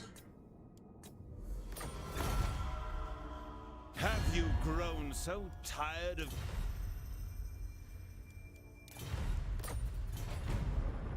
You started again. Yeah, I started again, Civilius, yeah. The other one was, I mean, it wasn't going great.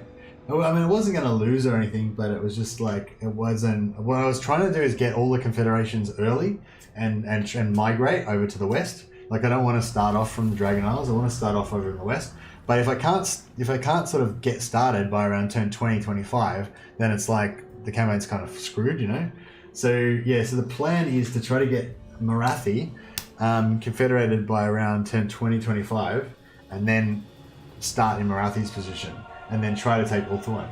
So if we can successfully do that first part, then it's going to be a really exciting and probably doomed campaign that's going to be extremely hard. But if I can't successfully do that first part, then I'll probably just give the game away. I think if this one doesn't work, I might give up on... yeah, if this one doesn't work, I might give up on the Malus campaign start and try again for either a Lokhir start or just go with the classic Malekith start. Because Malekith's pretty easy to get. Well, it's easy, super easy to get Hellebron, and then I find it's usually pretty easy to get Malus with Malekith. And then, you know, once you've got those two, it's about the same. It doesn't really matter who you start with. It's Morathi's always pretty doable, I reckon. But Presence is unwanted. Conjurer.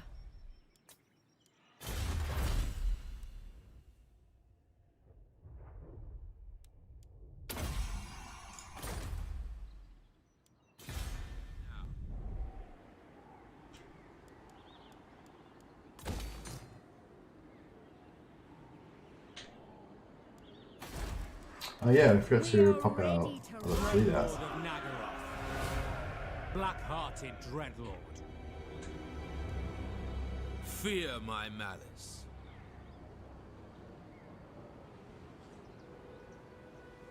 Their time is past. He's bringing it to tier 4. Malevolent lord, It's tier 1. noble born. Yes? We have a deal. Your plans are foolish. Such slaughter awaits. Vicious dreadlord. Yeah, that's fine. Oh, here we go. Which king? My power is yours. I accept. Druki sorceress. I can feel that power. Black-hearted. I've skills to show.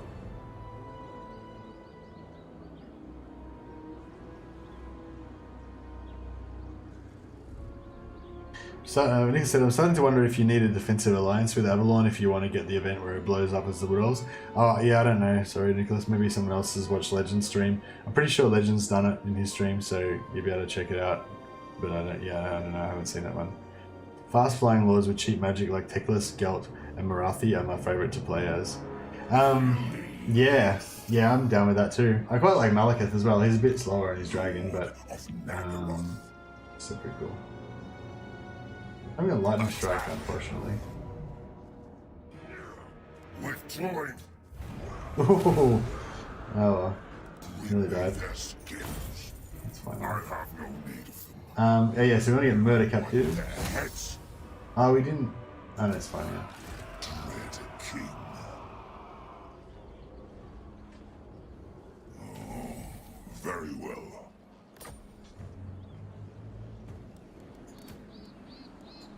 Bow before Malekith. Malekith. No mercy.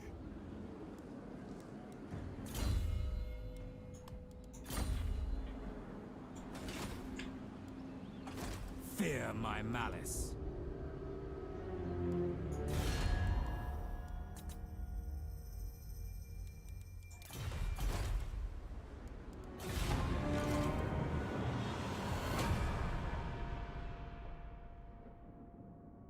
I think we always said you don't need a defensive alliance with Avalon.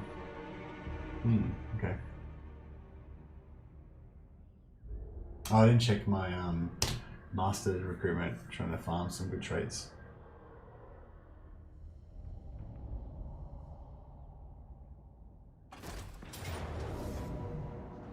The Be my thrill guest. of battle awaits.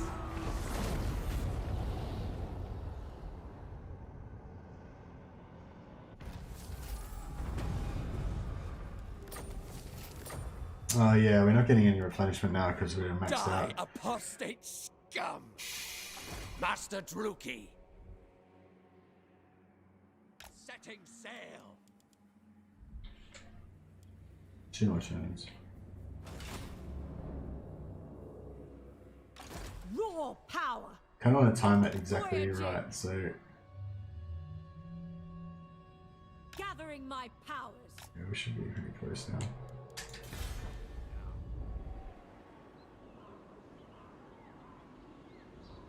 Sail, damn you! A vile plan. Speak.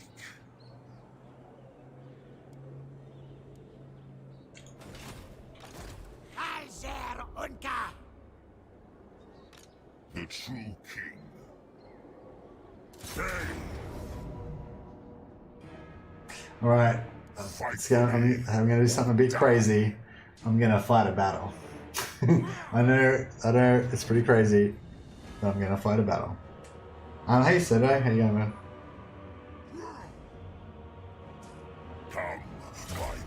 Yeah, so it's been a pretty low action. This campaign's going to be, it's probably going to end with like no action at all. But if by some miracle we manage to pull off this Confederation thing properly and get the start that I want to get, then as soon as we migrate over to Morathi's side on the western side, it's going to be like, yeah, it's going to be carnage. What dog's calling someone a traitor? What? Pop a plasma on the leader and you get 70 free shots per turn. It's insane. Yeah, for sure. Although I don't know if I like this plasma. I kind of just like going for the autocannon or the las cannon, because the plasma is too hard to like manage with the heat and everything. You kind of need to have a mechanic, and I feel like a mechanic kind of hurts that build because the mechanic can't take full advantage of the you know, the sort of thing that you're exploiting there. But yeah, I don't know. Plasma cannon's pretty cool. I will have destruction. Yeah, I don't know if we're gonna win this actually. Master I mean, probably we will. Yeah, we probably will. We'll be fine. Sure, we'll be fine. I lust for slaughter. Master Druki! Oh, they're gonna just sit there. Lord of Nagaron. Alright, cool. Let's charge up our magic.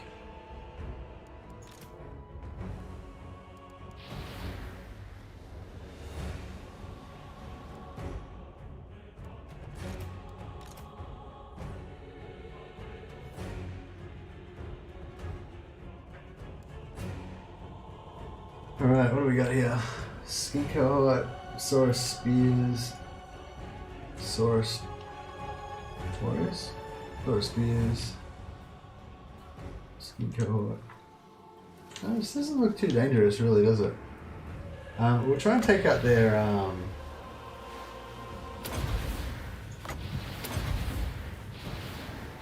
take out their.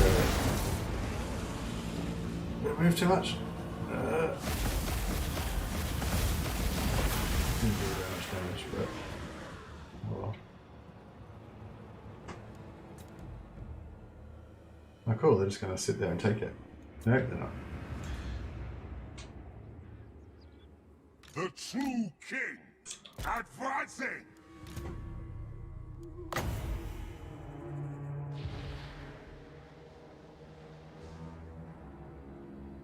Malekith.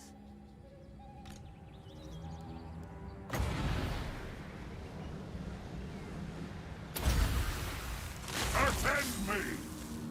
Wage war! Away! Setting forth! Master Druki! Slaughter!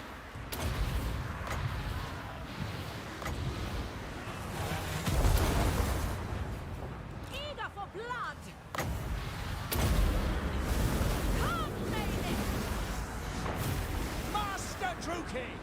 Stopping! True heir of Anariel. Counter! Sorceress of blood! Ready! Yeah, I think they're pretty much done already. Worked out. Fear me! Unto slaughter! Sorceress of blood! I crave battle! Sorceress of blood! Aria Sarius!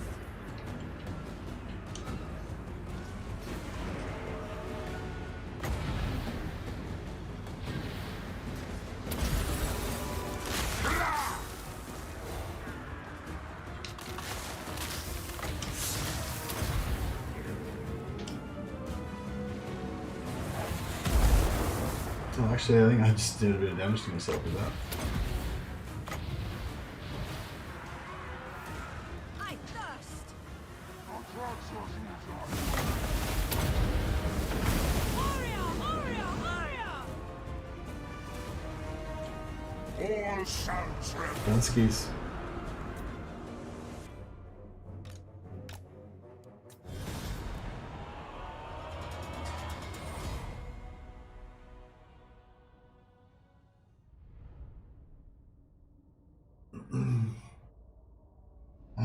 Messy man. So you mean to end the campaign the same way it's been played with no action at all? Yeah, pretty much.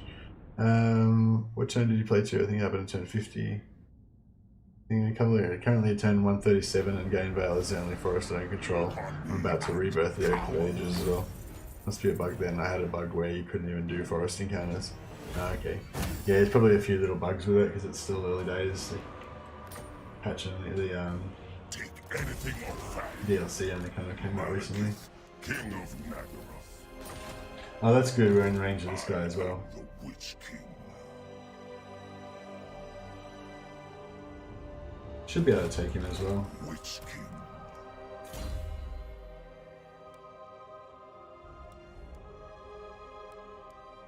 Oh, a cold one. I wonder if that would be fun.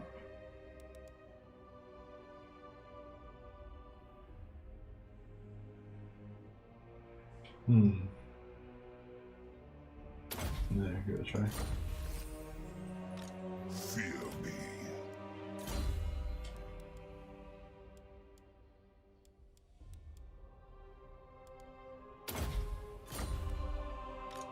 Yes. Hey. Fucking. What the fuck? Victory is mine. Such bullshit. We shall not rest. Death follows with me. No, whatever. Lord of the Black Court. Dreadlord of Nagaroth.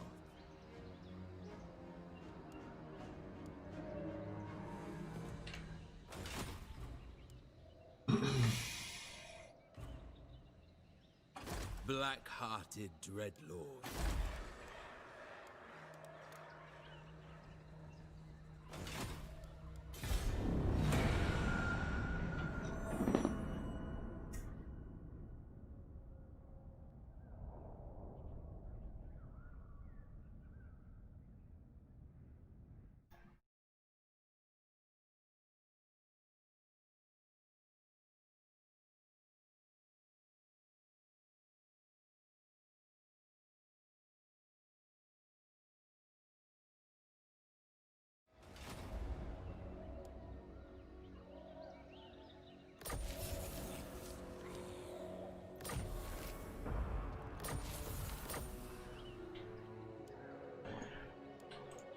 Malevolent Lord.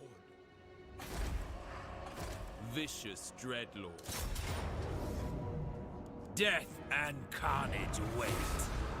Wolves make poor slaves. Exterminate them.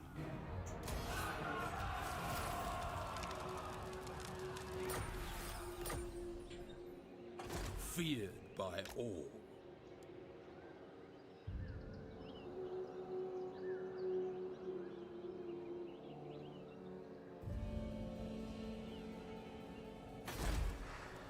The people grow restless.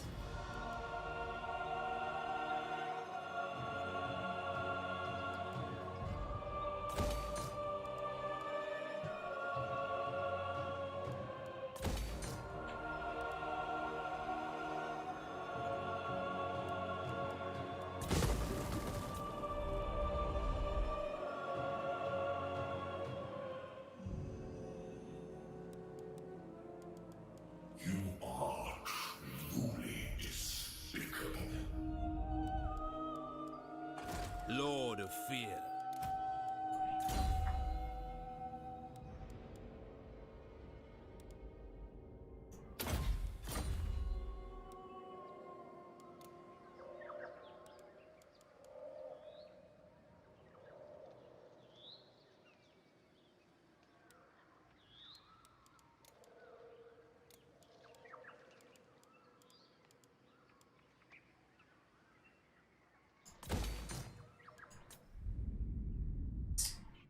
Sailing! Voyaging!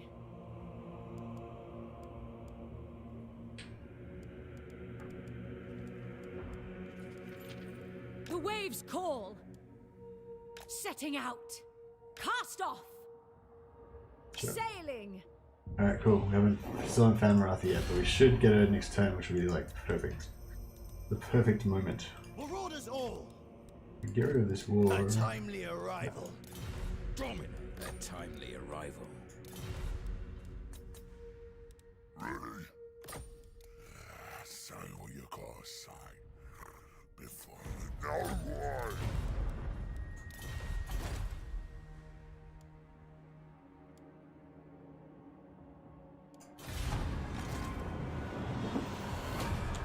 I'll see you, Jacko. Good night. Thanks for joining the chat. Jacko Wondersmock. Pretty cool name.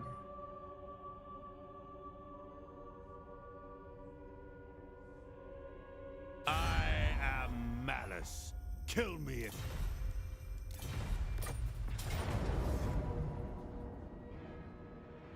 Shit. Where'd they come from?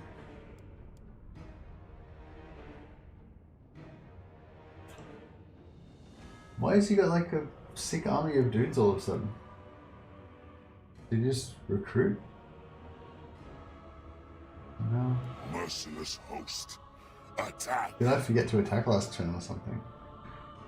I feel like I'm probably gonna lose. I might just my fingers on as well. Yeah, fuck it. Okay. Let's go right now. Giving me their skins.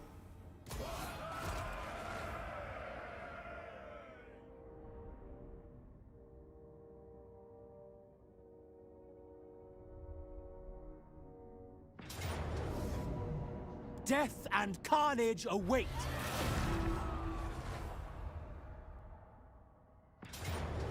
Slaughter calls us. Alright, so we've completely got rid of Negron now.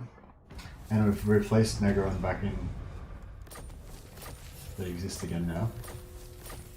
I wonder if, Noble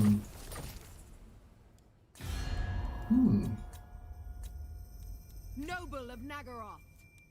I wonder if these guys will actually end up becoming powerful. Because normally, Nagaron, the faction, is quite strong. But that's normally because it's led by Malekith, maybe. So, why would you do that, poor wizard? Yeah, she had a bad stat. She had a bad trait, though, so I didn't want to... I want to get a knowledgeable one, or like a disciplined one or something. Yeah, it was a bit harsh. I suppose I could have fought it out. I was just lazy, I guess. I was like, I could fight it, but I'm lazy, so I'll just sacrifice the sorceress. It was a bit harsh, but, you know, Malus is ruthless like that.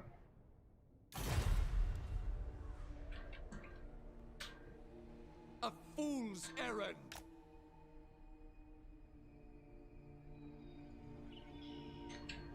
A brief interlude. Sorceress of Nagaroth, the waves call. Master of cruelty. Morathi.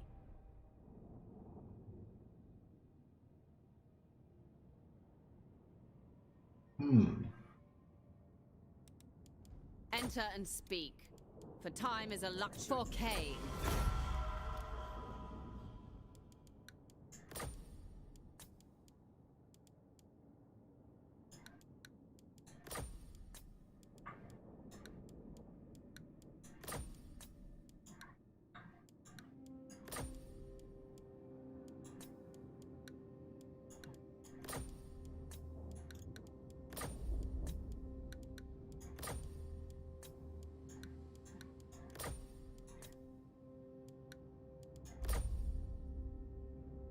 No.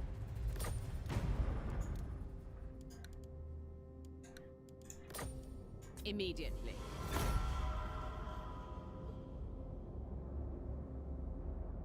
Yeah, it's all there.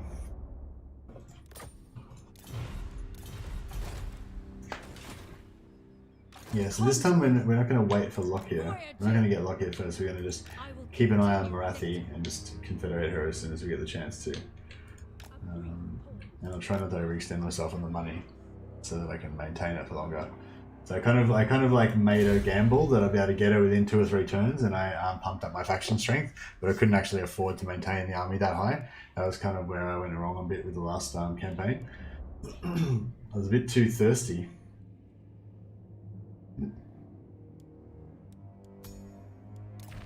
Yeah, I want to get rid of this guy as well. at some point.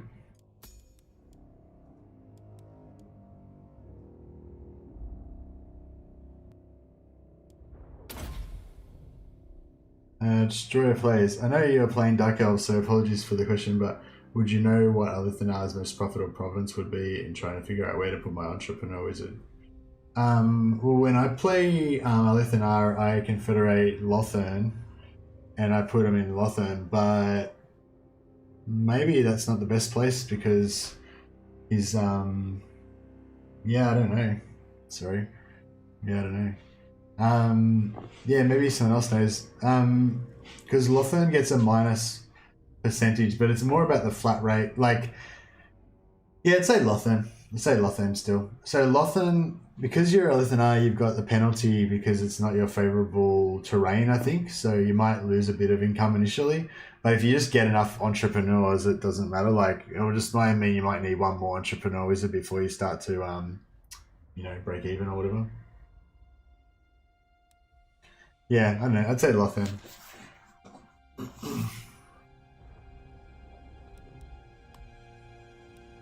Are you doing the Confederate Lokhir 100% as any high elf faction? Yeah, that's right. I think even though you get a negative with the penalty, it's still because the penalty is additive with the plus that you get from the wizards. So I think what's the penalty, like minus 20% or something, and the wizards are plus 15%. So once you get one wizard, it's nearly gone, and once you get two wizards, it's like, you know, and the more wizards you get, the more, you know. So like initially Quintex might be slightly ahead, but as you get more and more wizards, like, you know, eventually Lokhir will overtake it. So yeah. We've got. Has he got lightning strike yet? No. Kind of struggling a bit here. Dreadlord of Nagaroth. I admire your darkness. There. Die! That. And one will go. Lord of the Black You. Court. Sail, damn you. That. Plotting a course. Heir of a name. I accept. I'm going. Lord of the Black Court. Kill them! Disengaging. None shall live. The true king. Actually, yeah, maybe if I do Lord this, Nagaroth! they might run, and then Malekith might be able to get them. Slaughter calls us. Take everything.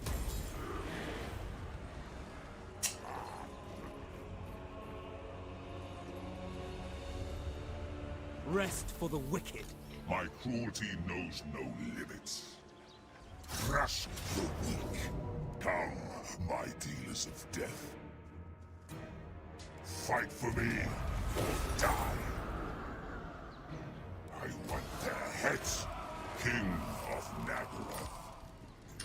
King of the Truki.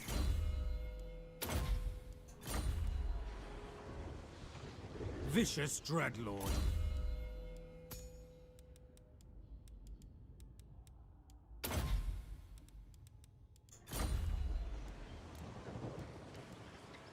Tyrant of Nagaroth. Tyrant of Nagaroth. The ocean awaits. We have a deal. Black-hearted Dreadlord. I will continue later. Rest for the wicked.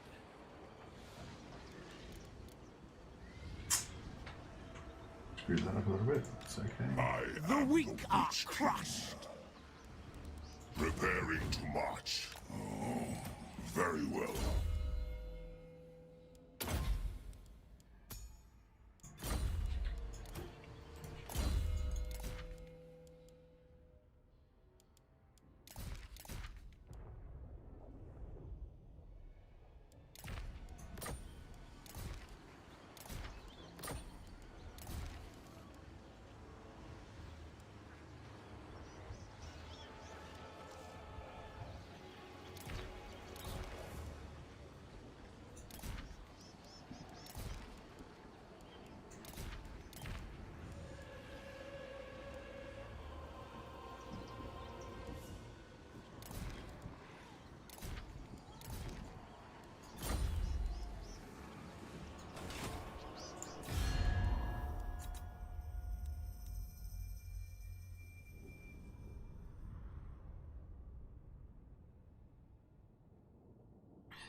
Destroyer player says, yeah, you got Imric, Elariel, and Tyrion by turn 32.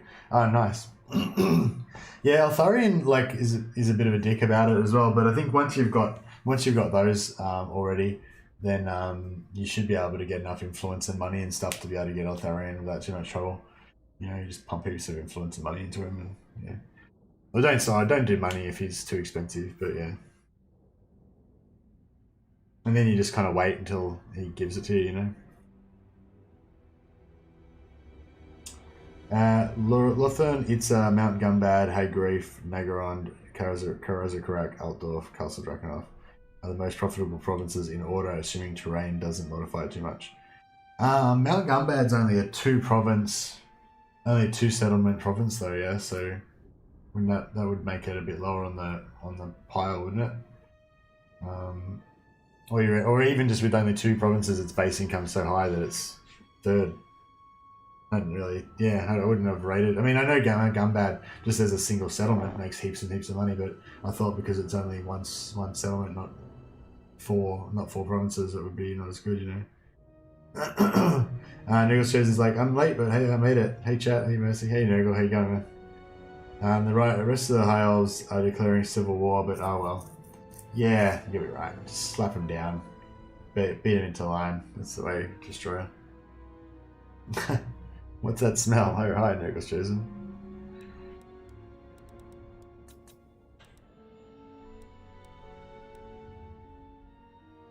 It has a special building, yeah, I know, and it's a really good one that makes crap loads of money.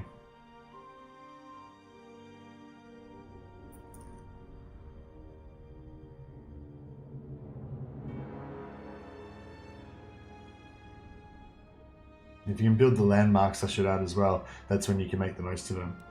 Yeah, cool shot round. Yeah, thanks for your knowledge. I noticed you've been dropping some knowledge on us the last few streams. It's much appreciated.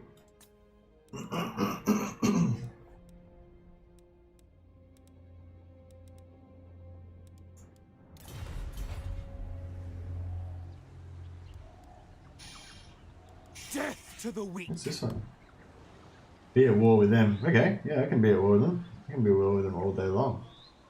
See, how good are these ancillaries? Plus 30 Winds of Magic, -1 Winds of Magic cost for all spells. You know what I mean? Like, if you got one of those, a good spell that's got a low magic cost already, like, or even putting it on, yeah, I guess maybe put it on Malekith so it gets 0 cost, what do you call it? Speak. But for Power of Darkness, normally costs 4, but then goes 2 because of that, and then 1 because of that. So yeah, you could get it to 0 if you put that ancillary on him. Pretty cool. And even Chillwind actually, it's what do you call it? It costs 6 with this. Then you get it to -1, so only 5 for Chillwinds is pretty good. Doombolt, I feel like Doombolt's kind of shit. But I kind of want to take it just because you got this.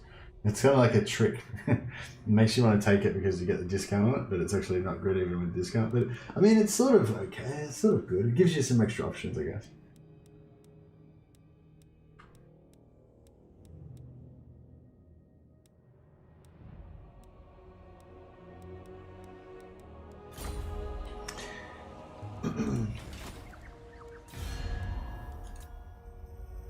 Yes. I speak for the Druki. What is it you...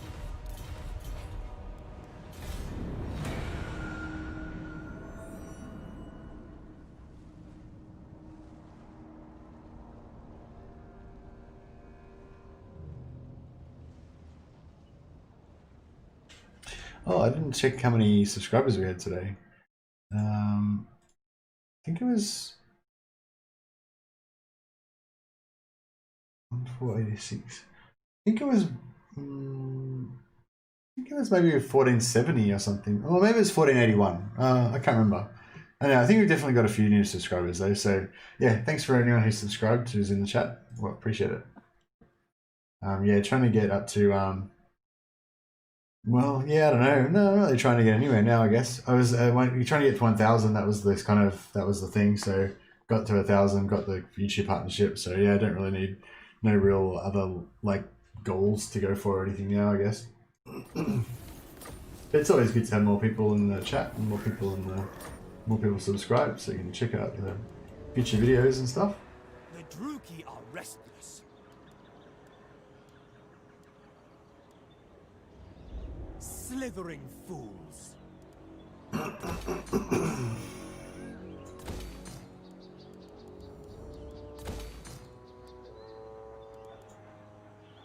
Yeah, that's the other thing I'm gonna do a bit different. I'm gonna build up Dragon Isles a little bit more this time.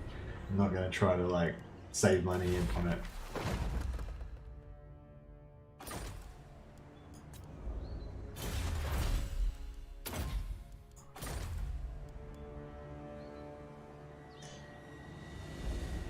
$1,500 is a good goal. Ah, yeah, I mean, sure, 1,500. Why not?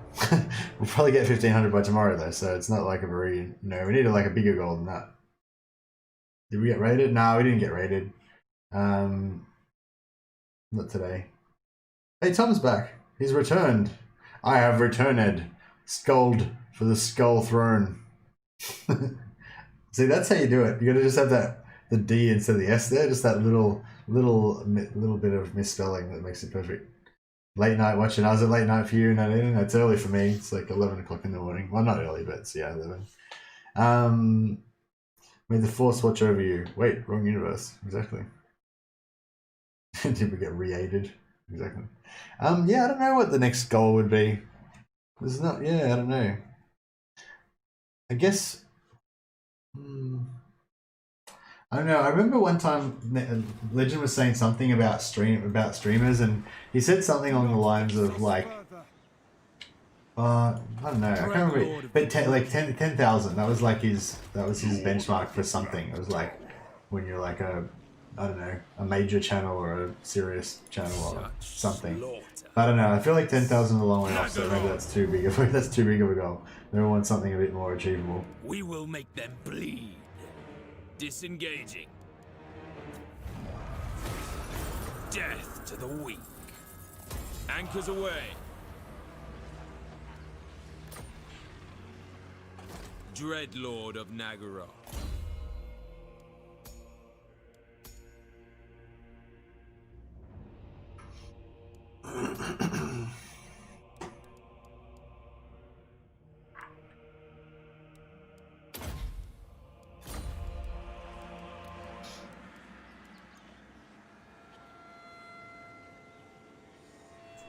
Lord of the Black Court.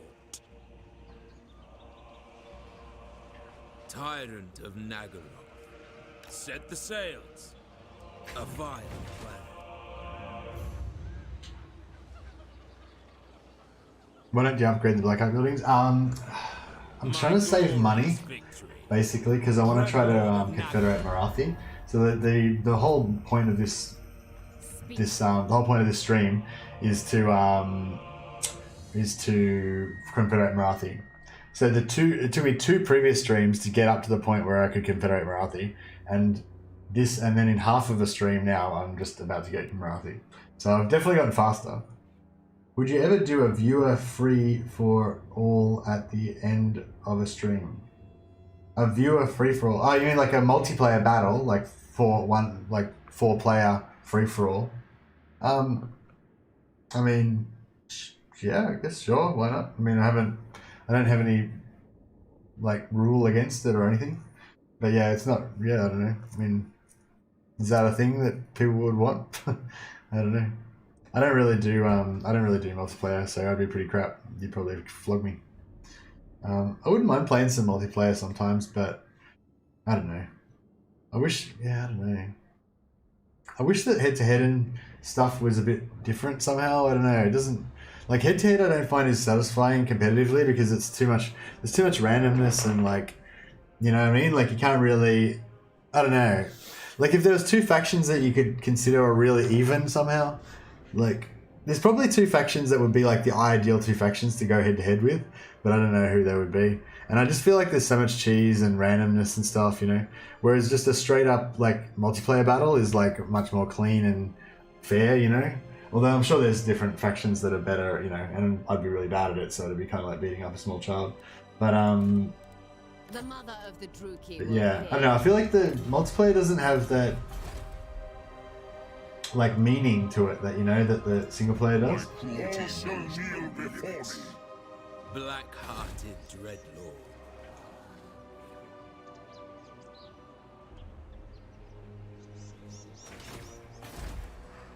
Cease your Oh yeah, so what's she trending towards? Trend towards 137. So she's got ample. We've got ample positive relations. We don't need to be we don't need to make friends with her anymore or anything like that. Snake, you come, we listen. You, no.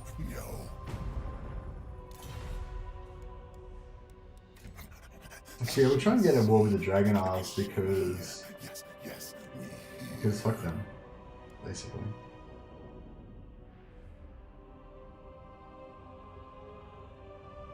Actually, no, we'll do it next turn. Then we've got a chance of getting an envoy.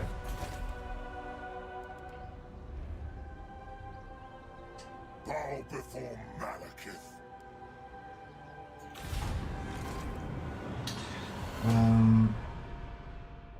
I really enjoy the multiplayer shit. I like some of the matches. They're so fun to watch. Yeah, I really enjoy watching multiplayer as well. I just don't really play it myself because it's like, I don't know. It's like I find it fun to play, but I don't find it like, I don't know. It's hard to explain. It's like I don't like care about it. If you know what I mean. Like when I do it, it's fun, but I don't like think about it or like, you know, I don't like try to develop strats for next time I'm going to play or anything, you know? Like that part of my brain's always just thinking about like immersive campaigns. What command? Yeah, like nothing like draws me back to it, you know? Like it's like whenever I do it, like it's fun, but it's not, I don't think about it when I'm not doing it. Whereas campaigns, I'm actually like always thinking of campaigns to do, you know? Where's that sorceress gone? Oh, there she is. Sorceress! Cast off! Gathering my strength. Morathi. Alright, so she's strength rank 3. Significant plight.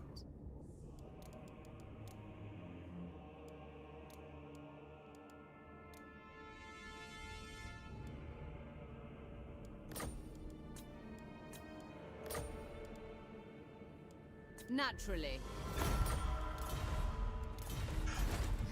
Yeah, I think we need to have a bit more strength rank.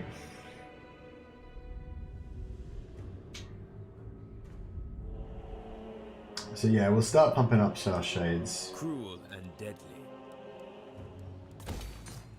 We don't need the growth building because we're going to be maxed out on growth pretty soon. Black-hearted This one needs the dreadlord. growth building.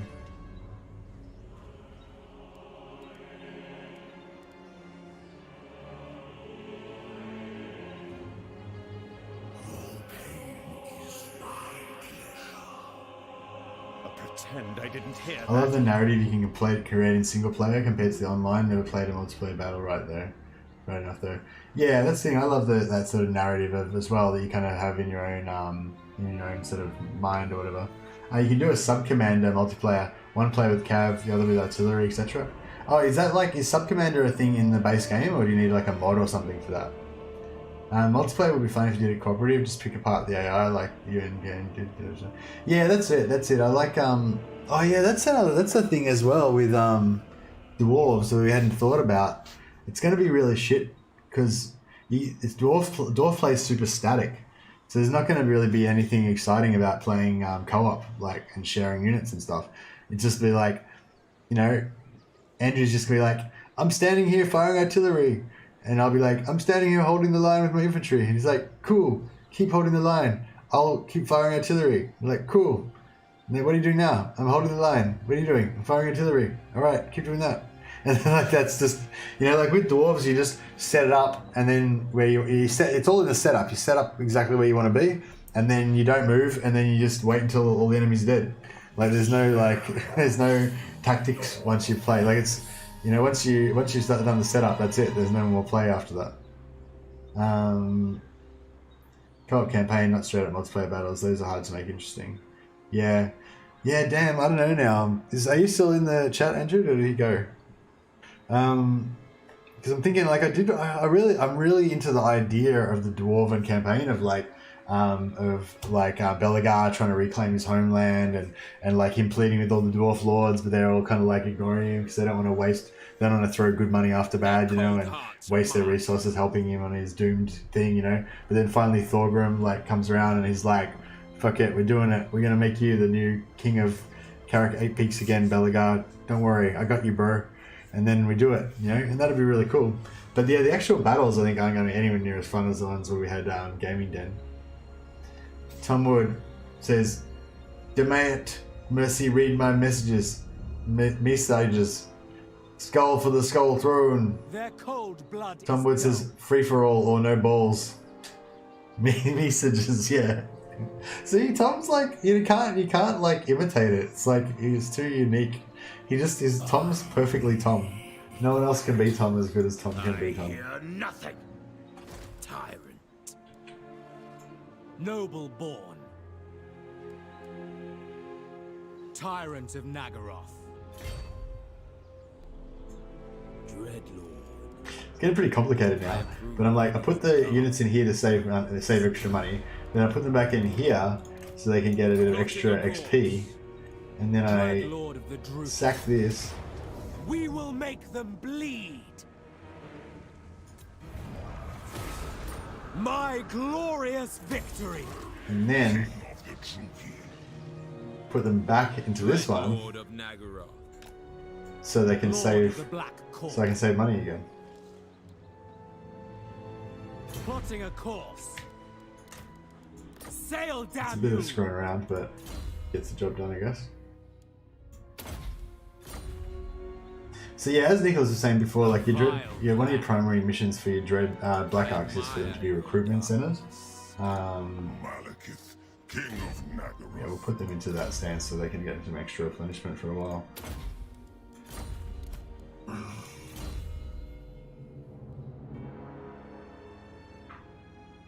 I'm gonna get rid of this guy pretty soon, but not quite yet. Druki Lord. What?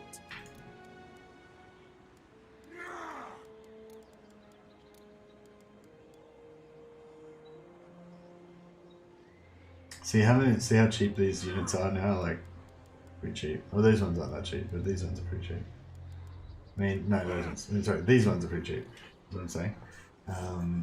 Yeah, the shades, they're around 59, so we can pump up the faction strength quite cheaply with them. I don't know, I was kind of really liking how well this army did in battle, hey? Especially these Bloodrat Medusas, they felt like they were just wrecking shit. Maybe they were against very weak units though. Dwarves are manual auto-resolve. Yeah, that's a good way of doing it. Yeah, there's not much like tactical brilliance going on once you start your dwarf battle. Check the Black Ark Admiral, his name is Arat. Make sure he isn't too scaven holding up a suit of armor. Arat. Lol. Admiral Leech. Admiral Arat. Yeah, there's like one scaven on top of each another with the inside of the Dark Elf armor. Shit, I feel like this stream's going for a long time. It's like nearly 12 now, so it's in nearly 7 hours, 6.5 hours now. I want to get this Morathi thing for. We'll go for another half an hour or Morathi, whichever one happens first. I want to start recruiting to pump up the faction strength, but we've got to wait a bit. That's pretty cheap. The Witch King is victorious. All elves must die, indeed. Cain honors me.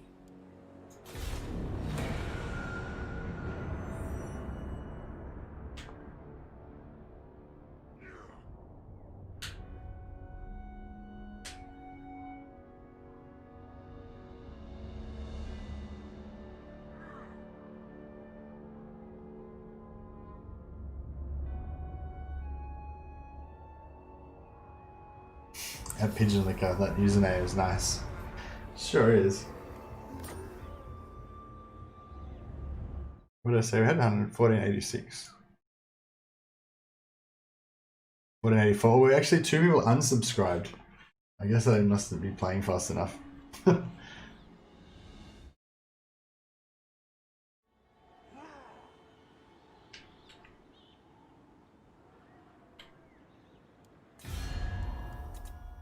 Yes, your time with me is precious, so make no. Alright, so I'm not going to take the military alliance this time. We're going to hope that she actually loses some battles. My cruelty knows no limits. Murderous lord. Do this complicated little dance of switching Black-hearted dreadlord. things around again. Such slaughter awaits. Sail, damn you. Annihilate them! Draw your blades, we fight! Search the place. King of the Druki. Lord of the Black Court. I approve of these dark deeds. A brief interlude.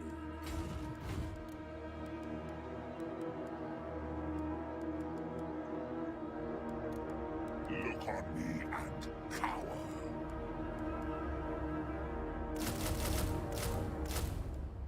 Alright, that should pop us up to pretty high in the rankings. And it won't cost us too much either, like it's only costing us 66 per, so pretty cheap. And we can probably actually start getting rid of some of these now, because these are so much better value in terms of, you know, how cheaply we get them.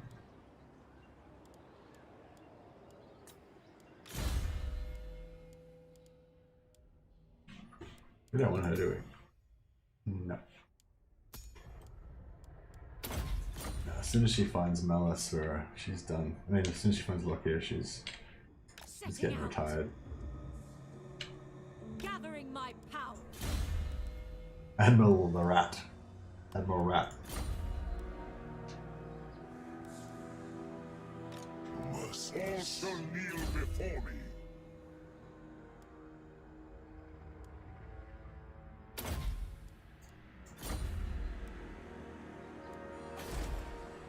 The people are displeased. How dare they unsub? Hunt them down. Ready them for the growth vats. I can't do a Scaven voice. If I do, I'll get embarrassed, and Nicholas will give me shit. It's like, ready them for the growth vats. Is that good? I don't know. That's my best one. That's the best I can do. All rats are cravens. Telemak Hatterer says, I have returned. Sup, Slice? What's Karakalakin? Excuse us. You overwhelmed him with your language. I liked it. 7 out of 10 says Fred. No, that's not bad. Alright. I think I was like a solid 3 last time, so I'm getting better.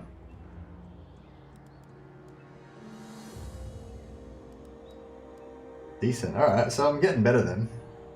I'm not really, I don't normally do oh, is Juno in chat today? Are you here, Juno?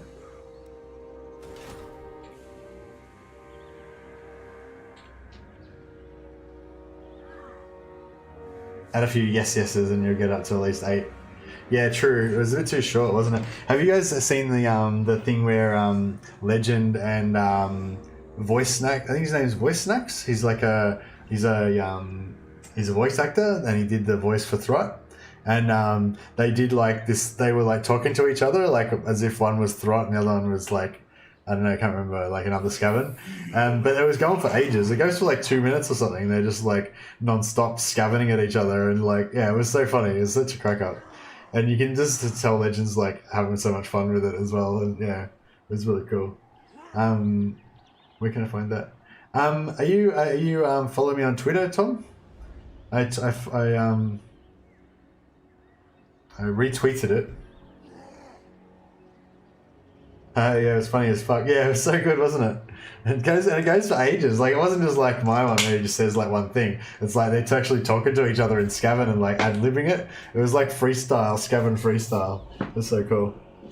Yeah, Mrs. Legend tweeted it, and I follow her, so I saw it on that way. It's on the first 10 minutes of Thrott's Let's Play. Oh, okay. Yeah, I think Mrs. Legend made a clip of it, and then she put it on Twitter. Not noticed though. He went straight to how did you get the gig? I've been trying for ages. Did he? I thought that they just like he was already could do it, but basically he couldn't get over there to do it. Like you know, like he could probably have done the voice for something, but he just can't actually get over there to actually do it because it takes too much time out of his schedule to record it. Tyrant of Nagaroth. I thought that was the story. But did he actually ask him about how he got it? What's that, Fred? Is that like a link or something? Or do you type that into Twitter or some shit?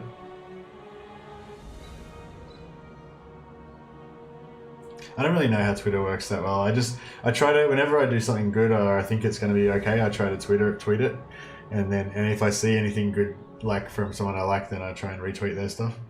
Is that pretty much all you're supposed to do with it? I don't know. I don't know if there's something else I'm supposed to do to make it work better. But yeah, I've got a few followers now. I think I've got 18 followers on Twitter. So it's like slowly growing. But it's like I don't really care about Twitter like itself. I got 19 followers now. Thanks for whoever else followed me. Yeah, like I don't really care. I need to drink some more water. Thanks, Drew.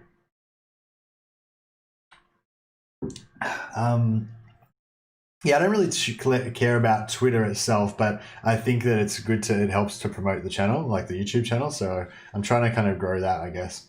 But I don't know. I'm not really doing anything particularly to try and make it grow. I'm just, you know, it just grows by itself, I guess, or whatever. When you use it. Voice Snacks recorded his from home, and Legend seemed gutted because he thought he would have had to be in-house at CA. Oh, okay, right, yeah. That makes sense then. Yeah, that would have bummed me out too if I wanted to be a Skaven. 24, never use Twitter, barely have Facebook, check it once a year. Yeah, I'm the same. I only check my Facebook like accidentally sometimes. The main reason I'm on Facebook because my gym has Facebook like updates on there and stuff. So the only reason I actually notice anything on Facebook is when I'm checking stuff for my gym. You're supposed to let everyone know what you're having for breakfast. For me,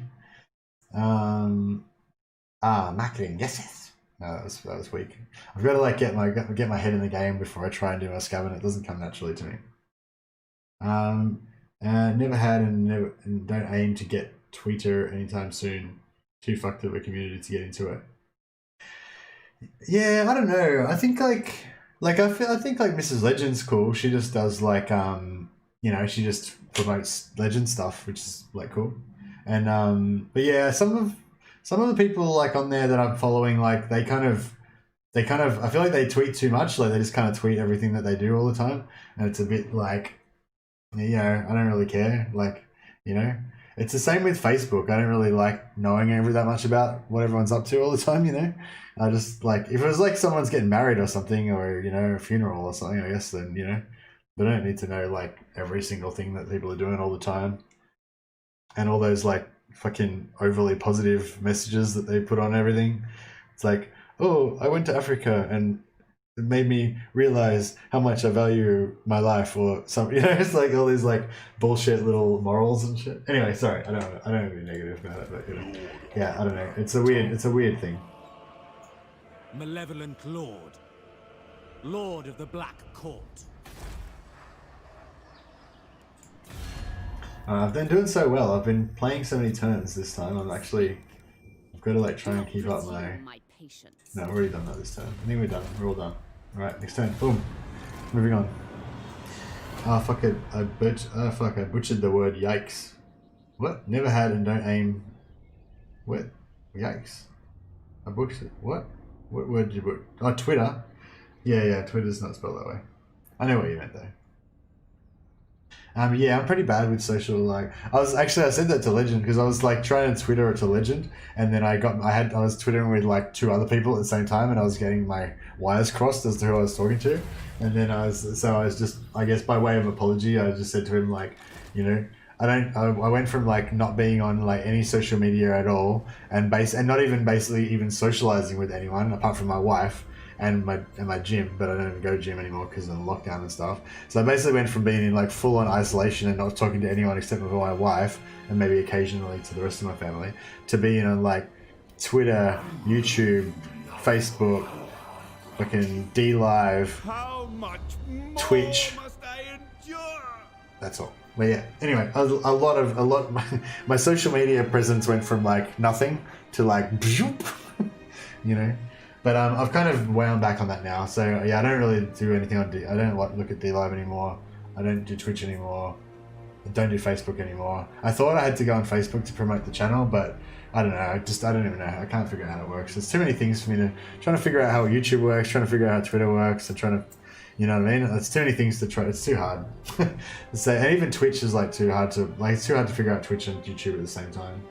So yeah, I mean, I might try to get back into doing Twitch as well one day or something, but I don't know. It's like all of the things that make it, all the like easy things that make it easier to do stuff on YouTube, they don't work if you try to re-stream.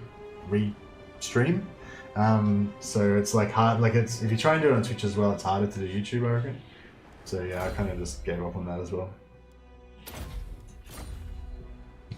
Master Druki. Alright, so this time I'm not going to go in a military alliance. The only time I went in military alliance last time is because I wanted to see what she was up to. So this time I'm going to actually use my agents as spies, I think.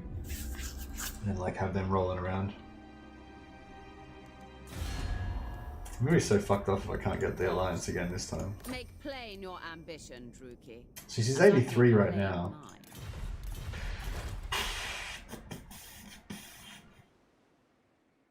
Yeah, we have to wait a few turns, that's all. It'll work out.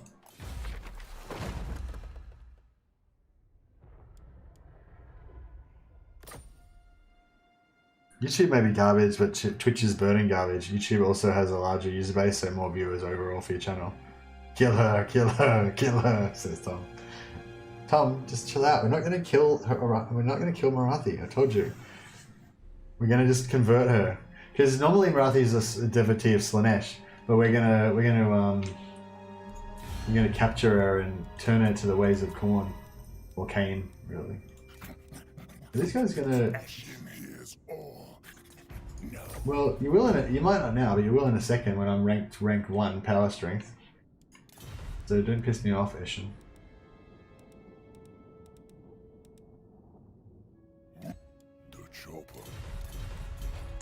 We're like the sleeping dragon. We're just chilling over here, minding our own business, not doing much. Black-hearted. I admire your darkness. I will continue later. Oh, what the fuck? Their cold blood is dumb. Because if... God damn it.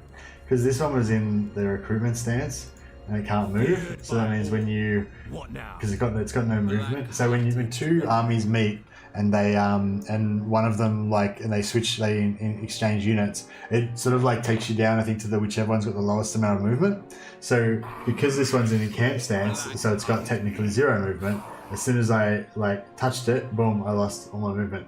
I think I knew it worked that way, but I kind of forgot.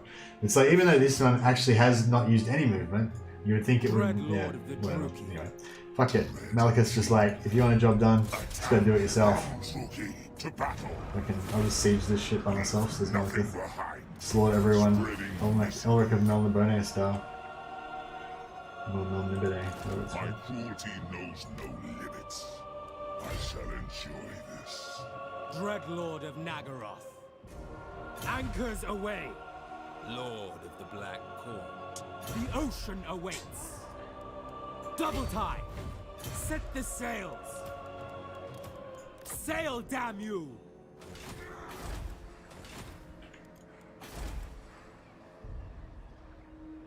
Bow before Malekith.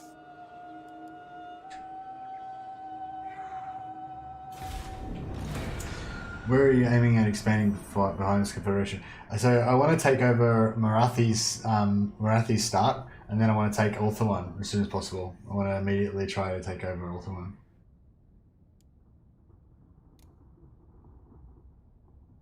Hey Mehmed, how you going? Hopefully I said that right.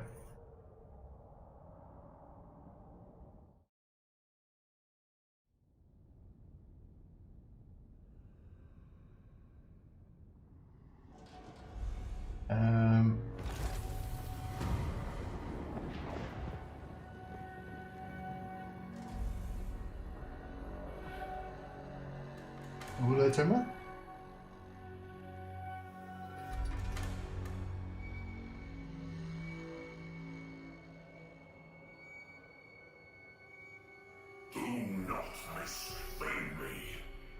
Stop polluting my Sure, it's at destroy the place. Plus with 10% missile your strength, plus wrath. 20% casualty replenishment for Lord's army, supposedly. Who's that? What's that for? Is that a Lord killing trait?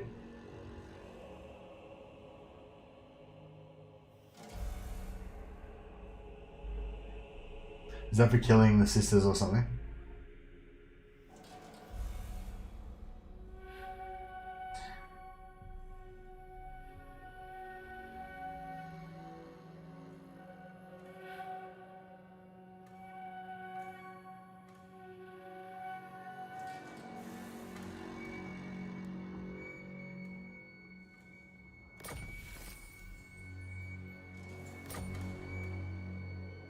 You'd think that Black Axe would start off with sea legs trait, you know.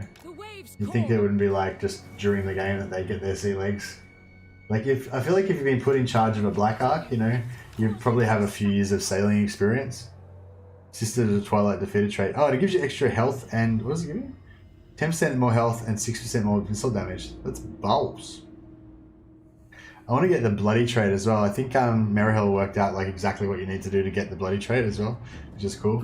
We're kind of like a long-term plan, long-term mission is to try to get all of the traits with like the exact things that you need to do to get them. So you can make like a menu of them and you can kind of like pick which ones you want and stuff.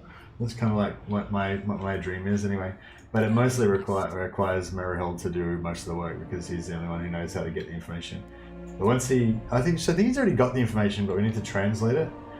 So yeah, I need to like make it into like a good spreadsheet so it's like readable, and then we need to like get each one and try to translate it from like code language into like English language, so we can figure out what we need to do.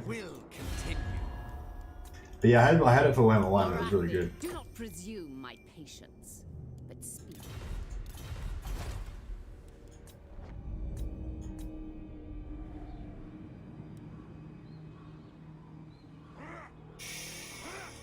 Yes? What now? A vile plan. The ocean awakes. Anchors away. See, now because I didn't have a March stance, that actually, whatever stance, now it actually works. No mercy!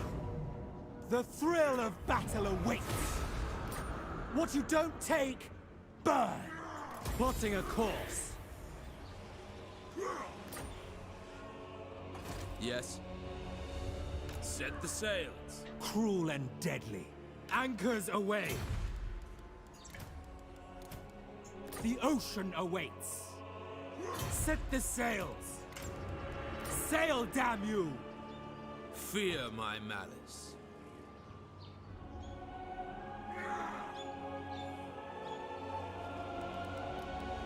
All shall kneel before me.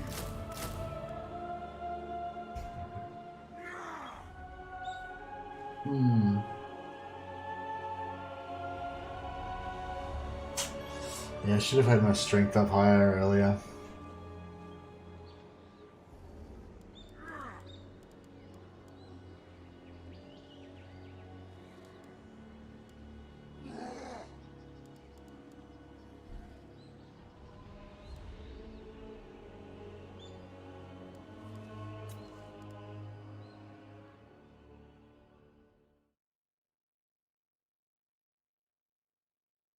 No, it doesn't have their cost. This shit.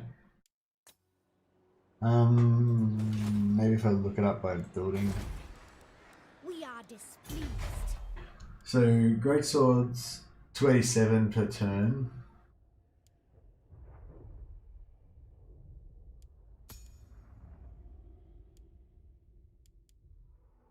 $325 per turn. Yeah, so they're actually worth more. 325 to 287. So it's not, that's pretty much the same. You can say it's pretty much the same.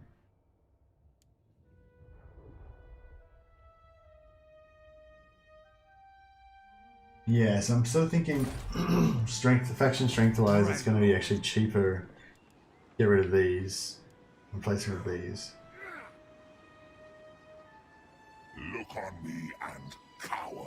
Nah, there's not much difference really. Lord of Fear. Black-hearted dreadlord.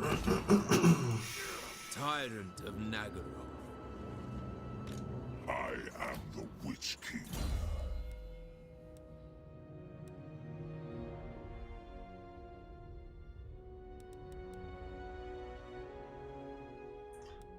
Mm, 12.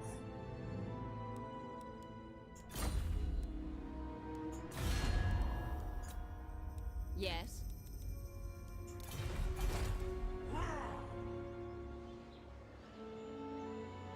Victory is mine. Fight a battle, says Tom. Diplomacy is for the weak. We'll take care of diplomacy, says Solak. Fighting is for the simple-minded. We'll see how simple-minded you are. A fetre it ache your skull, elf. When ranged shade doomstack. Not for a while. So everything we're basically creating now, we're going to actually get rid of soon. So Throt gives you the 10% more hit points. Got confused. Sisters immediately after 2 in the morning. Okay then. Yeah, I want to get that Throt 10%, but I don't think we're going to get over there anytime soon. Lord of Nagaroth.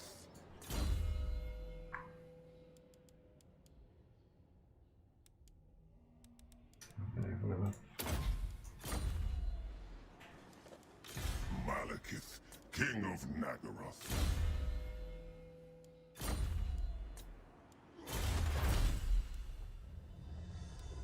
Hmm.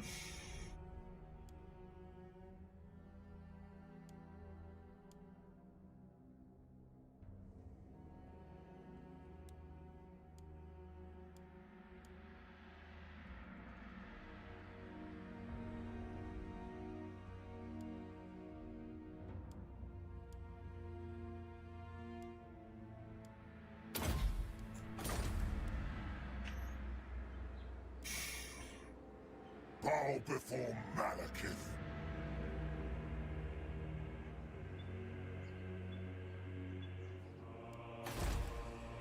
Cease your provocations.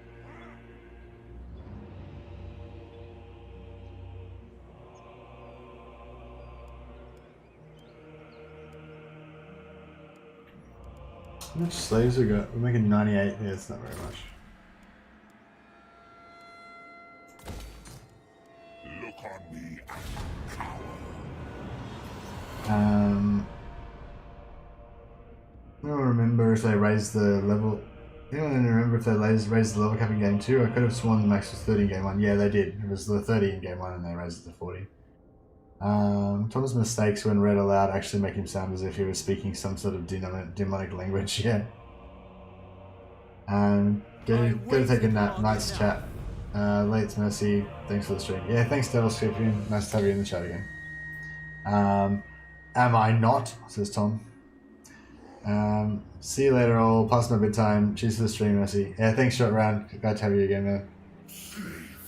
Of course you aren't. That'll be too complicated for you, says Tom. Alright, we've got 10 minutes. 10 minutes to get Morathi. And then I'm going to go to bed too. Lord of the Black Court. I'm going to afford that. Tyrant. Feared by all. Black-hearted dreadlord. Fear my mouth.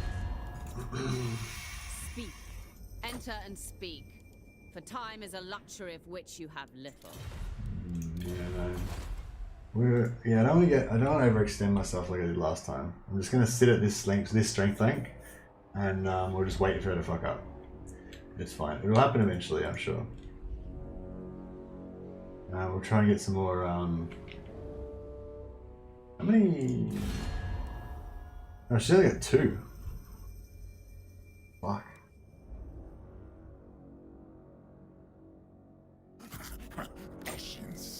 Yeah, you want it now, don't you? Yes, we hear. Rat scum.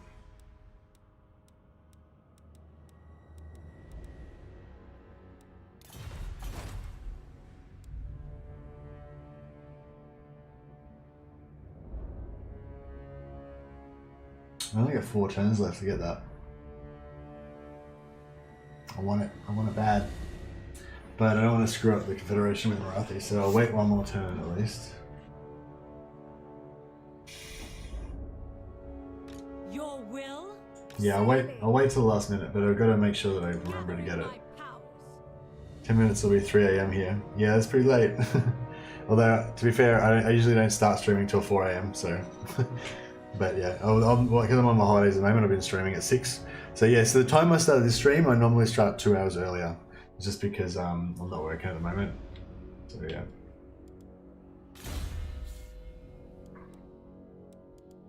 Make it stop! Make it stop!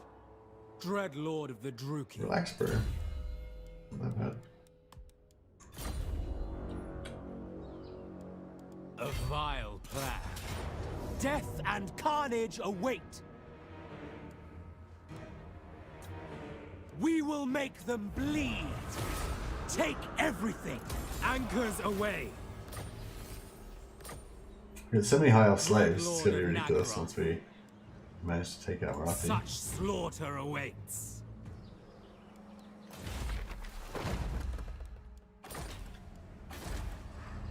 The people are displeased. Ever vengeful.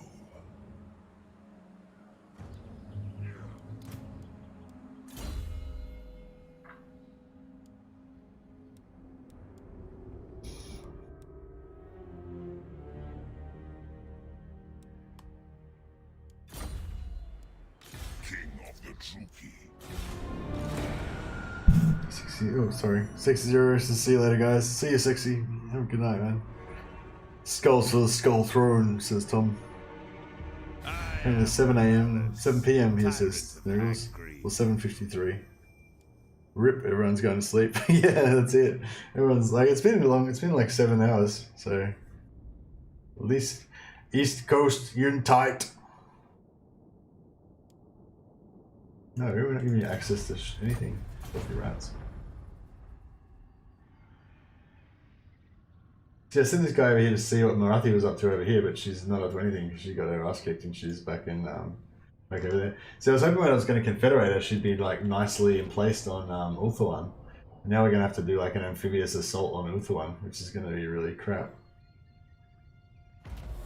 It's been 5 hours, Mercy.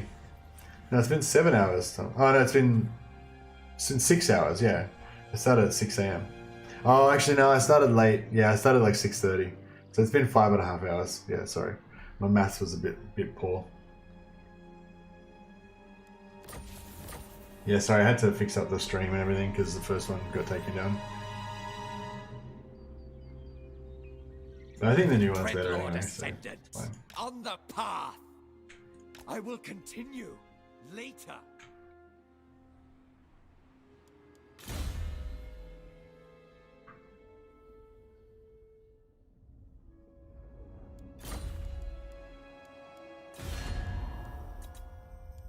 What? Your time with me is precious. Slithering foot. Yeah, I want to see what they're doing over here. Must wait. Get it there. So did it get taken down because of the thumbnail? Yeah. Yeah. I mean, I don't think there was anything wrong with the thumbnail, but well, I guess somebody did. But it was a pretty shit thumbnail anyway. I think the new one looks heaps nicer anyway.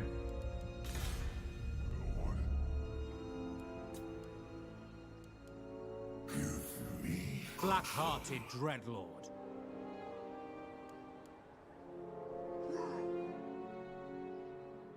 LOL, says Tom.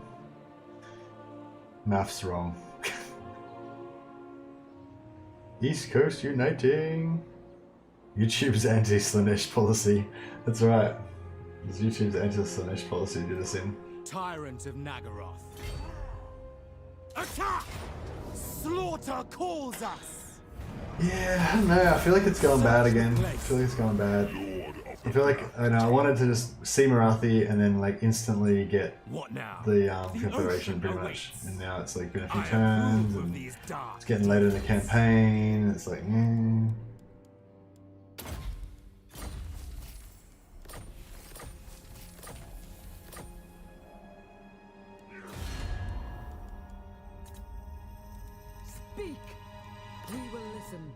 Do not make promises. Agreeable. Cruel and deadly. Just getting some backup options here. Yeah, no, I don't really want to. What now? If normal streams tire you out, imagine how bad it means. Imagine how bad it'll be when you get bigger and people start asking you to do 24-hour stream. I think I remember a legend did one and he barely survived. Yeah, I mean, I don't know. I reckon I could do it once, you know, if I was like pumped up enough. But I wouldn't be doing it on the regular for sure.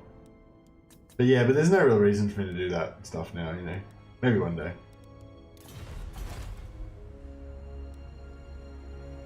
See how many more subscribers we've lost. I know we gained one. Thanks. Welcome aboard, whoever that was. We've got one new subscriber. That's pretty cool. Malekith.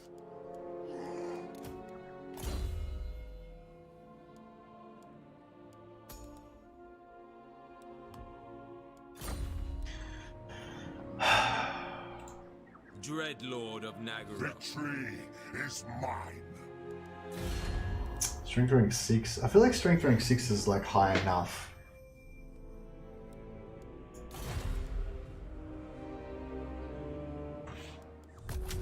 All shall kneel before me. Fear me.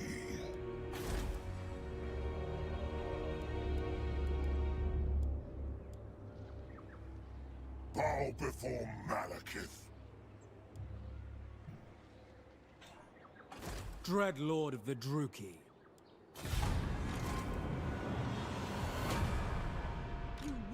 No, 1 minute left. 1 minute to get Morathi.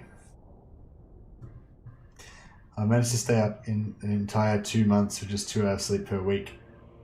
2 hours sleep per week? Or 2 per night? 2 hours sleep per week is pretty extreme.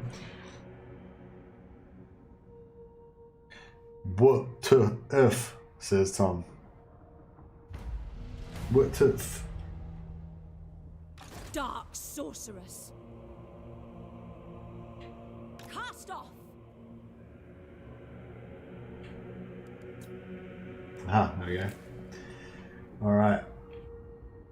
You don't need to exist anymore.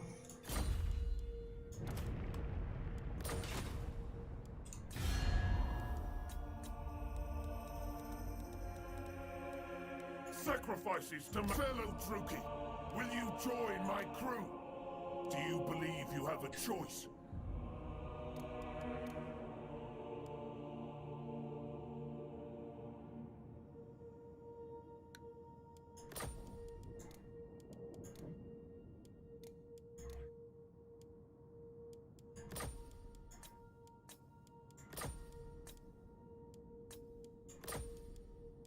You were nothing.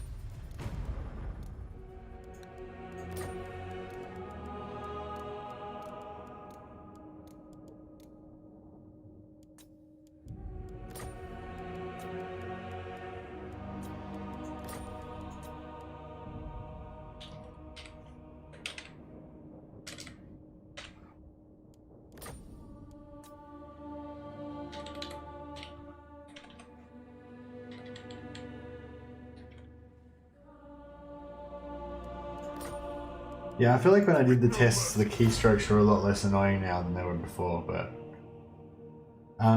Mercy the Mad, that's an acronym for what the fuck. Oh, really, Tom? I wasn't aware, wasn't familiar with that one. I'm back, says Fritz. Welcome back. Why do I not get such warm welcomes when I come back, Tom? Shut up, elf! You're dead!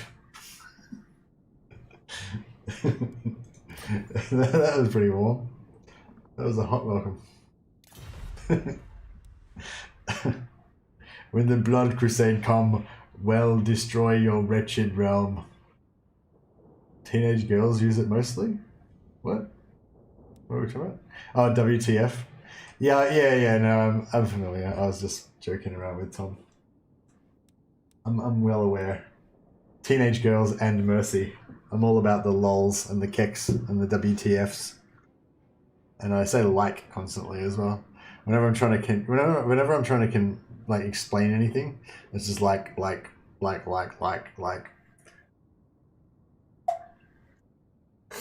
I'm all about the teenage girl speak. Tommy is a teenage girl, confirmed. Well, Mercy is definitely a teenage girl. I don't know about Tom.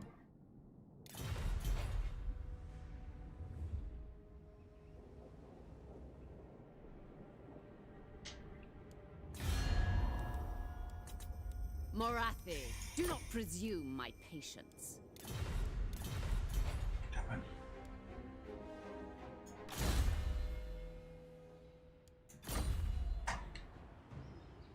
Dreadlord of Nagaroth, we have a deal. The thrill of battle awaits. Their meager wealth glorious victory. Lord of the Black Court. Lord of the Black Court.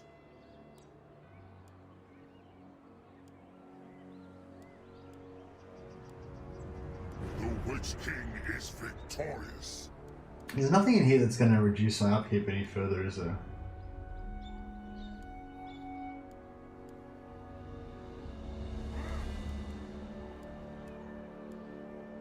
You are undeserving of this.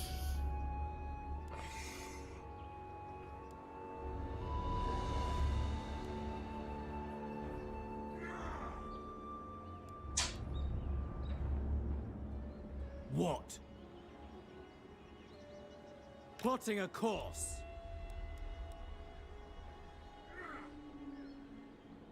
Tyrant of Nagaroth, noble born.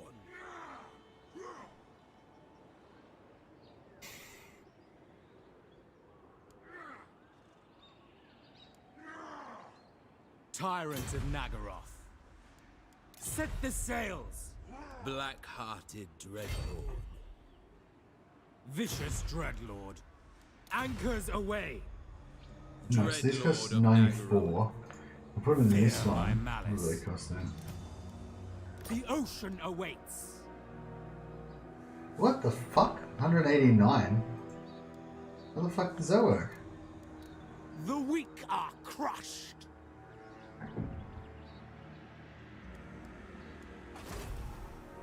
Black-hearted Dreadlord, I admire your darkness. Why the hell is it 189? Isn't that like the normal? Cain honors me.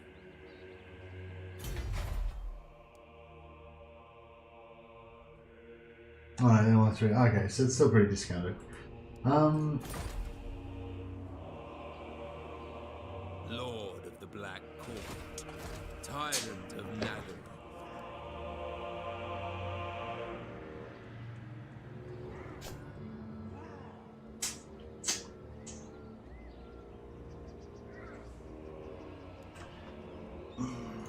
Dreadlord of Nagaroth. Black-hearted, a vile plan. Sail, damn you! I approve of these dark deeds. Black-hearted Dreadlord.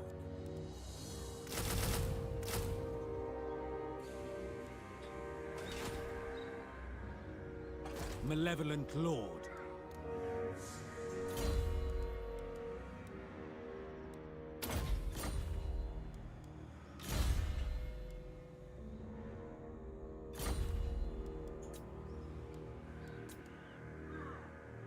I have. Fool. Seeds in Tomalina. Throws axe at Noble Boy. Tomlet. Nogle's chosen. Takes axe on the chin. I feel no pain. Go on, damn it! Throws axe at Smelly Elf. Boy, I have nothing to do with the stench of Nogle. Prepare to die, Elf. Now, Tom boy. Calm down. This is a wholesome Nogle chat room. Violence not allowed. Face masks either. Kill, Mamie, burn. Wait a minute. What about those beautiful gas filters? Sneeze, poop, bath. Counters Noble Chosen. Noble Chosen. Oh, a battle.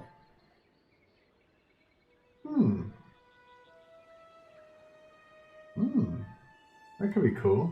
Get 1500 gold out of it.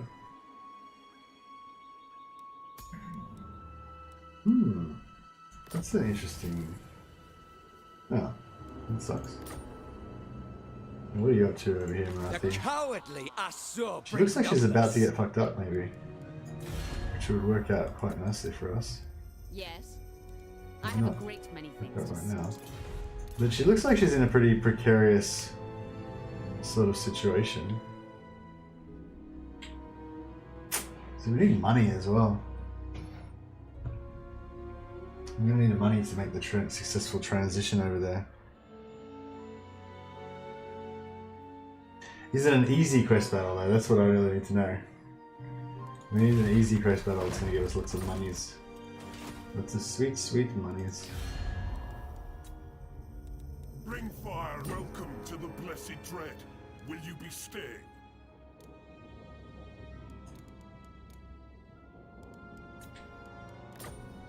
Such insolence!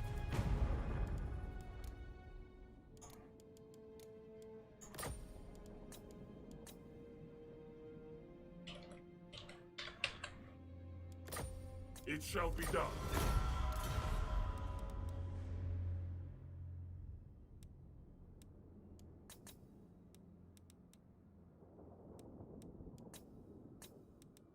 The chopper is in my hand.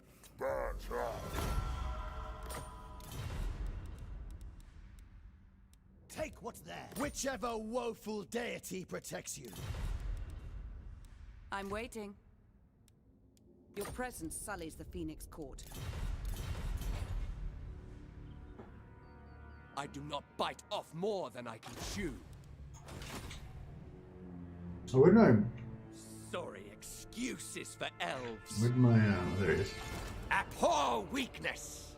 Making good time. Checking stuff out right here. Never. Oh, is that the hand of the Shadow Crown? Shit. It's probably gonna assassinate By me. the Fuck, I god should of have murder.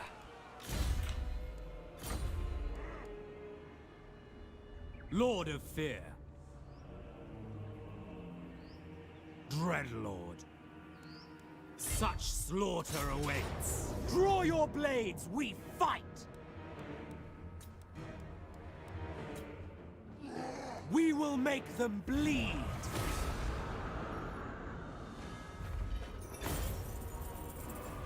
Melee's a nerd. Battle on this stream? Quite a rare sight. Oh, never mind. No, not nearly, but not quite. Yeah, we'll need to. Next campaign. I need to do. I need to make it like a really combat heavy, like lots of battles type thing. Maybe I should do it. Maybe I should do Empire, because Empire. Actually, even my Empire. I guess I tend to gravitate towards these campaigns where you just don't need to fight. Because if I fight, then I could lose. So maybe that's why I do it. Because I'm just scared. What's a campaign I play where I fight a lot?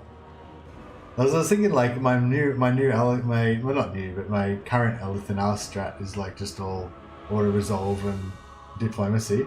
My Empire strat is my early Empire strat is a lot of auto resolve and stuff, but then I get into battles pretty quickly with the Vampire counts. So, you know,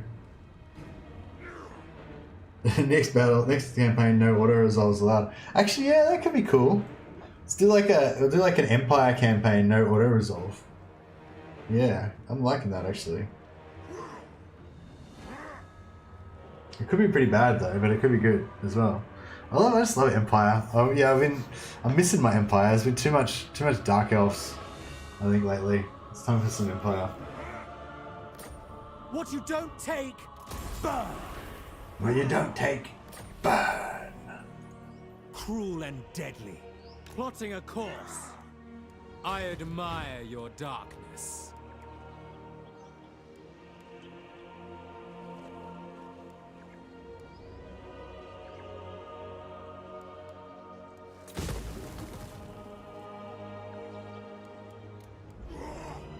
Dreadlord of Nagaron. Alright, next turn, 1, 2, 3, 4, 5. We are going to be a bit in the red, but Should be alright. The people grow restless.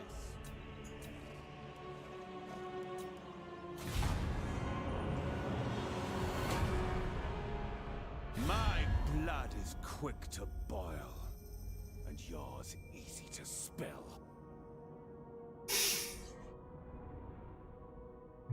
Peace treaty. No, I'm not going to give you money, dickhead. You give us money. That's how it works. No. Too many dark elves, too few slaves. Indeed. Alright, yeah, I think we're getting pretty tired now. I think you guys are getting tired too. I think we're all getting tired. I think we need to call it quits. I'll just check if we can get Morathi this turn. If not, then we'll well, regardless of whether we get Morathi or not, I'm gonna call it here. I think, guys.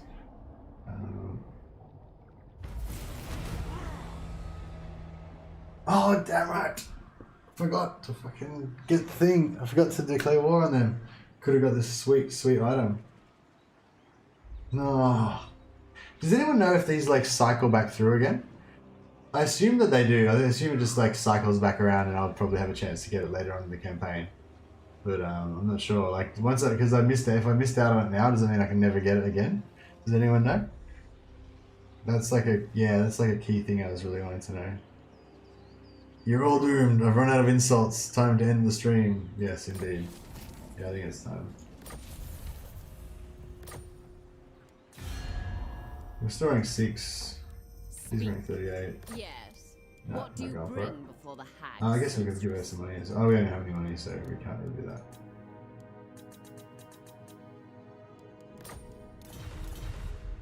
We can probably get Confederation with this guy though. Yeah.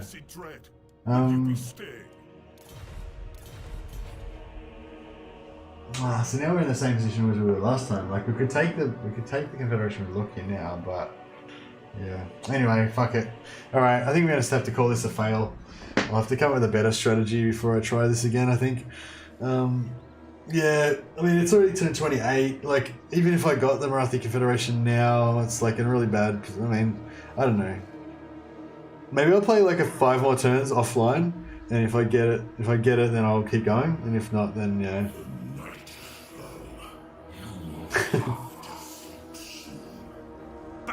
Anyway, yeah, thanks a lot, guys. I think it was a really good stream. I think I was doing a bit better at my taking turns and not just crapping on the whole time.